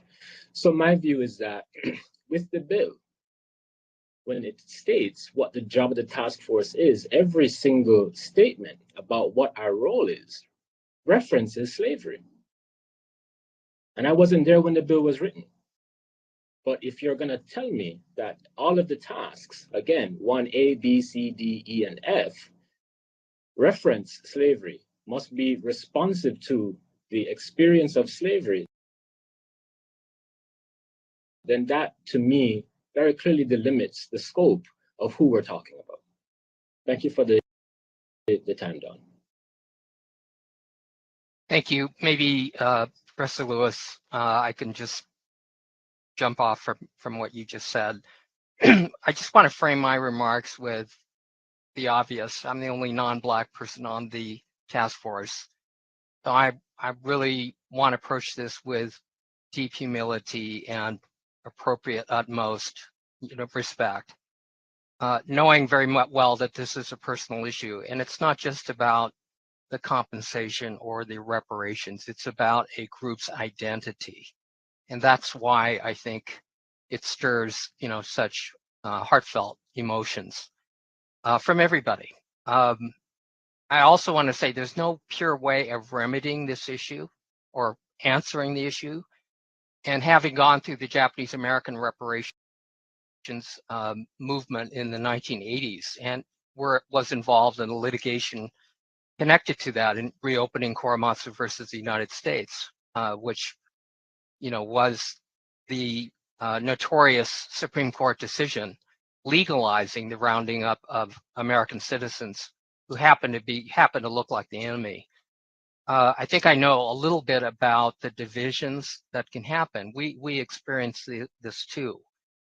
And the reason why I say it's not a perfect remedy, this is rough justice, because at the end of the day, we had to exclude groups also within our own community.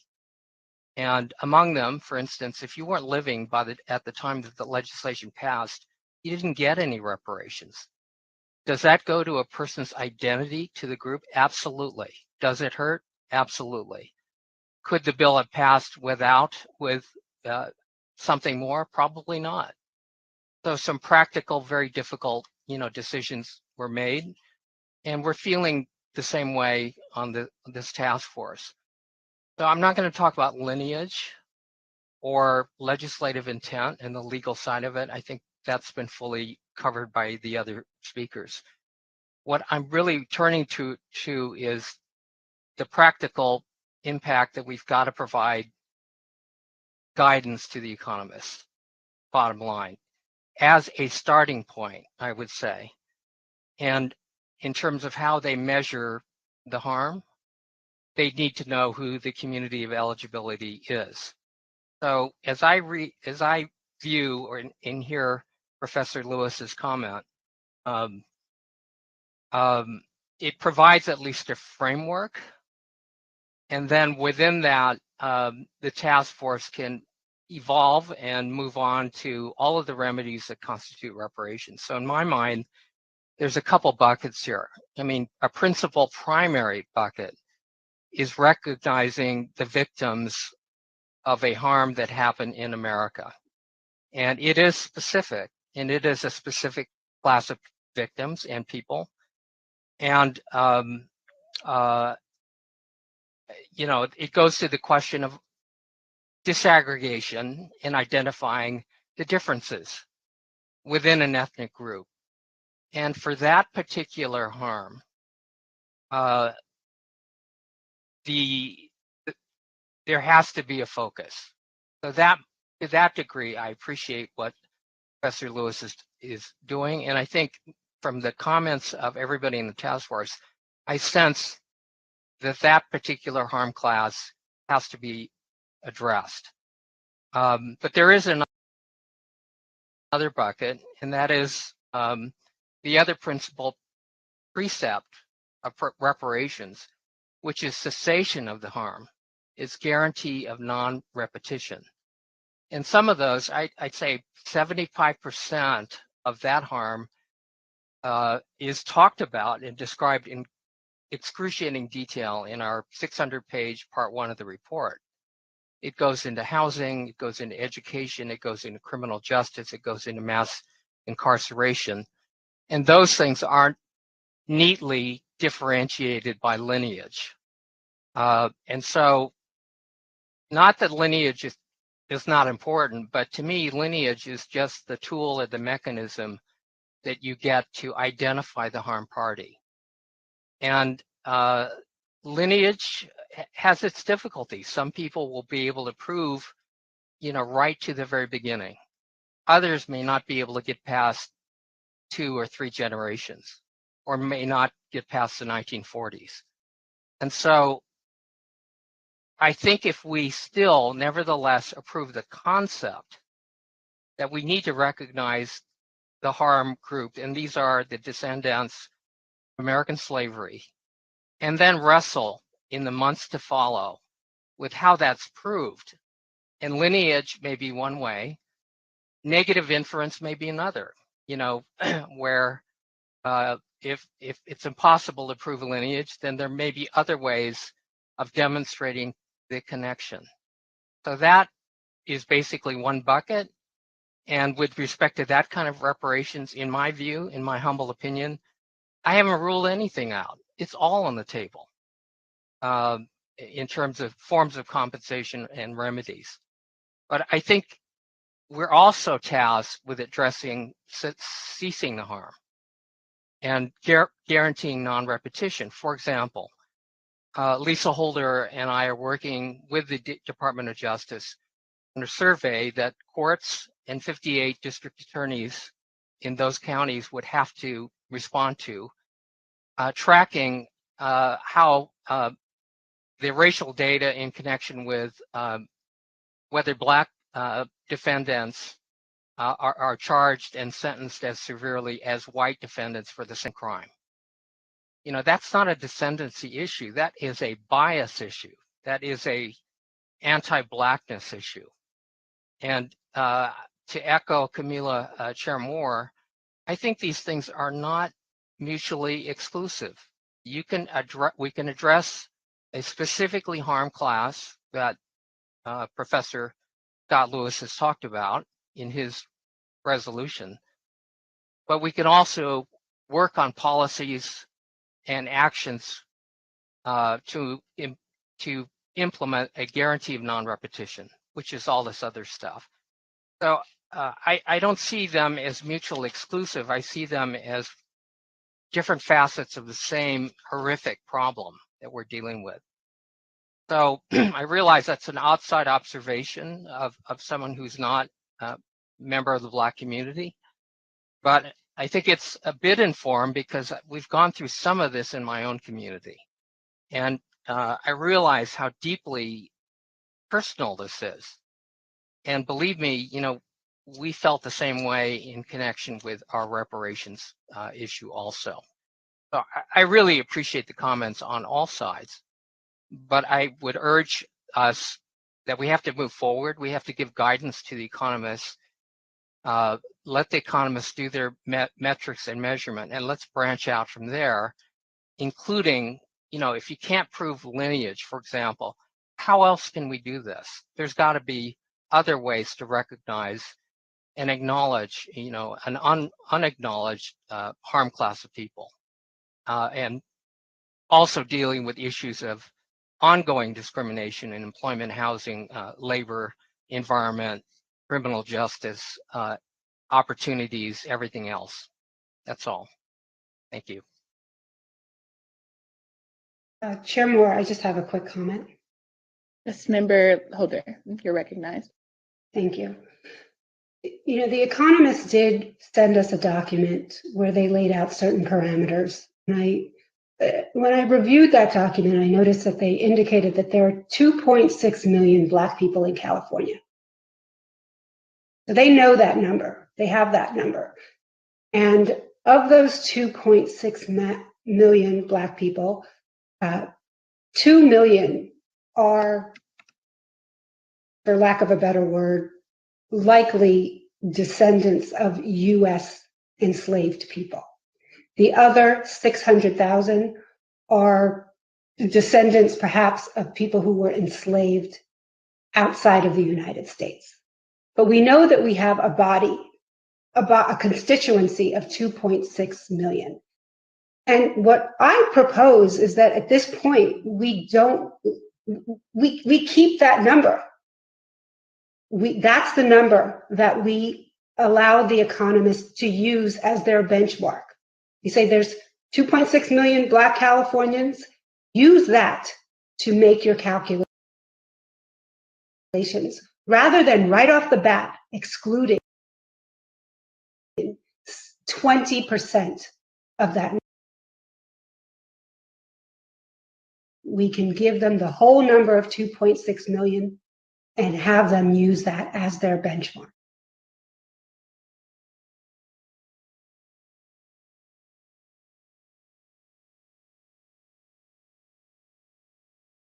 Thank you, Member Holder.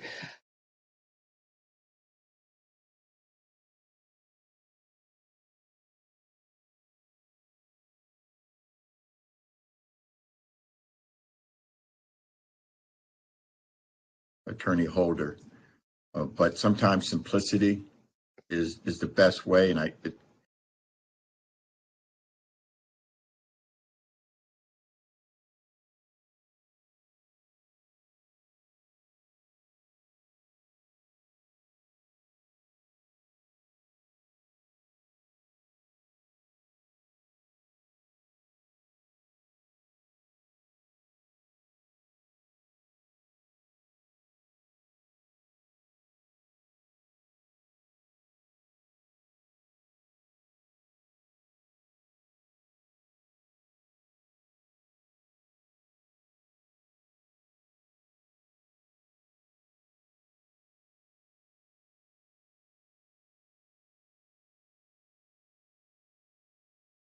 move on with African Americans with special consideration for descendants of slaves, because I think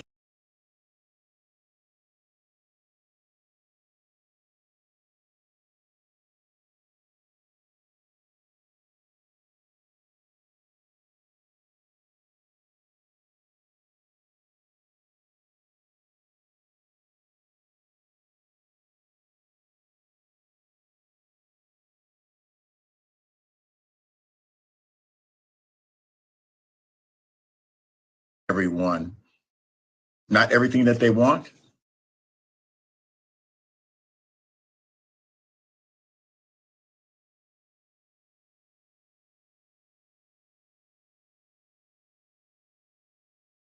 But maybe give everybody the comfort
numerosity nobody on this to the extent that Black immigrants also experience harm or anti-Black racism. Nobody on this task force has denied that. But in line with the legal dictates, you file a separate claim, just like the Japanese internment camp victims who were not American citizens, who were harmed by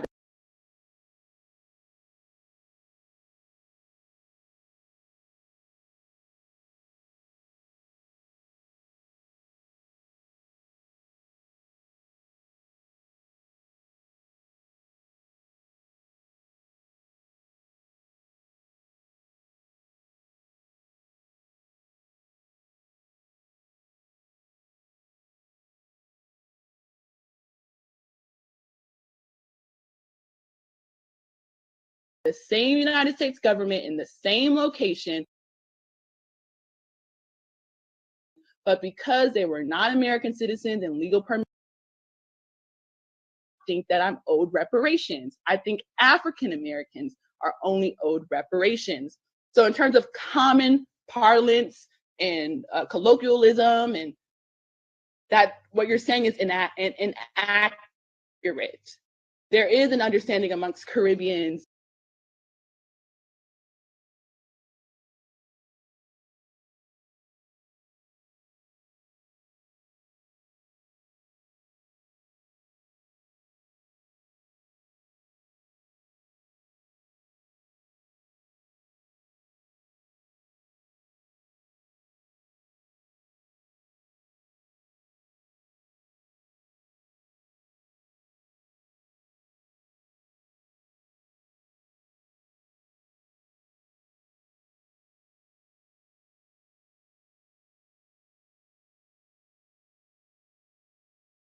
statute does talk about contemporary and present harms, which we all acknowledge it does.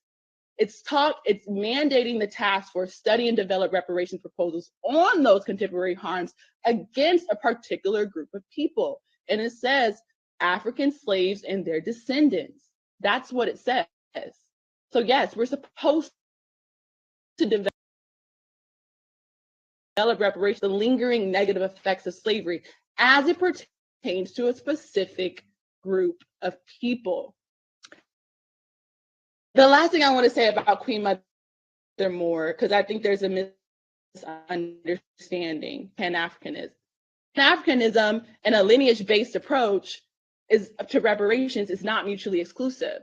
And it's really a shame that people have mascotted Queen Mother Ali Moore as someone who is against a lineage-based proposal when you can literally read her document, 12-page document, where she coins the term descendants of American slaves and champions a lineage-based approach as early as 1962, right? As Kwame Ture, formerly Stokely Carmichael, said, Pan-Africanism is not an ideology, it is a political objective.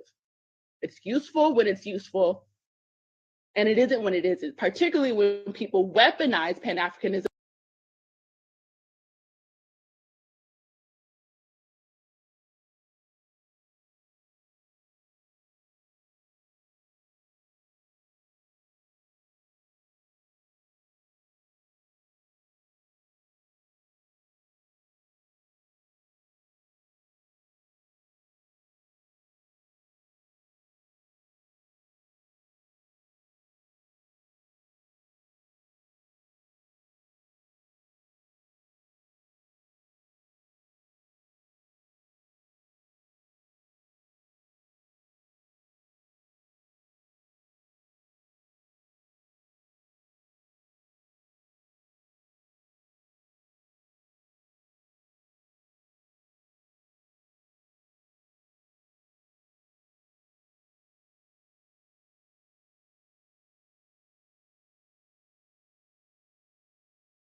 decide and differentiate in terms of who gets more reparations. But we can't just exclude people who were harmed right off the bat.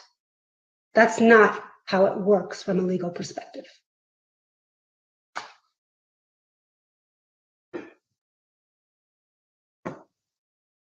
Dr. Gross has her hands up. Member Gross, you're recognized. I believe you called on Member Tamaki, so I can go after him. No, I'll defer to you, Professor Grills. Proceed. Okay. Thank you. I simply wanted to respond to the example that you provided, Chair Moore, of your Jamaican neighbor. And with all due respect to his particular experience and identification, I think we would do well to perhaps try to move beyond anecdotal examples of things.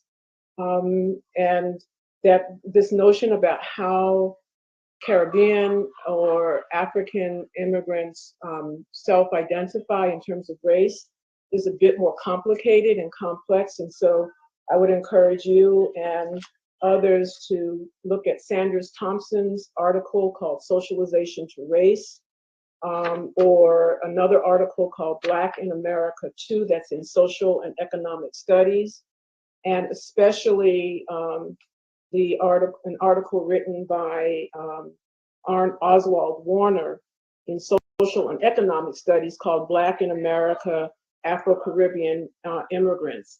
There's a lot more there to when someone says, I'm Black, not African American, and this whole notion about racial identification.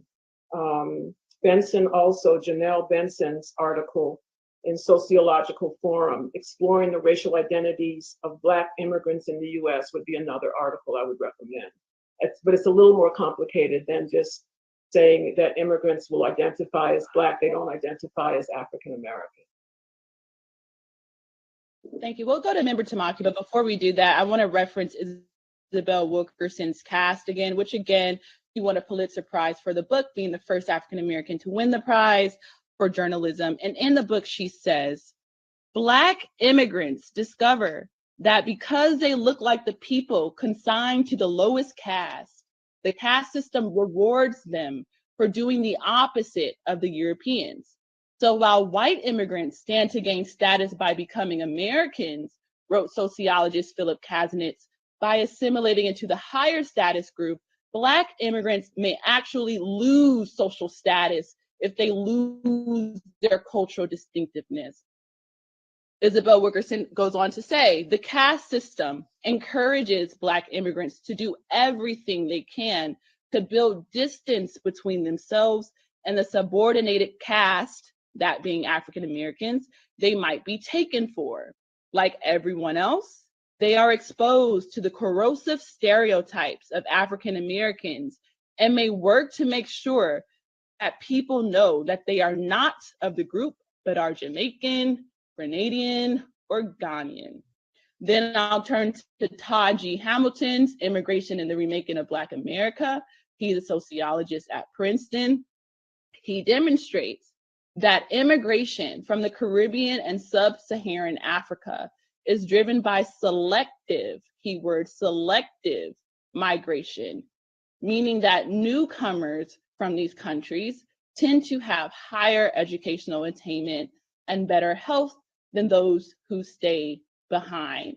As a result, they arrive in the US with some advantages over native-born Blacks, and in some cases, even whites. Again, it's not that I'm trying to rely on anecdotal evidence, but many task force members have relied on anecdotal evidence in the past. But I just cited a Pulitzer Prize winning book and a Princeton trained sociologist that pretty much corroborate what I just said. Member Tamaki, you're recognized. Thank you. So I'll leave the debate of those issues to the scholars who study this stuff. I think there is room for disagreement on the extent that Black immigrants suffer the same as American descendants of slavery. It's sort of the issue. But to put Professor Lewis on the spot here, what I'm struggling with is is any view that those two views are irreconcilable. I'm looking for how you synthesize, both things. And, to use a metaphor of Assemblyman Assemblyman Reggie Jones Sawyer, the polluting factory. In your resolution, Professor Lewis, is there a way to compensate, reward, recognize, acknowledge the injured family living right next to the polluting factory, but then also take action to stop the pollution in the first place? And then to take that metaphor a little bit further, in your resolution, does it allow, and I would categorize this as the cessation of the harm, for folks living beyond right next to the polluting factory, but downstream or downriver or 5 miles away? This is Lisa Holder's point, that we should also be recognizing that harm and doing it in a way that is meaningful. But what I'm struggling to understand is, and I don't see it, as why those views might be irreconcilable. I don't see them as necessarily mutually exclusionary. And unless I'm mistaken in your resolution, I think you actually, in explaining it, talked about in the weeks and the months ahead, it gives the opportunity for the task force to address all these other issues that I've just talked about. So really what I'm asking for is clarification of your resolution in your view. Sure. Thank you, Don. So to respond to the metaphor of the polluting community, the pollution thing, there's a difference between being the victim of pollution, right? Meaning the experience of encountering pollution, and having your very constitution organized by the very fact of being polluted, meaning your pollution is constitutional to the development of the company, meaning it isn't just something that happens to you, it is what you are. And this is the difference that we're talking about here. And so, someone who enters into a neighborhood that is, a neighborhood that is polluted, right, experiences pollution, but they aren't necessarily defined by the pollution, meaning they haven't had the centuries of identity organized by virtue of being polluted. All right, and I'll leave the metaphor there, right? What I think we have to recognize is that, yes, there is the qualification of anti-Black discrimination that people who have Black skin or who are identified as Black will experience in this country. And that's one thing. But the other thing, and the more important thing, and this is what the motion that I put forward gets at, is that reparations is fundamentally about recognition. In other words, and this kind of goes back to what Member Burroughs noted as an anecdote by Chair Moore, is how do you actually define yourself? And so what we're talking about is reparations being the opportunity for African Americans, right, who are foundational, to this country, being able to identify themselves and be identified as a discrete group. And what I will say is that I don't think it can be taken for granted that immigrant Blacks in the first generation, even the second generation, will identify themselves as belonging to that group. And so there is a distinction. And so the motion was trying to create a category that is recognizable, right? Now, to your point, is that once, and I'll reiterate what I said earlier, is that the entire reparations proposal that we have to put together will account, right, for systemic changes, or will recommend systemic changes that will in fact go on to benefit people who would be considered Black immigrants or descendant of Black immigrants in this country, right? Because we recognize that they are being polluted, so to speak, but they're being polluted because of, let's call it, the pollutability of African Americans who are descendants of the enslaved in this country. And that's the difference. And so we're talking about reparations as being a continual claim that actually begins in the period of slavery, right? We can talk about Belinda Sutton, who in 1783, right, even before Callie House, is actually asking for reparations from this country in the same year that this country actually became a proper republic. We're talking about a centuries-long program of reparations of a people trying to recognize themselves. That was a promise of Reconstruction, was being able to recognize oneself as a community, as a distinct community.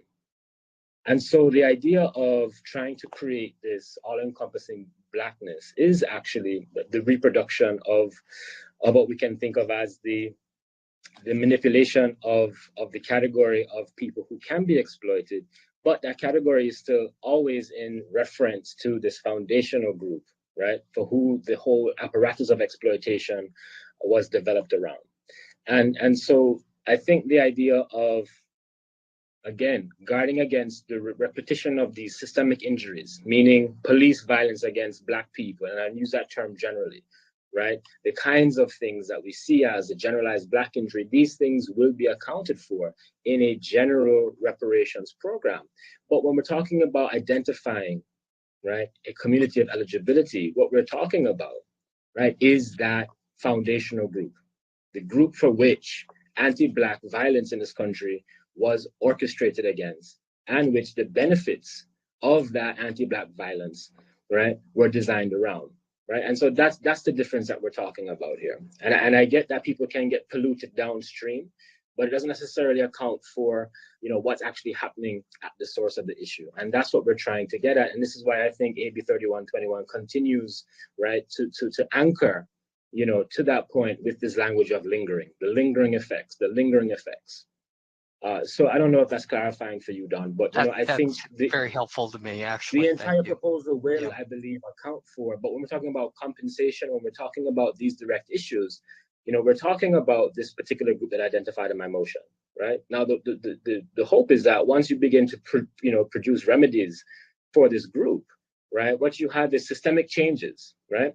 But again, that's not the point of reparations. Reparations is responding to the injuries of this particular group, and reparations has to begin with a principle of recognition, which I get intent and I get legal, what have you, but there's a community who for centuries has been demanding recognition as a people. And that is, I would say quite literally, the one most important thing that they have been denied, right? This was the fear of Reconstruction, right? In my own work in Oklahoma and Indian Territory, where Black people, right, post-Reconstruction left the South and were able to exercise their autonomy as a discrete group of free people, right? Their freedoms were interfered with because of this coherence of their identity. And because with that coherence of identity, they were able to mobilize political will and political resource and economic resource. And this has been the biggest issue in this country's, you know, anti-Black, policy, has been the undermining of the self-determination of African Americans who come out of the principle, the practice of enslavement.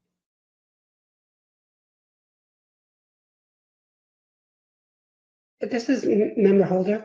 Thank you. Member Holder, you're recognized. Thank you. Just to jump off on what Dr. Scott Lewis just said, there's mobilization and galvanizing the people. There's a practical side of this. And honestly, I think the legislators on this panel are the most familiar with this practical side. But the practical side is that we have to build consensus, right? That's ultimately what's going to get us over the line. We have to build consensus among the people. And if there are 2.6 million Black people in California, and we just right off the bat just wipe out 30% of that, that is going to create division among the base. We need to galvanize the base, and that is Black people. We can't go into this reparations proposal without having all African Americans in California behind us. And there is no doubt about it, that if we just eliminate 30% of that population right off the bat, that's going to create division, that's going to undermine consensus, and that's going to undermine the success of this policy. We have to make sure that we are focusing more on belonging than otherizing in order to build consensus. Member Holder, I just want to say, if the task force goes with the race-based approach, what I believe you're proposed, that will promote fissures in the Black community as well. Because if you realize, I just wanted to make that clear, either way, there are going to be some unhappy campers. And it's, up to us as a task force to mitigate harm, understanding that under international law, reparations and reparatory justice is supposed to be a victim-led process and a victim-oriented process. So, with the proposal that I believe an advocate for in terms of a race-based approach, that is going to aggrieve the victims of the institution of slavery, which are the direct descendants of the enslaved people in the United States. To overlook that, I think, is very inappropriate, and it goes against the spirit of the law as written.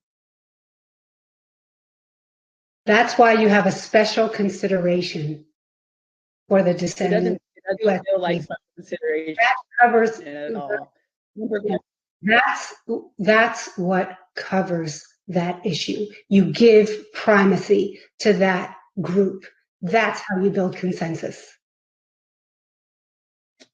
Not what the law says at all. Member Gross, you're recognized.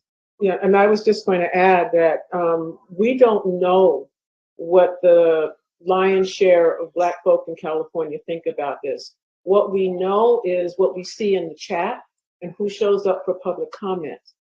And that's one of the reasons that the listening sessions and the survey are going to be so instructive, is that hopefully they will, through their networks, be able to reach a broader cross-section of Black folk who haven't been coming to listening sessions, who can't take time off from work to be in this all day long, who are not members of organized bodies that have a particular perspective. We don't know what the rest of Black California thinks.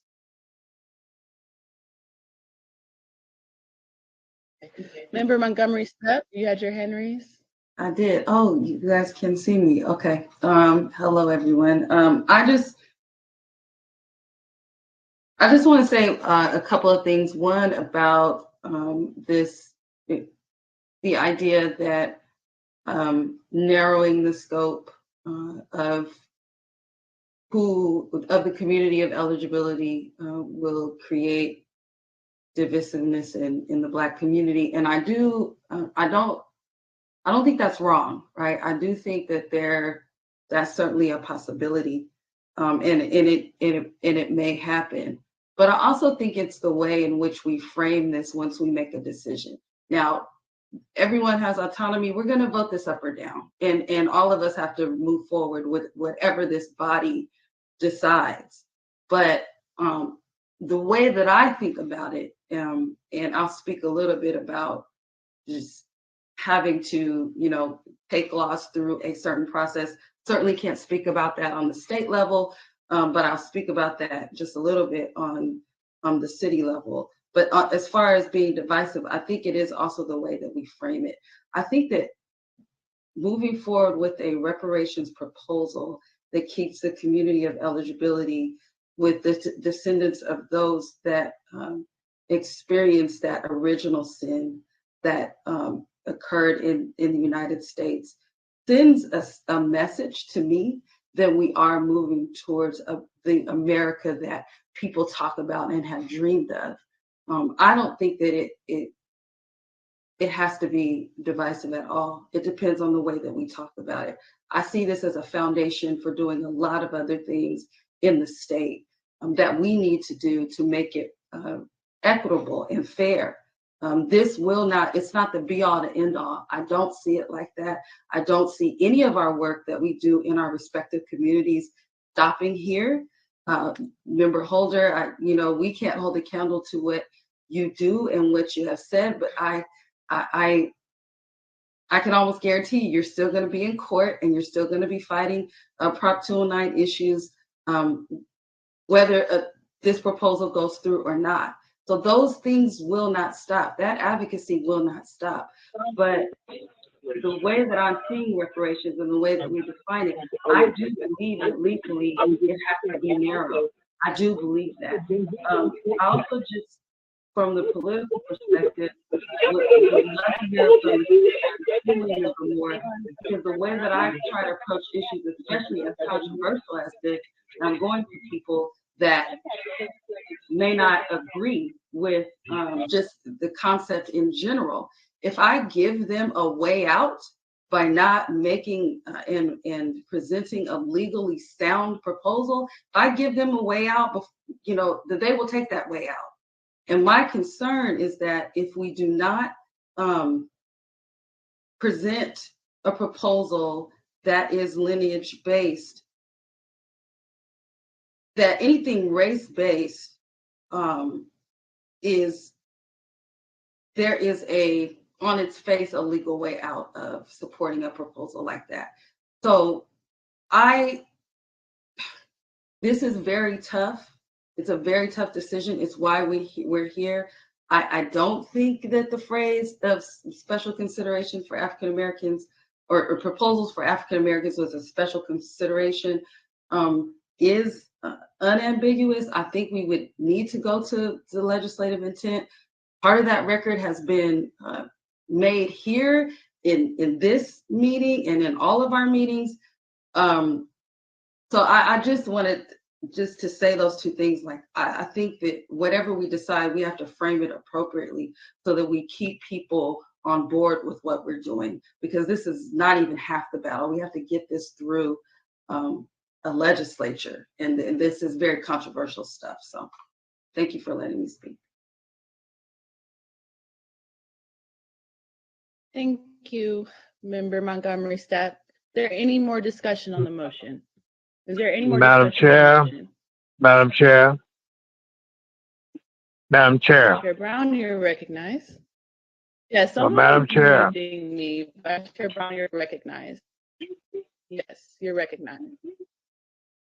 Hello? Can you hear me? Vice Chair- Yes, you can speak. Yes, sir. Are we at the point of ending debate?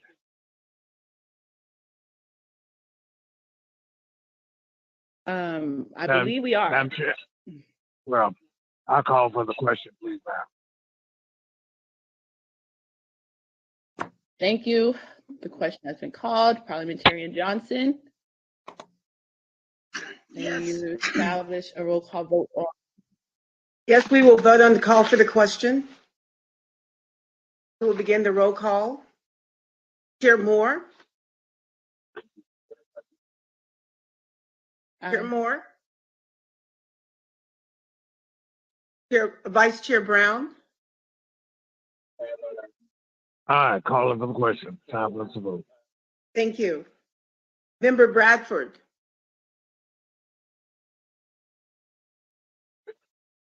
Member Bradford.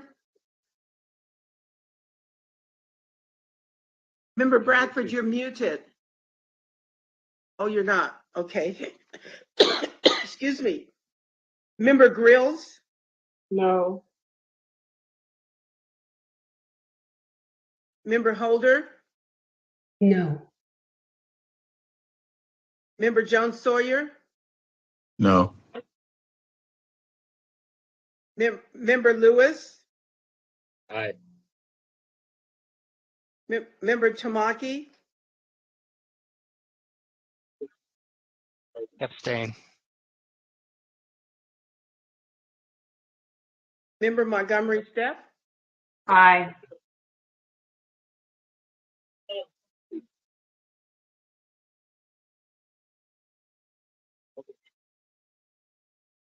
Member Moore. I'm sorry, Chair Moore. Aye. I said aye. Sorry, thank you. I didn't hear. And then Member Bradford. I'm abstaining. Abstain. Brown? Did you call Vice Chair Brown? I did. You voted. You voted, sir. Madam Chair, there were 9 members voting. There were 4 ayes, 3 nays, and 2 abstentions.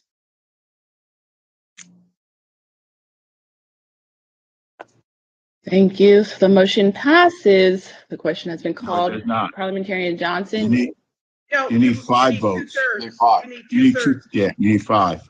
Mhm. Yes. It failed. I would like to Now make a we'll motion. discuss the Yes. Madam Chair. Madam Chair, Vice Chair Brown, you're I have point of order. Vice Chair Brown, your point of order is recognized. Each person voted where he or she wanted to vote. And I heard that there was not a vote. Madam Chair, ask the parliamentarian to rule on this. Right. Yes, you're right. Beg pardon? Parliamentarian. Yes, Madam Chair, to pass a motion to end debate, you need 2/3 of the vote of those voting. You had 9 individuals voting. 2/3 of 9 is 6. You had 4 individuals who voted yay or aye, and you had 3 individuals who voted nay. You did not have 2/3. So the motion, you're correct, it failed. So Point of order, Chair Moore. Member Montgomery Stab, you're recognized. Just to be clear, so now we go back into discussion on the motion that's on the floor, correct? That's correct. Okay, thank you. Great. Thank Or you you for can that. amend a motion. Yes. Or So you we're just back do to it all together. discussing the motion on the floor. So we're back to discussing the motion on the floor. To the folks who abstained, Member Tamaki, Member Bradford, and others, is there a particular reason why you'd like to state on record the abstention? Yes. Member Do they have Tamaki, to? you're Do they I'm have asking to a state question. that? They don't have to respond. I'm asking a question. Member Tamaki said he would like to answer it, so I'm giving him the space to do so. Member Tamaki is recognized. What I'm looking for, what troubled me about the resolution is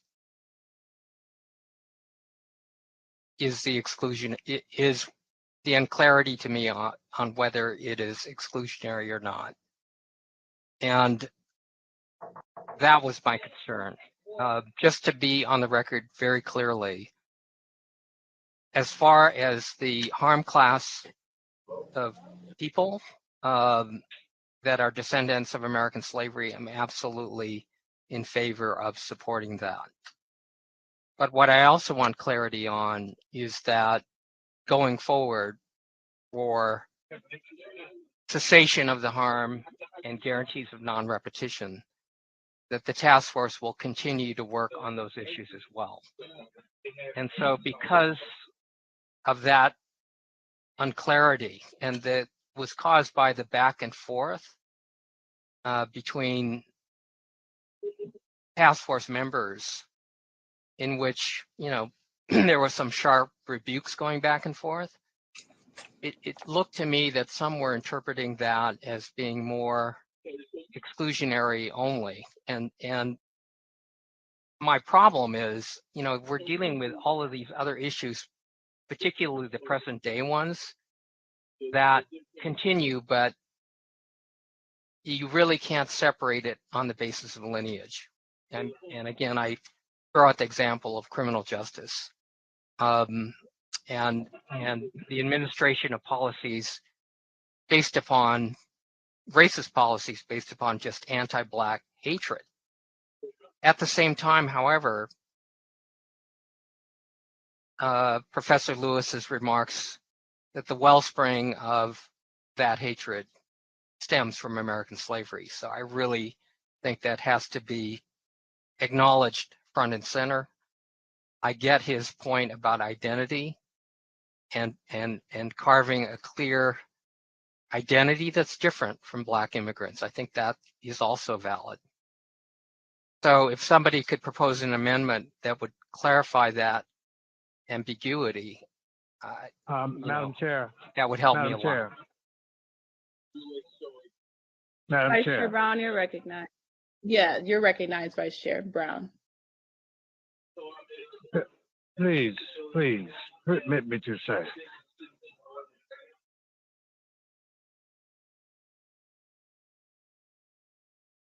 Vice It Chair is Brown. very clear. It's very clear that this is not an either-or matter.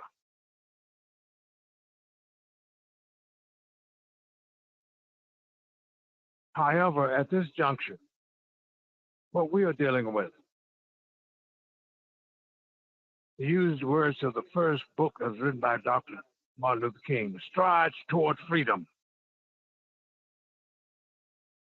That was his autobiography. And I feel that is an insult to his legacy, his sacrifice.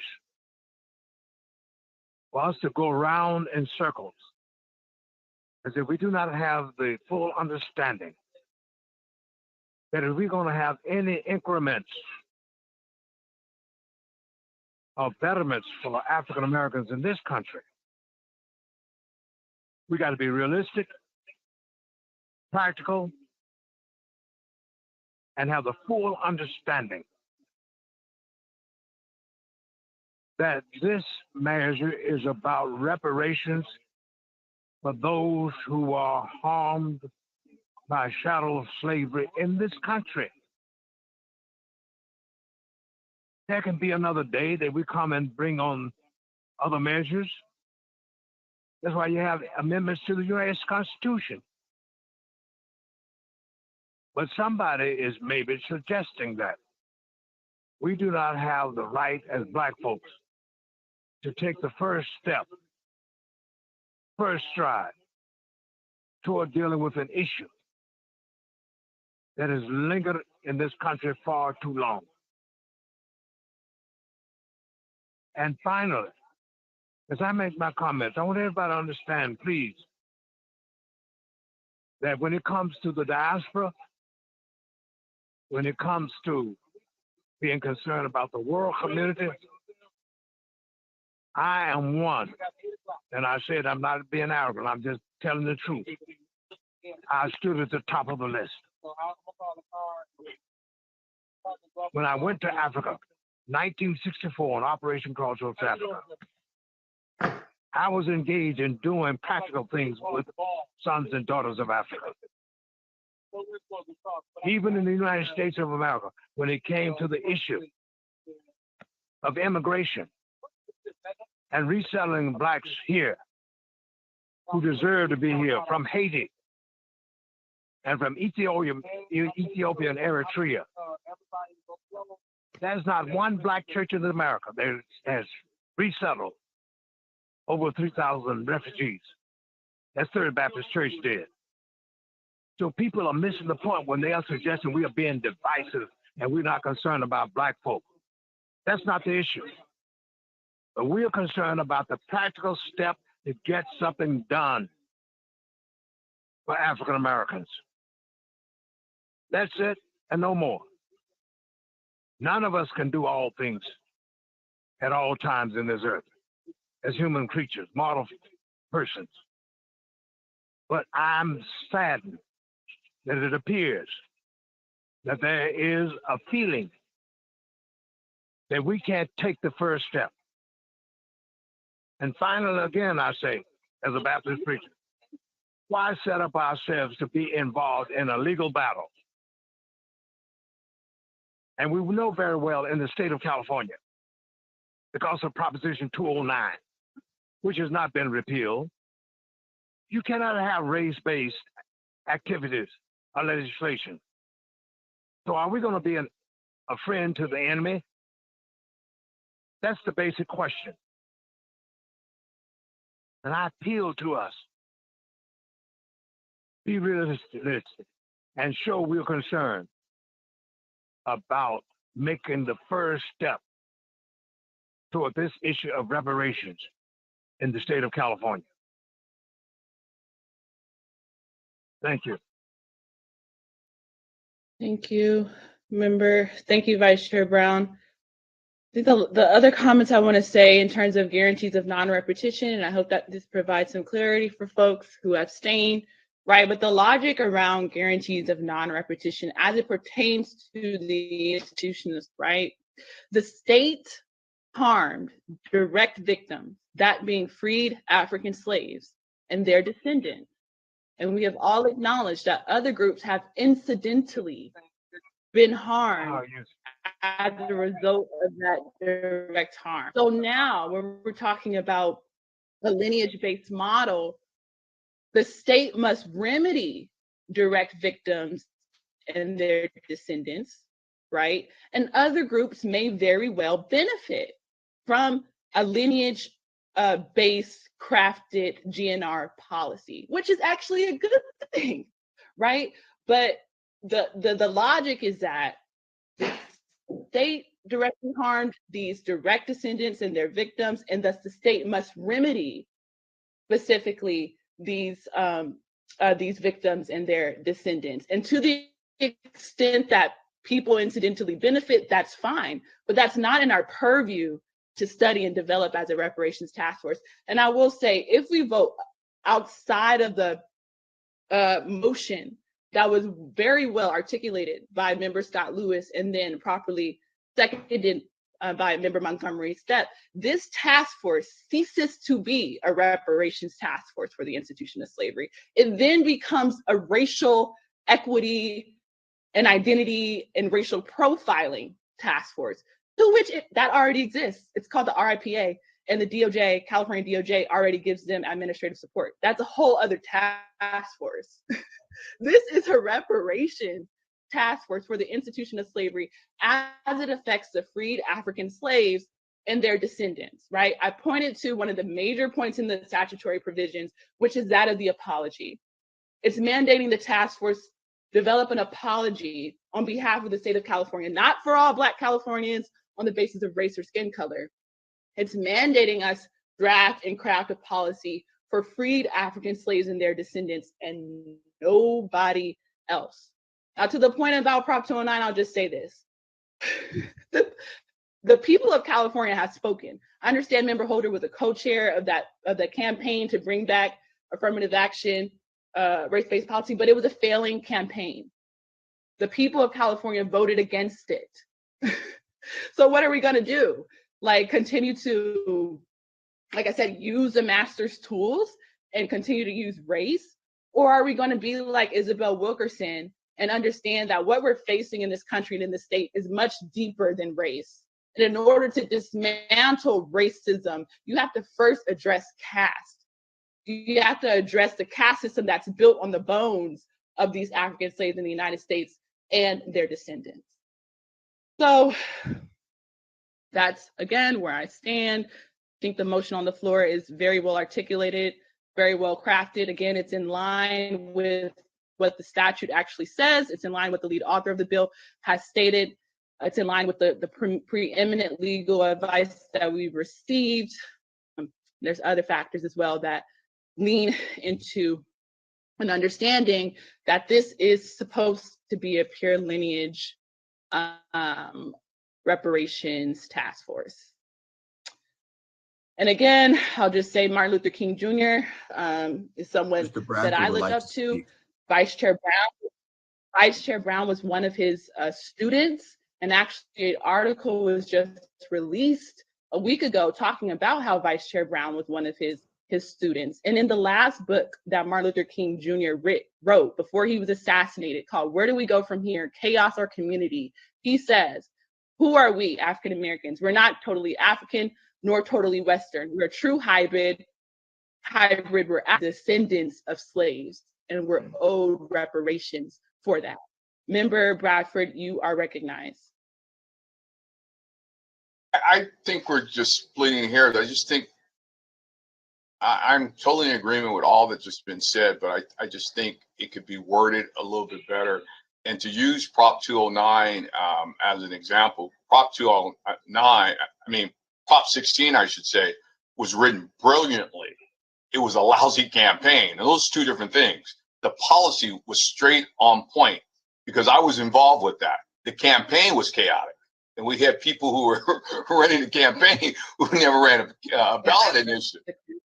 So, but the intent of Prop 16 is what I'm trying to capture. And well, not trying to capture here, but it's some validity of what they were trying to do. So I wouldn't use that as an example that where we're trying to go right now with this motion is wrong. So.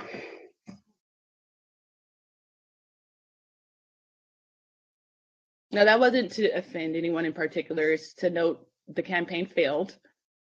The people of California have spoken. The campaign did fail because it was poorly ran, but it wasn't on the policy why it failed. That's far different a lot of times for folks who haven't been involved in campaigns. You can have an excellent candidate and a lousy campaign. There's not one to say. Duly noted. Thank you, Senator Bradford, for that distinction. Is there any other discussion on the motion? I'm raising my hand. Member Holder, you're recognized.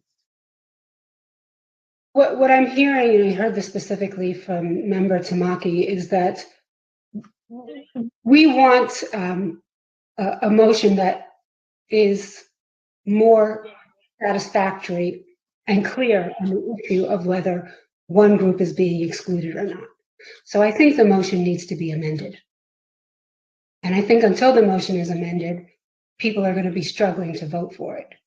So I would recommend that we use the benchmark that the economists have already established, which is that there are 2.6 million African Americans in the state of California.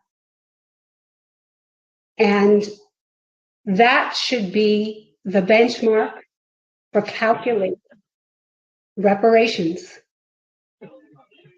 That way, we are not excluding a large group.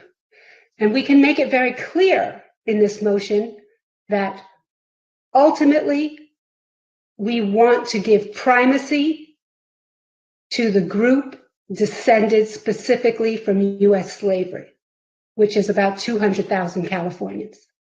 But at this point in time, for purposes of the scope of work, we're going to use the 2.6 million African American benchmark, which is inclusive of all Black people in California.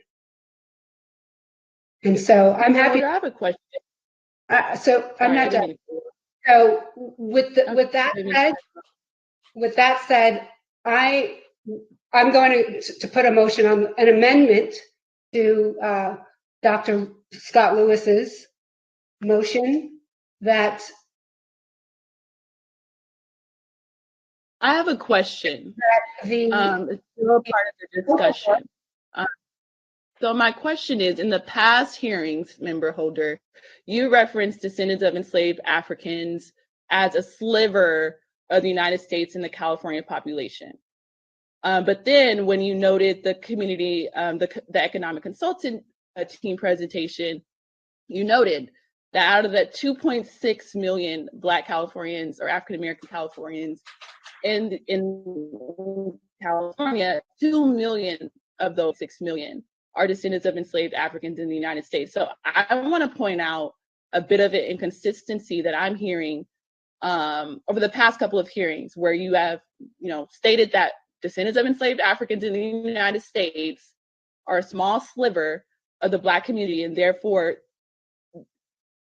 the policy shouldn't be tailored specifically to them, but yet the numbers clearly show that descendants of enslaved Africans in the United States and California included are actually the majority.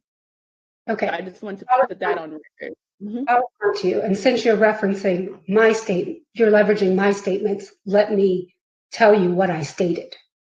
What I said was that the African descendants of enslaved people in the United States who could actually trace their lineage back to a specific answer ancestor is a very small sliver of people in the United States for all the reasons that the genealogist talked about, right? So in terms of being able to say, this is the identity of my enslaved ancestor, there are very few Black people who are going to be able to do that. That was my statement, okay? Right now, we're talking about Californians. And the benchmark that we have received from The Economist is that there are 2.6 million Black Californians. And what I am stating is that that should be the benchmark that they use for purposes of the scope of work. This doesn't have to be a final vote. We are doing this for purposes of giving The Economist benchmarks for their scope of work so they can do their calculations. So let's give them the benchmarks that they say they need. In terms of the community of eligibility, it should include the 2.6 million Black Californians with an understanding that the 2 million descendants of enslaved people will be getting a special consideration. Madam Chair, this is Jaretha, the parliamentarian. I just want to point out that was not, we have a motion on the floor that needs to either be amended or it needs to be voted on. But action on that motion needs to take place so that you can move forward. And I don't know if Member Holder was amending the motion. She didn't state it in that form. No, Yeah. she was addressing a question that I asked her before she started to amend the motion. I'll speak for myself, parliamentarian. I was attempting to amend the motion. Maybe transactionally, I didn't do it correctly, but that is my attempt. So maybe you can help me, parliamentarian, craft this amendment to the motion. Well, if you're amending the motion, we need to have the motion before the House so that we can see what you're changing. Are you seeking to add to what is already written or subtract some language from there? I'm not sure what part of the motion you're seeking to amend. Okay, we need to pause, right? We'll get to Member Holder shortly where she can do what she'd like in terms of amending the motion, but there's still discussion that needs to happen on the motion that is on the floor. I'd also like to put into record sorry, Parliamentarian Johnson? Yes, no, she has the floor and she's seeking to amend the motion. So right now she has the right to state what she wants about the motion in terms of amending it. And then you would have to get a second on the amendment, and then you would have to vote on the amendment. If the amendment passes, it changes the motion. If it doesn't pass, you go back to the original motion and vote on that motion. So that makes it all orderly, and that way you can move forward. Okay, so that said, Member Holder, you are recognized. Thank you. That said, I'm going to amend the motion. And the motion is that for purposes of the scope of work for The Economist, the community of eligibility consists of the 2.6 million African Americans in the state of California. Holder, let me stop you for a moment. It sounds like you're substituting a motion. Are you leaving any part of the language of the first motion in place? Or are you making a motion to substitute? So No, I'm leaving part of it in place. The part of it that specifies that there will be special consideration for the descendants of. Okay, so this is really important.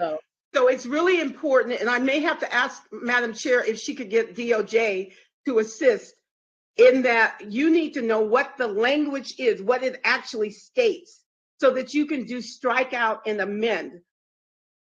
Because otherwise, I'm afraid that the members won't know what they're voting on if you're moving to amend. Does that make sense to you? It's Yeah, just that I they know need to know what they're voting on.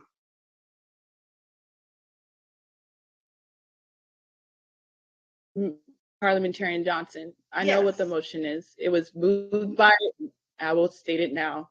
Okay. It was moved by member Scott. Motion is that the community of eligibility be prescribed to a to descendants of enslaved Africans in the United States and to the descendants of those who are whose ancestors were African American and were here prior to the 20th century.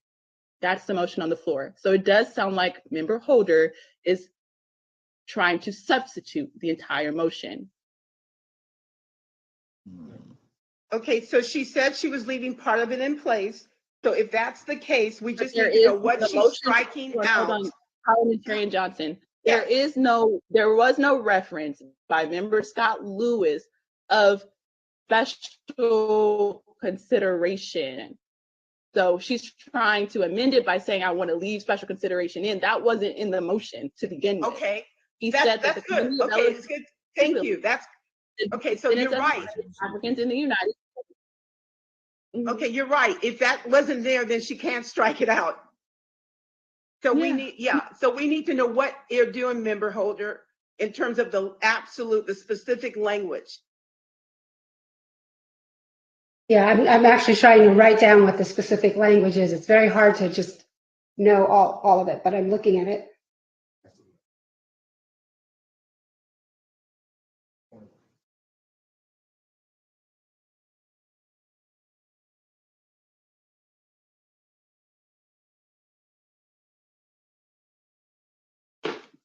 So can it be crafted, can it be amended by saying that the community of eligibility be prescribed to the 2.6 million African Americans in the state of California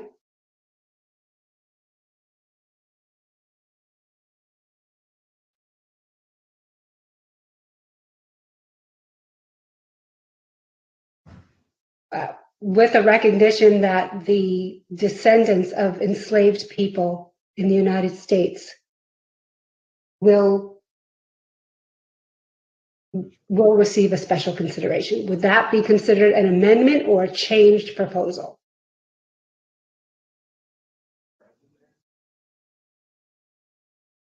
Sounds like a changed proposal to me. Yeah, it's hard for me because I don't have the original language, but it sounds like that you struck the first part of the motion. I'm asking if DOJ can put that on a whiteboard or something so that you can see the language so you know what you're striking out. Is that possible?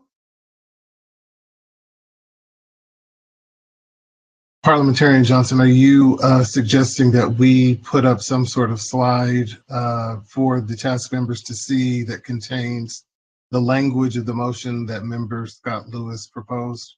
Yes. And that way, when the amendments are made, that they know exactly what they're striking and, adding, so we can see what it is that, that they're proposing as an amendment.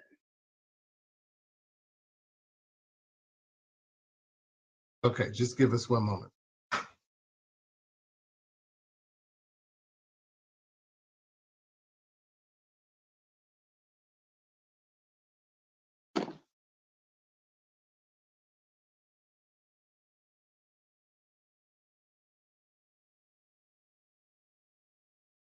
While we wait, I also just want to put in the record that all the genealogists at the end of their presentation, even the ones who in their presentation initially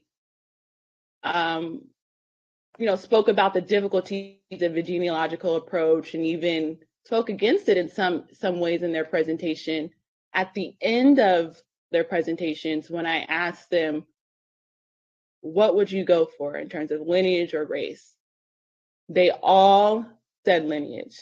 Even Tony Burroughs and Dr. Antoinette Harrell and Dr. Robin Semple, who were the ones who showed the most hesitancy about a lineage-based approach. At the end of the day, though, they all said, a lineage-based approach would be the best way to go.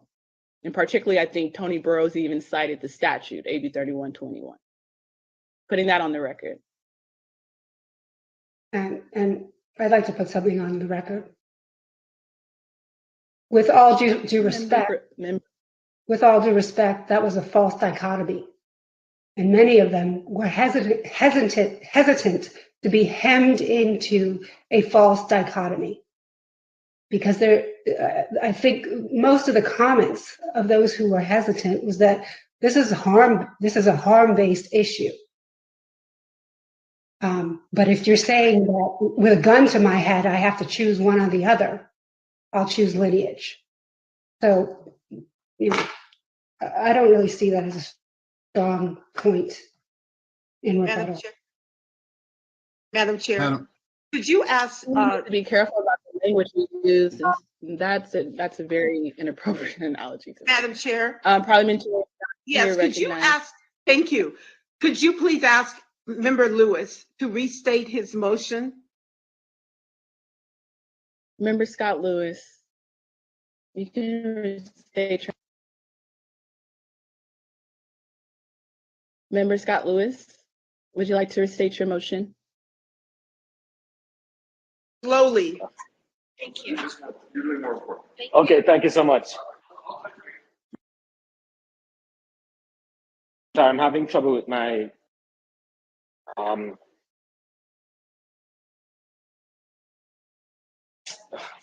hello, you want me to restate the motion? Is that what you asked? Yes, slowly, please. Okay.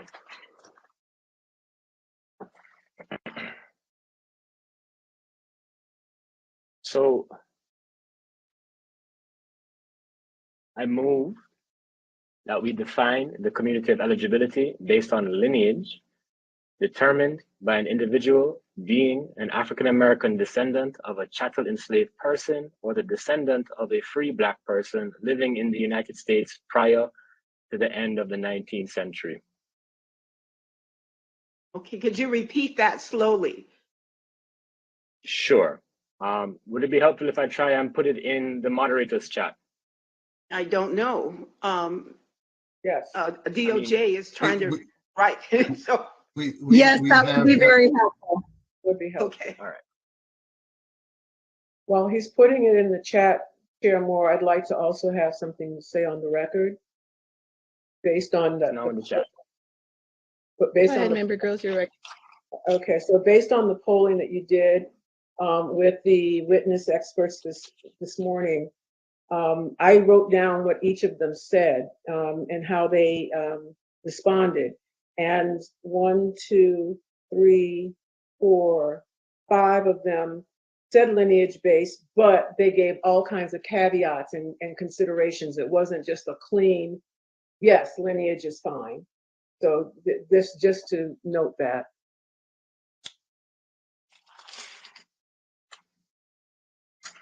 Actually, 6.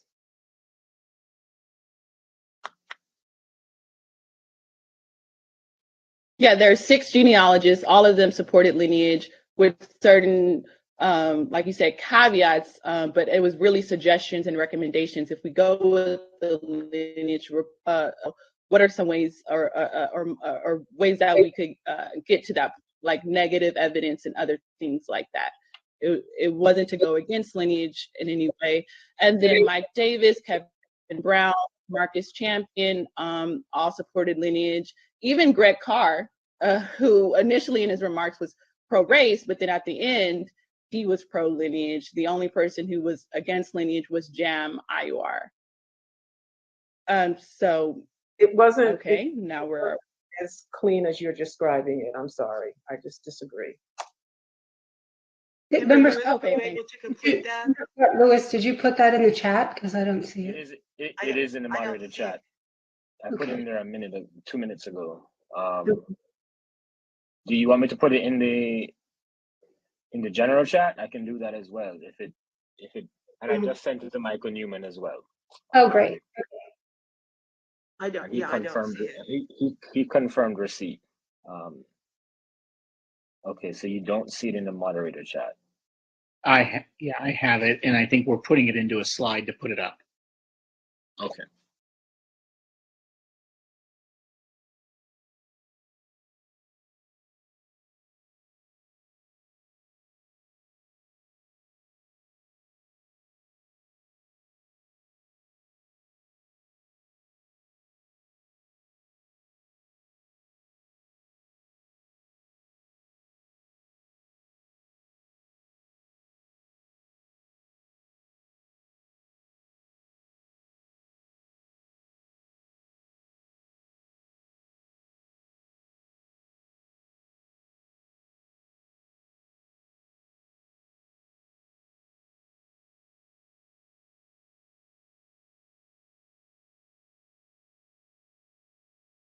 Okay. So just going back to the amendment, now that we have the language on the screen, what I would suggest is that we modify the first part to say, define the community of eligibility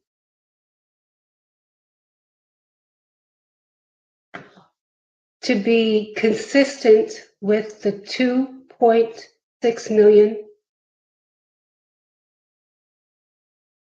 African Americans in the state of California.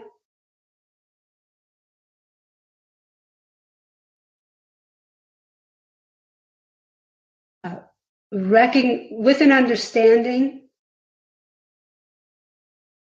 that there will be special consideration. Hold on, can you go back to the 2.6 million?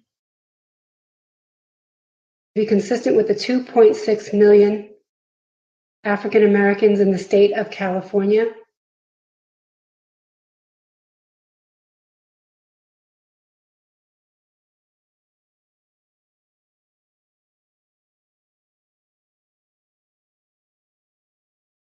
With an understanding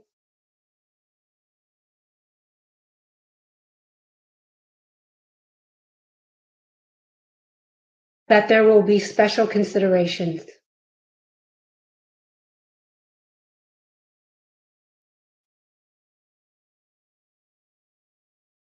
And then just go to where it says determined and use all the rest of that language. Determined by an individual being an African American descendant of a chattel enslaved person.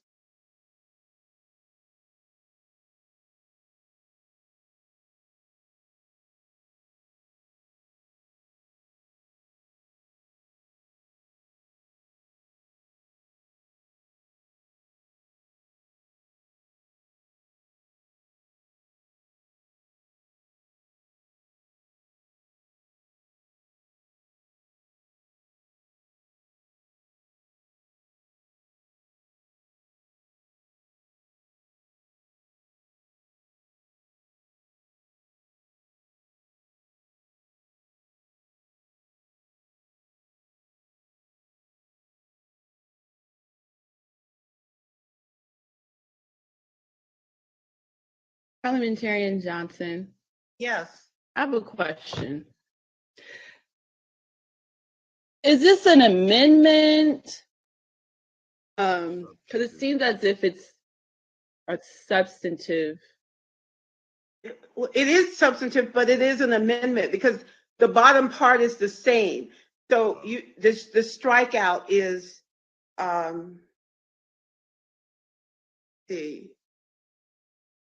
think it was actually, I'm looking, I can't. The word lineage. Define the community of eligibility based on lineage. Okay, so it was based on lineage was stricken. And then it was in the following language was inserted after eligibility to be consistent with the 2.6 million African Americans in the state of California, with an understanding that those will be special, that there will be special considerations determined by the individual. So it is an amendment. My concern with the amendment is that is now, it's a new motion. You're changing the community, changes the motion. Well, yes, that's what an amendment, that's correct. Okay, I just wanted to, okay, just to be clear, just to be clear for the public, the first motion as articulated by Member Scott Lewis and seconded by Member Montgomery Stepp is a lineage based. The second motion as amended by Member Member Holder is a race-based standard. Just making that clear. Okay, now, so you're going to first vote on the amended motion, the amendment. If that fails, you go back to the original. If that passes, then that will be the motion that will have passed.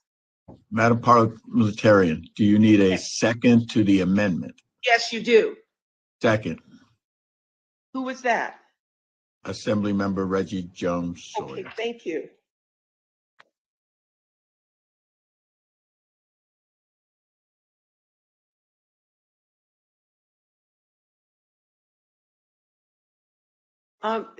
Help me understand, could the word lineage still be used in the amended version to determine by individual with lineage to African, to not throw that in there and still capture what you want?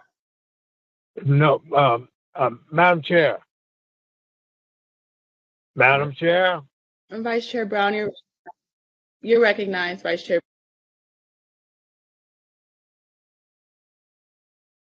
Vice We're Chair going Brown. around in circles. We're going around in circles on this matter. I'm gonna be very blunt about it. We're going around in circles. The basic issue has been convoluted.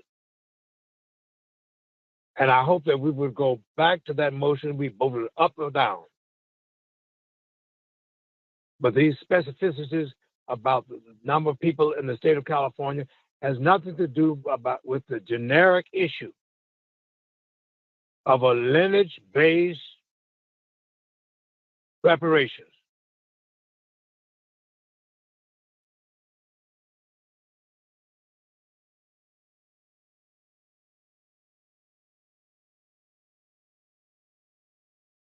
Hello?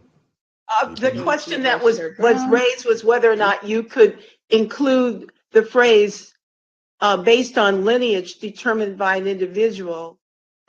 I was going to make a suggestion. Line 1, 2, 3, 4, which says special considerations determined by an individual. This is for the maker of the amendment. Can you put special lineage considerations determined by an individual? Or is that That's fine. I think we can, that makes sense.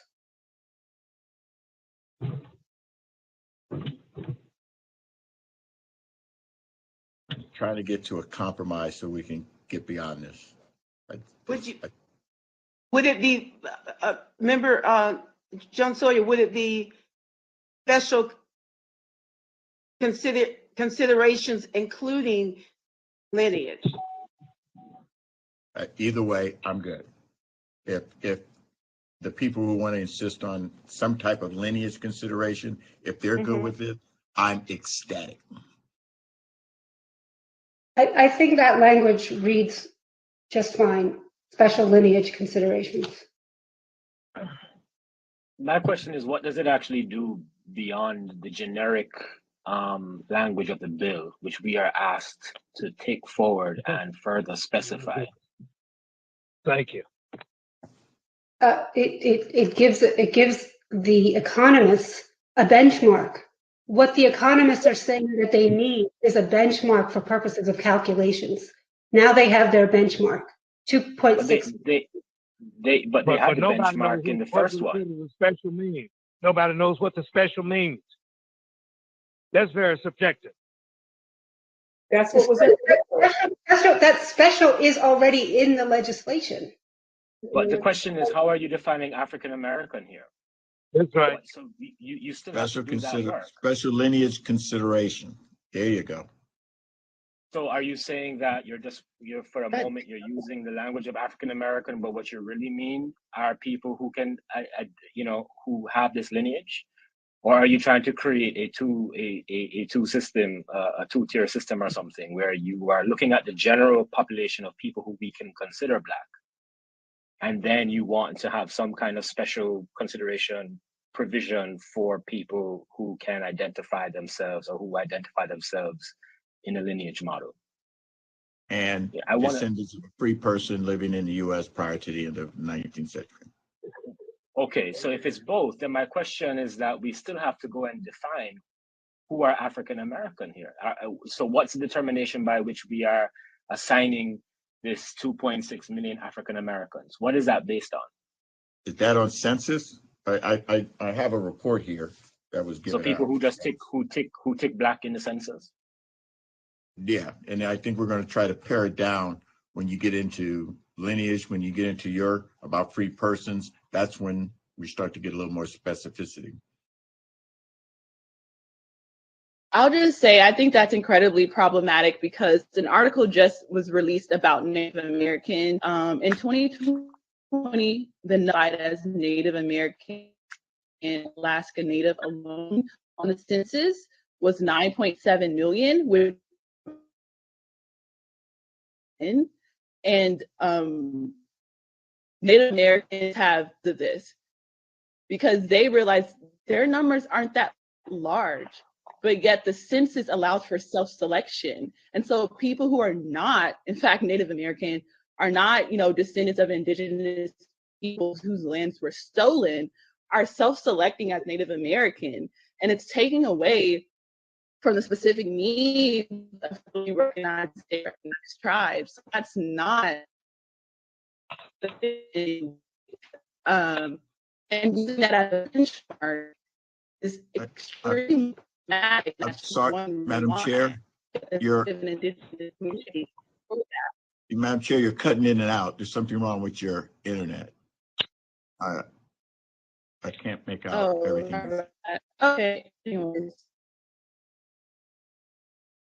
Sorry, I didn't mean to impose. Member Scott Lewis.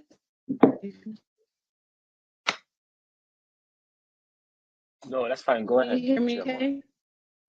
Yeah, I was trying to get some clarifying terms. I just wanted to.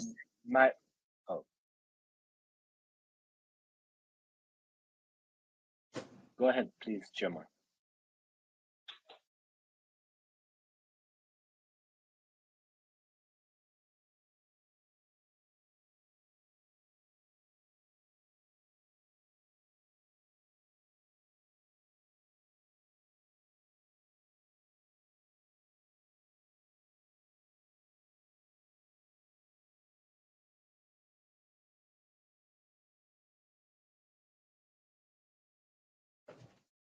Did we lose the chair, or am I? No, I see you and hear you, Member John Sawyer. I believe the chair just joined again. Sorry.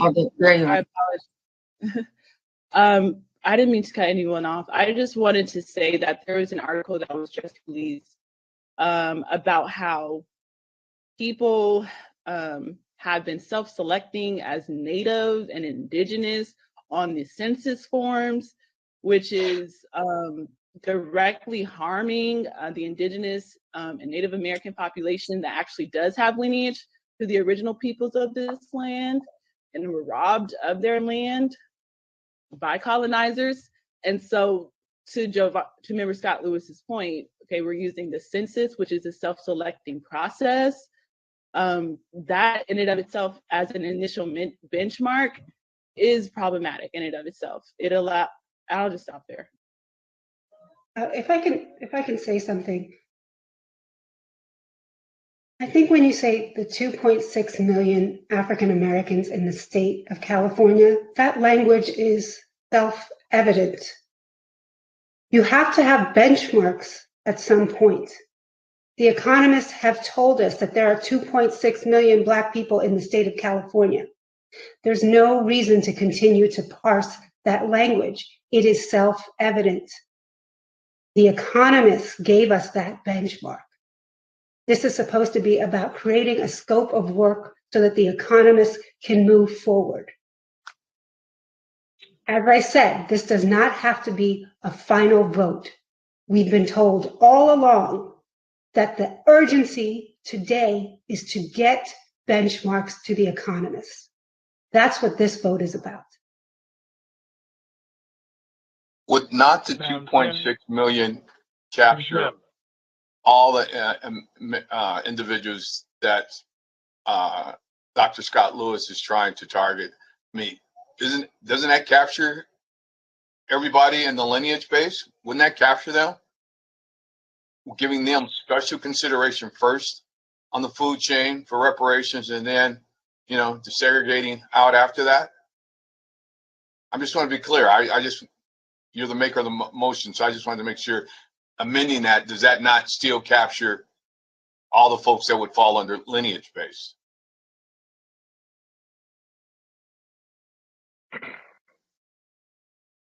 So what it would do is it would maintain what we can think of as the status quo of how Blackness is identified and calculated in the state. Meaning you're using effectively a racist model for identifying a group of people. That's right. That's right. Without actually giving that group of people the terms by which they can identify themselves. And so in principle, you know, the question you pose, you know, it's one that I really can't answer, because to say yes would mean that I am also subscribing to that model, and I don't. What I'm saying is that to be Black, and to be Black with a heritage that comes out of the period of enslavement in this country, is a very specific thing. It is a very specific group of people, and it is on the basis of the injuries of those people that the bill is asking for us to come up with a remedy of reparation. So you saying that number would be smaller than 2.6 million?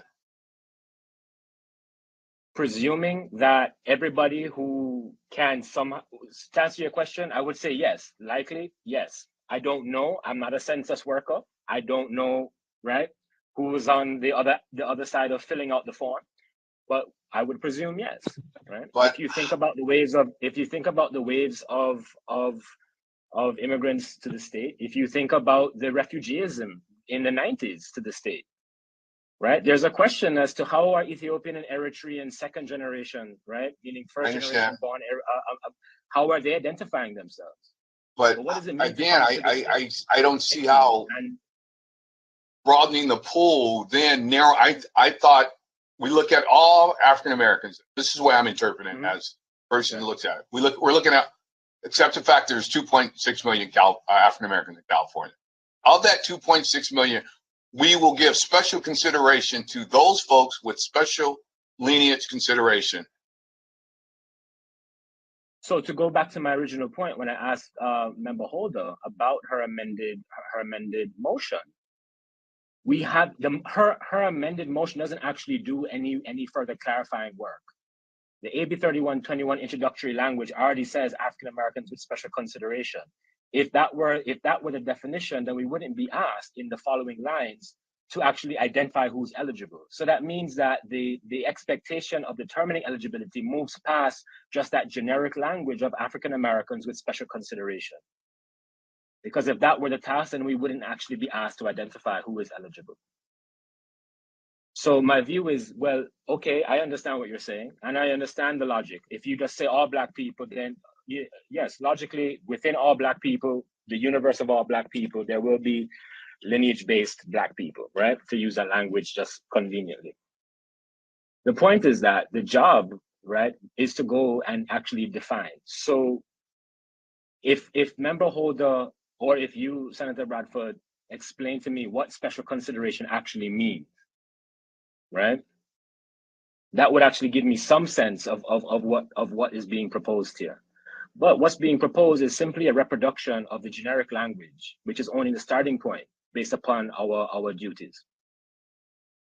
Okay, so then my question for you, since you've been interfacing with the economists, is, didn't the economists ask us to give them a benchmark so that they can move forward with their calculation? And isn't 2.6 million African Americans a benchmark for them to move forward with their calculations? So Member Holder, the economists, what the economists shared is not prescriptive for us in the way that we are meant to take it to make our decisions. We asked the economists for some sense of what they were thinking. Now, if we choose to take it up and to move ahead with it, that is what I guess we're deliberating now. But they are not expecting us to take their recommendations or their statements of 2.6 Black people, because that's the generic recommendation. That's what's available to them. It's our job to actually come back with a more refined sense of what we're talking about. Or alternatively, we can just take what they've asked for. I mean, what they provided, but that's not what they've asked for from us. So the only reason why we have this PowerPoint, to be fair, is because we asked for it. The economists did not want to offer up this amount of information. They wanted to take their direction wholly from us and then go away. The only reason why we have this is because we asked for it, because we were unwilling to make the decision ourselves last time. But ultimately, it sounds like what you're saying is that the only decision that is available to us is an exclusively lineage-based decision.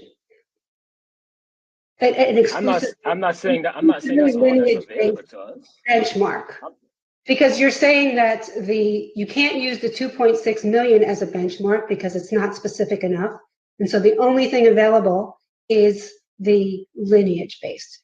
I mean, what we are trying to do is create an amendment to your proposal, which clearly was problematic for many of us, and so we couldn't move forward.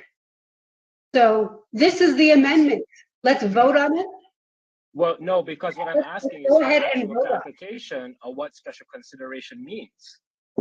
So I'm not saying that the only thing, listen, I have my view. My view is lineage, right? That's why I put forward the motion.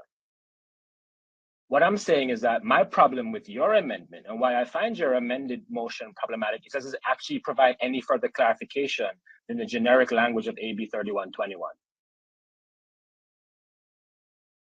So to give you a bit of insight into the conversations that Chair Moore and I had with the economists, we were very clear to them about where we were in terms of where we thought the debate would end up with a race versus lineage consideration. So what we discussed with them and what they agreed to do in principle, if it were in fact advanced, was that we would take a lineage-based model and then apply it to the various incidences of injury in the state of California. That was one. So if we had gotten to that conversation today, that would have been what was discussed. So for example, if you qualify based upon the category that I put forward in my motion, this lineage-based model, and then you also happen to be in the state of California during the pioneer period, and then during the period of urban renewal and Jim Crow segregation, and during the period of mass incarceration, you would then have these further refinements of your eligibility. But what they wanted to know was who were the effective universe of eligible persons who could then be further defined, right? Based upon, and this is only a consideration, based upon the various incidences of injuries that took place in the state of California.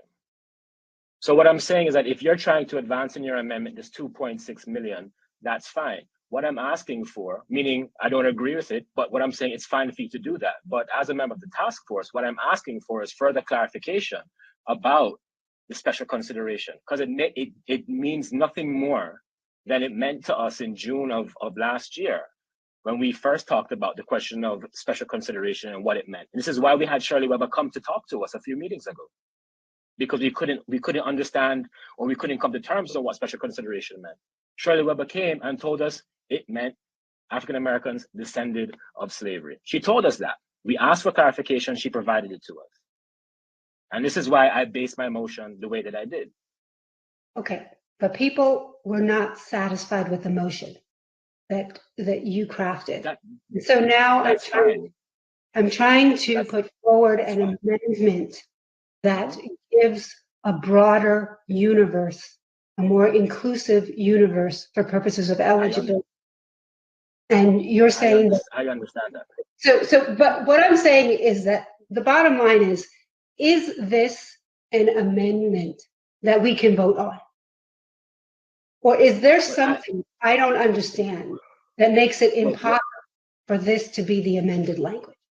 So I'll repeat myself again then. The reason why I find it problematic is that it does not actually clarify anything beyond the generic instruction of AB 3121, which also mandated us with further defining the community of eligibility. What I want to know, member holder, is that when you say special consideration, what does that mean? That's right. Because if we go to the economists with this motion, how are they meant to factor in the special consideration? What does that mean? A 10% increase on whatever injury model we're creating? Is it a 50% increase of harm? And that's why, just from a practical standpoint, the lineage argument made sense to me. Right? And I'm saying this as a person, right, who really has no dog in this fight in that regard. Okay, I think Member Tamaki has his hands up. And so the point is that special consideration needs to be actually defined for it to be remotely useful. May I make a comment? Member Tamaki, you're recognized. So, I throw this out there to be responded to by Member Holder and Professor Scott Lewis and of course everybody else. But I'm trying to stitch together two concepts. And one is to be specific enough. I think Professor Scott Lewis has a point about not providing any greater clarity than what we had before. But then I think Member Holder has a point of leaving it broad enough that some of these other harms can be addressed. So how about this? And maybe this is too simplistic, but it starts with Jovan Scott Lewis's main motion, which let me just read it again, although it's on the screen. Define the community of eligibility based on lineage determined by an individual being an African-American descendant of chattel enslaved person or the descendant of a free Black person living in the US prior to the end of the 19th century. And then I would add, to address my concern that I articulated earlier, with clarification that such motion doesn't preclude the task force from making recommendations to address anti-Black practices and policies. And what do I mean by that? Well, things like maybe the California legislature should consider legislation to reverse the effects of anti-Black housing discrimination policies.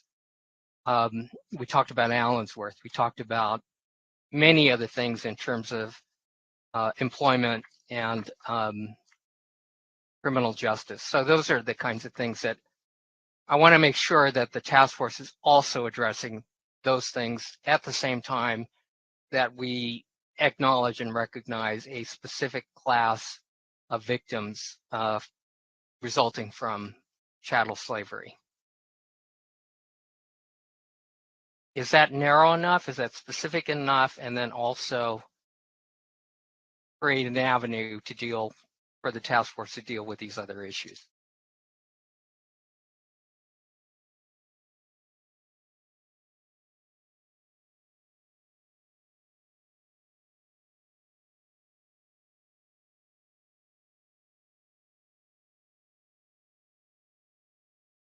If I respectfully, Member Tamaki, I would disagree with that articulation.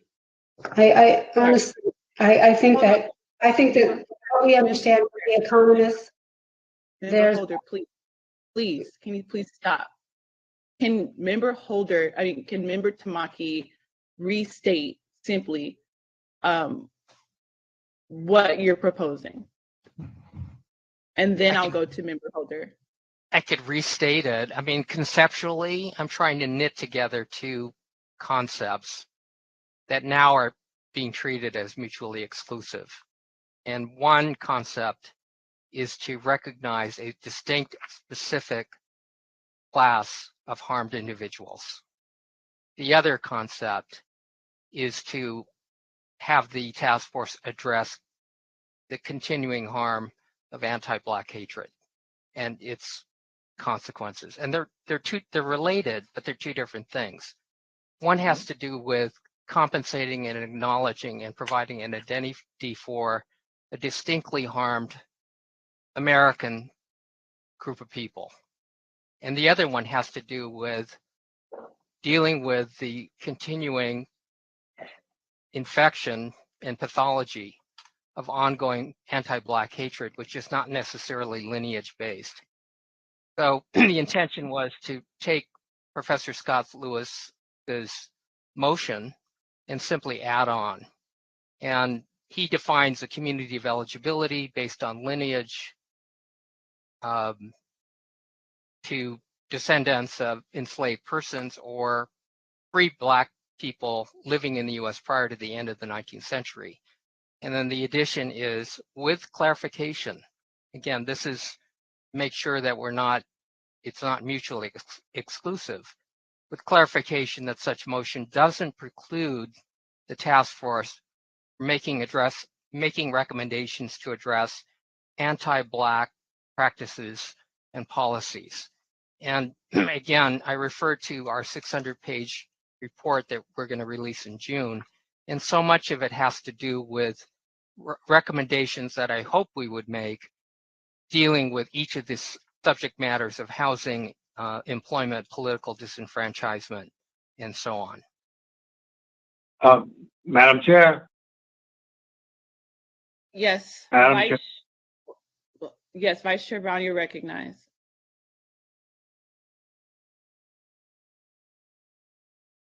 I still raise the question. Does this task force feel the moral obligation for us to lay a solid foundation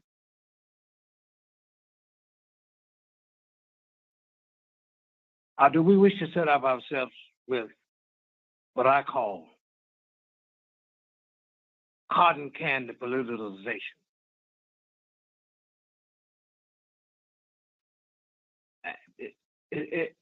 It confuses me. You're in a state where the Black population is only about 5 to 6%. You're in a state where there was a 209 and has not been successful at all in terms of repealing it. You're in a state where we have to be practical servants trying to deliver for the people. I don't purport to know all things, but the way I see this going, we're setting ourselves up for another study. The Ghana Murdoch.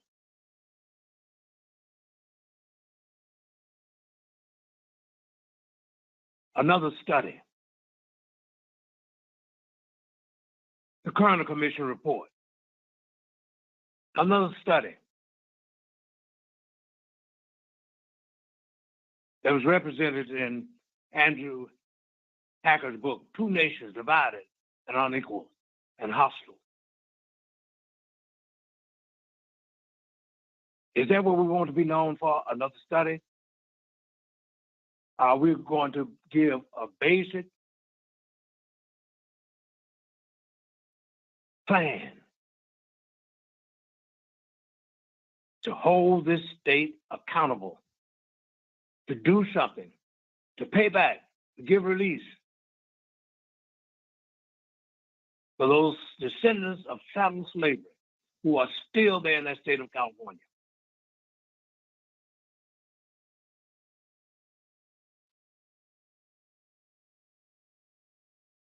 Please, please, please, I beg us tonight, take the first step. And if God gives us the grace to still be around here, raise up somebody else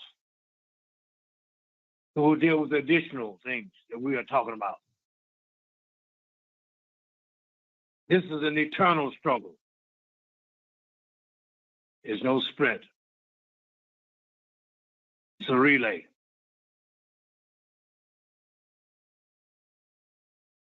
Thank you, Vice Chair Brown. I'll just say quickly, and then I'll go to Member Holder. I think Member Tamaki, I think there might be a misunderstanding on your part in terms of what the mission of this task force is as it's outlined in the statute. And anti-Black discrimination is nowhere in the statute. Yes, it talks about de facto and de jure discrimination, but it's talking about de facto and de jure discrimination and contemporary harms as it's applied to a specific group of people. And they do not say Black people. They say freed African slaves and their descendants. That's very clear in the statute. Also in terms of the apology It's asking California to draft an apology to free slaves, African slaves and their descendants. It's not saying to all Black people. So how can we as a task force say that we want to give reparations to people that we're not even apologizing to? Because that's not prescribed in the statute. I see your point in connection with compensation in particular. You know, I see your point. But What I I'm had concerned another about, question. what I'm concerned about also, if you can just let me finish on this point, Camila, is what about the Fillmore that was relocating 20,000 people, wiped out 900 Black businesses? What about the redlining that created the areas that are most polluted and most impoverished?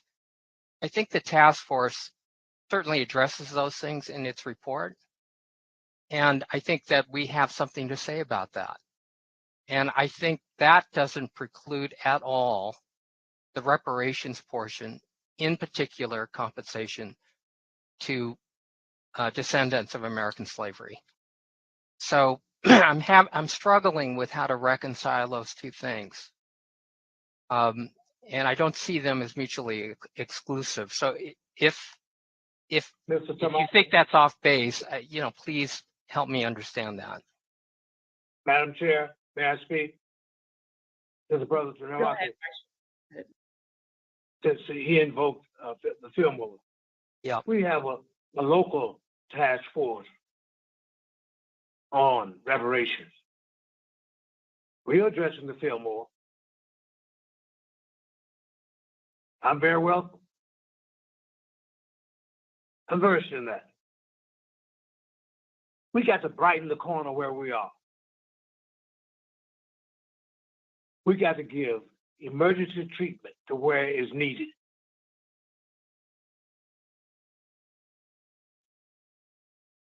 That's what we need to do.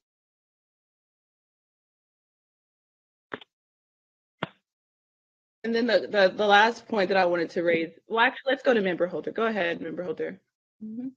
I think it's 6:30 and we have to take a vote. And I think that the language in the original motion was unsatisfactory.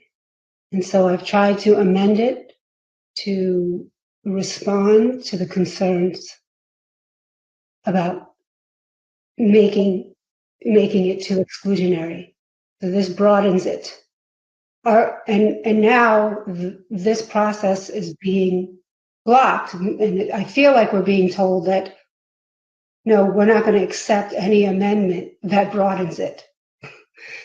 Can we vote on the amended version? For my part, Member Holder, I'm not trying to block it. I'm asking for further clarification on what you mean by special consideration, and I haven't been given an answer yet.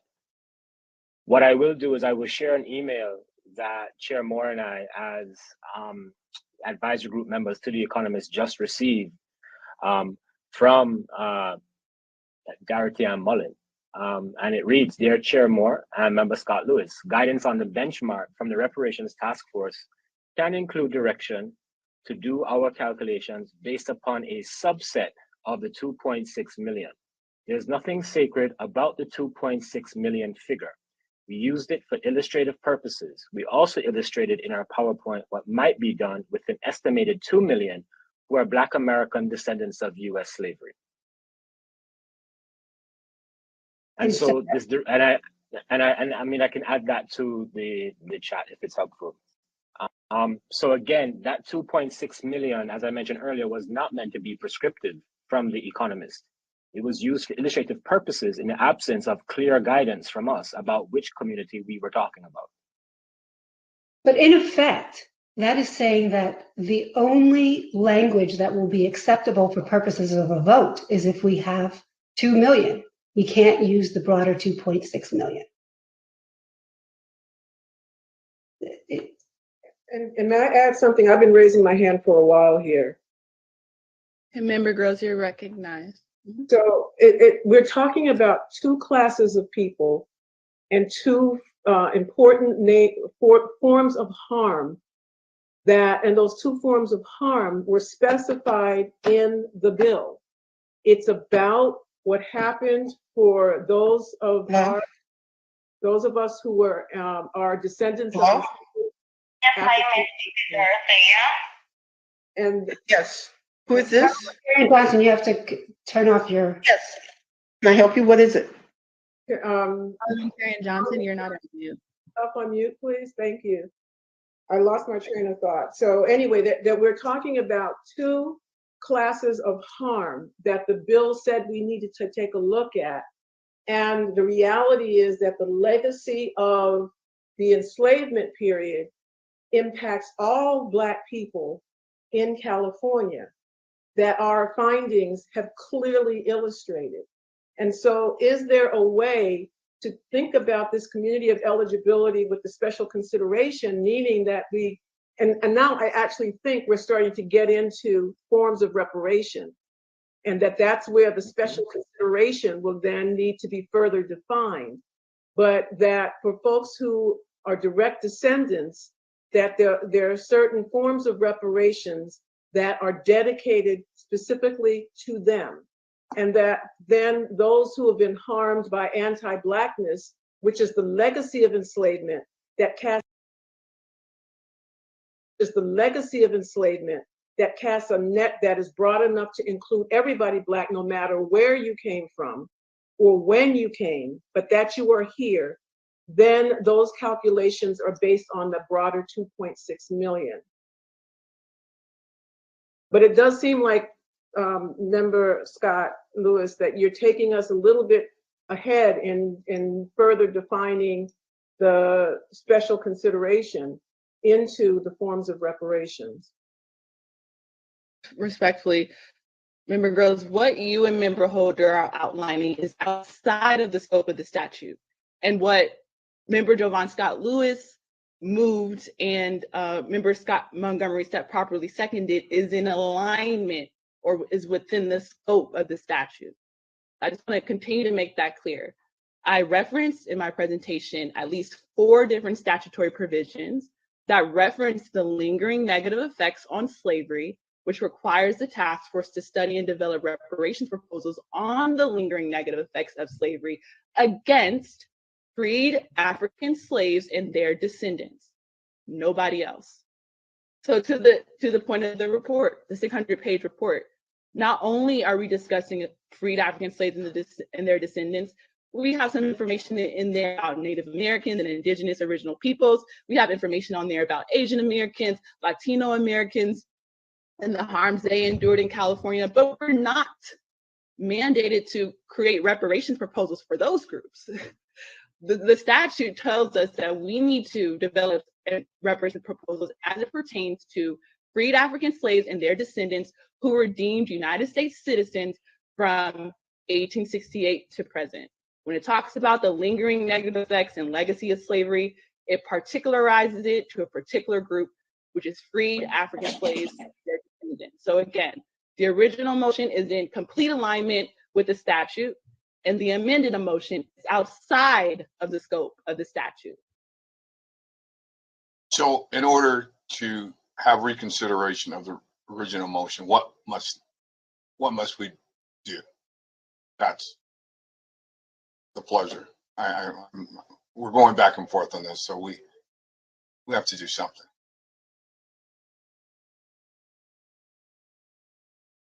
Okay, parliamentarian. I have a question for the parliamentarian Johnson. Can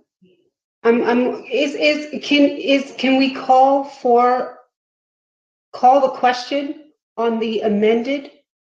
Yes, you need to get a second. Did you get it? Oh yeah, you did. I'm sorry. Mm-hmm. Yes, you can. Someone can call the question. Then you would vote on the question, 2/3 majority to end debate, and then you move to the amendment. And you vote on the amendment. Or no. Okay. That's right. So this has all been a discussion of the seconded motion, Lisa. Right. Okay. So then that's why I was asking for further clarification on special consideration, because I was participating in the discussion about about your motion. Understood. And I think that Professor Grills responded to that. I agree that calling for further clarification and special consideration takes us further down the line into the forms of reparations. I think for purposes of the scope of work for the economists, so that they can get going, the 2.6 million benchmark gives a broad and inclusive benchmark for beginning the calculations. I'm going to ask to call the question. Wait, did you answer the question? So did you answer the question in terms of, because he asked repeatedly in terms of what special consideration means in this particular amendment? That's right, because you are using the language in your motion for defining the community of eligibility, right? So I can't be extending, my interest into actual proposals for recommendation by way of my interest in having special consideration defined, when it's you who've added the special consideration language to it, which is meant to help us define this community of eligibility. So what I want to know, because you put it in your motion, is that what does the special consideration mean when you're talking about the community of eligibility?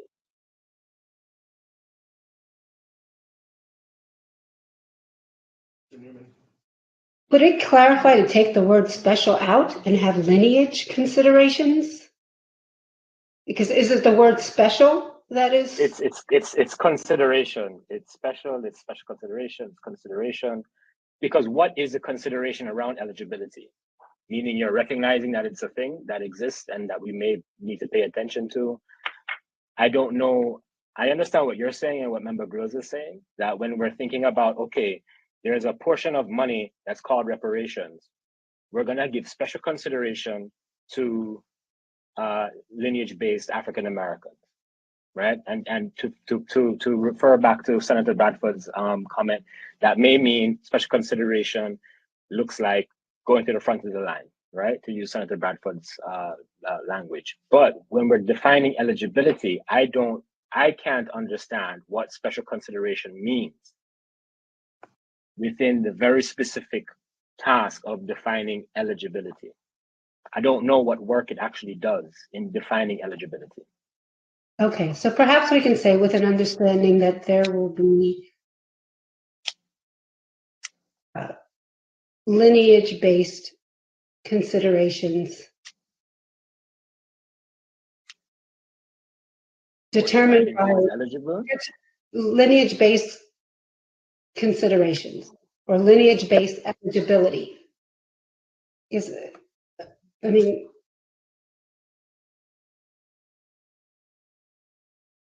almost like you're asking Member Lewis that we start specifying things. So one of the things that came to mind as you're asking for this clarification is, are we saying that there's a special lineage consideration, meaning primacy is given to direct descendants when it comes to cash payments, that is reserved for them, and that then the anti-Black harms is open to the 2.6 million as we look at individual and or structural or systemic strategies for reparation.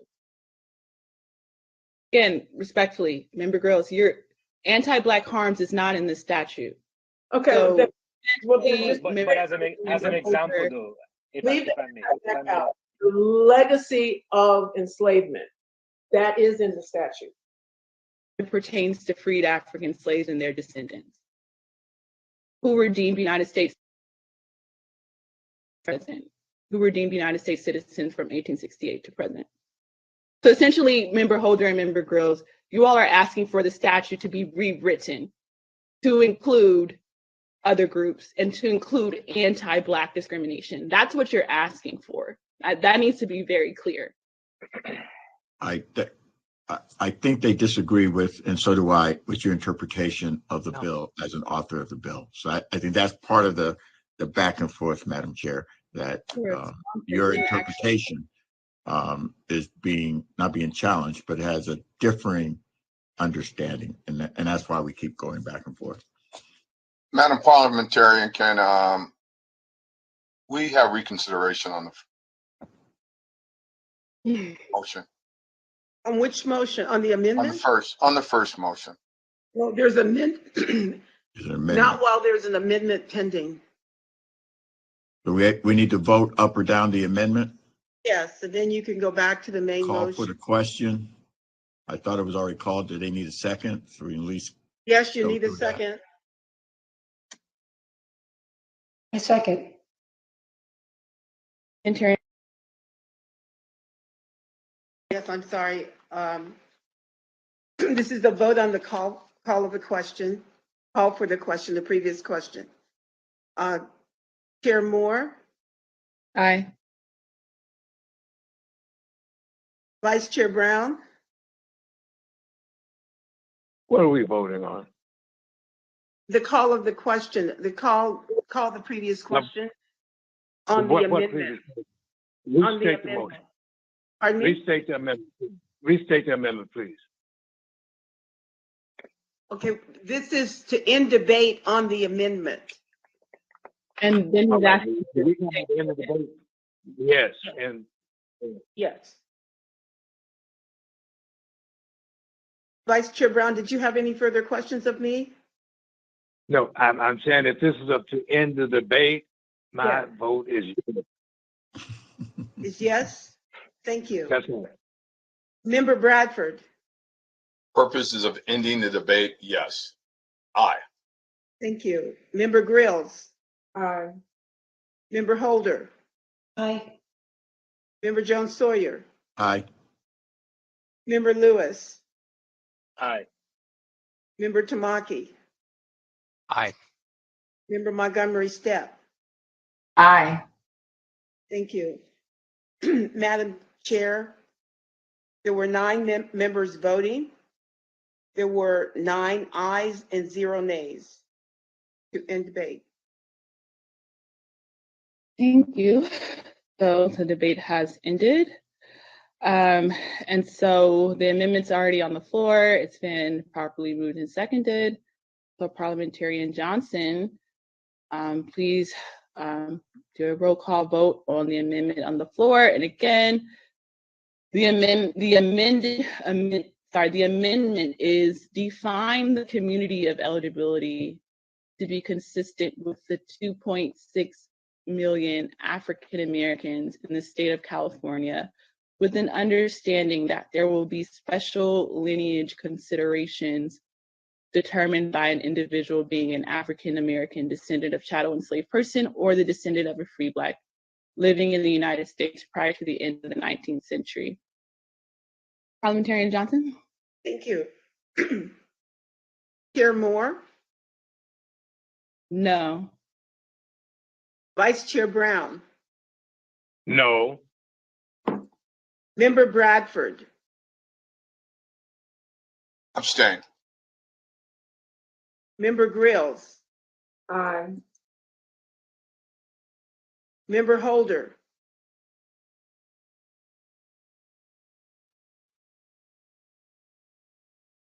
Member Holder, I can't see you. I'm sorry. Aye. Can you hear me? Aye. Thank you. Member Jones Sawyer, Aye. Member Lewis, No. Member Tamaki,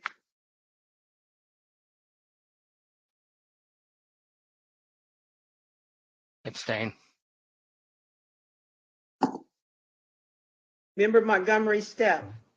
No. Madam Chair, there were 9 members voting. There were 3 ayes, 4 nays, and 2 abstentions. So the motion fails. Now we'll go back to the original motion on the floor.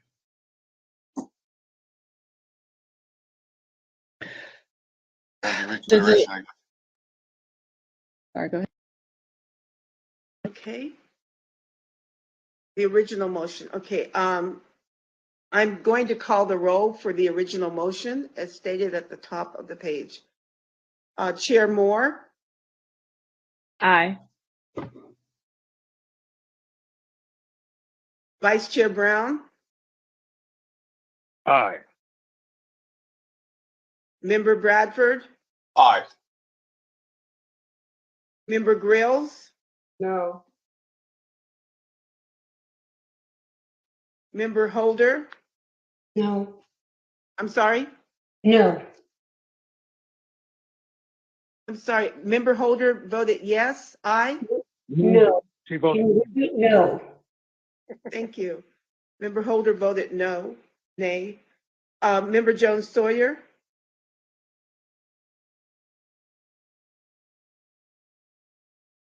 Member Jones Sawyer. No. I'm sorry. The paper is hiding you all, so I can't see if you can I said speak. no. Thank you. Member Lewis. I'm sorry. Member Aye. Jones Sawyer voted no. Member Lewis. Aye. Member Lewis voted aye. Member Tamaki. No. Member Tamaki voted nay. Member Montgomery Stepp. Aye. Member Montgomery Stepp voted aye. Madam Chair, there were 9 members voting. 5 members voted aye, and 4 members voted nay.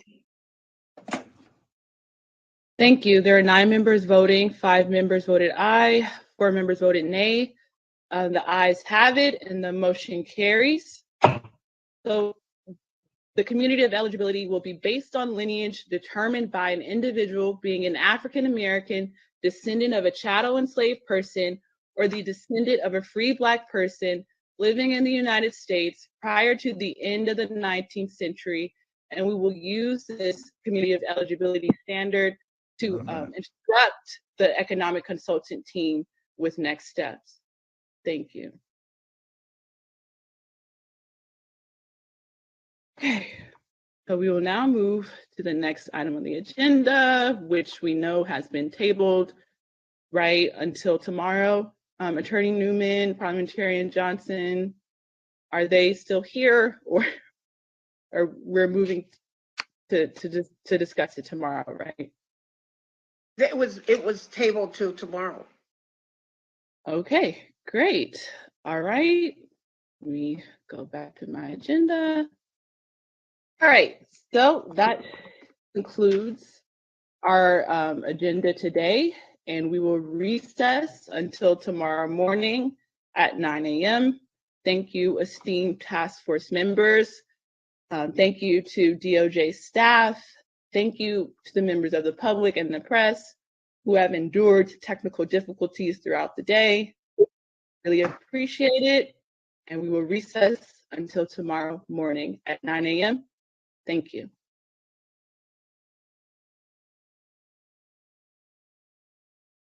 And reestablish themselves with their indigenous families. The debate may continue, but there is one thing that I'm very clear about. Those who are descendants of slaves had and have the impact of that system living in them and either driving and altering their aspirations. Those who were free during that time frame also may be able to should be able to make their case about themselves, because so often, if you lived here in the 1800s or the 1700s and you were free, you still had the impact of slavery on your life.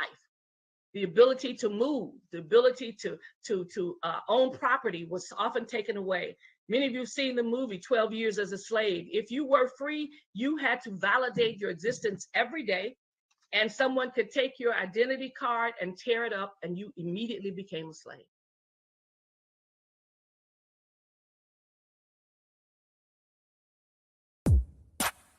The 8th California Reparations Task Force meeting is scheduled for March 29th and March 30th. All California Reparations Task Force meetings are open to the public and welcome public comment. Amend the Mass Media Group provides coverage of all California Reparations Task Force meetings. Tune in, tap in, and testify. Reparations Now fam.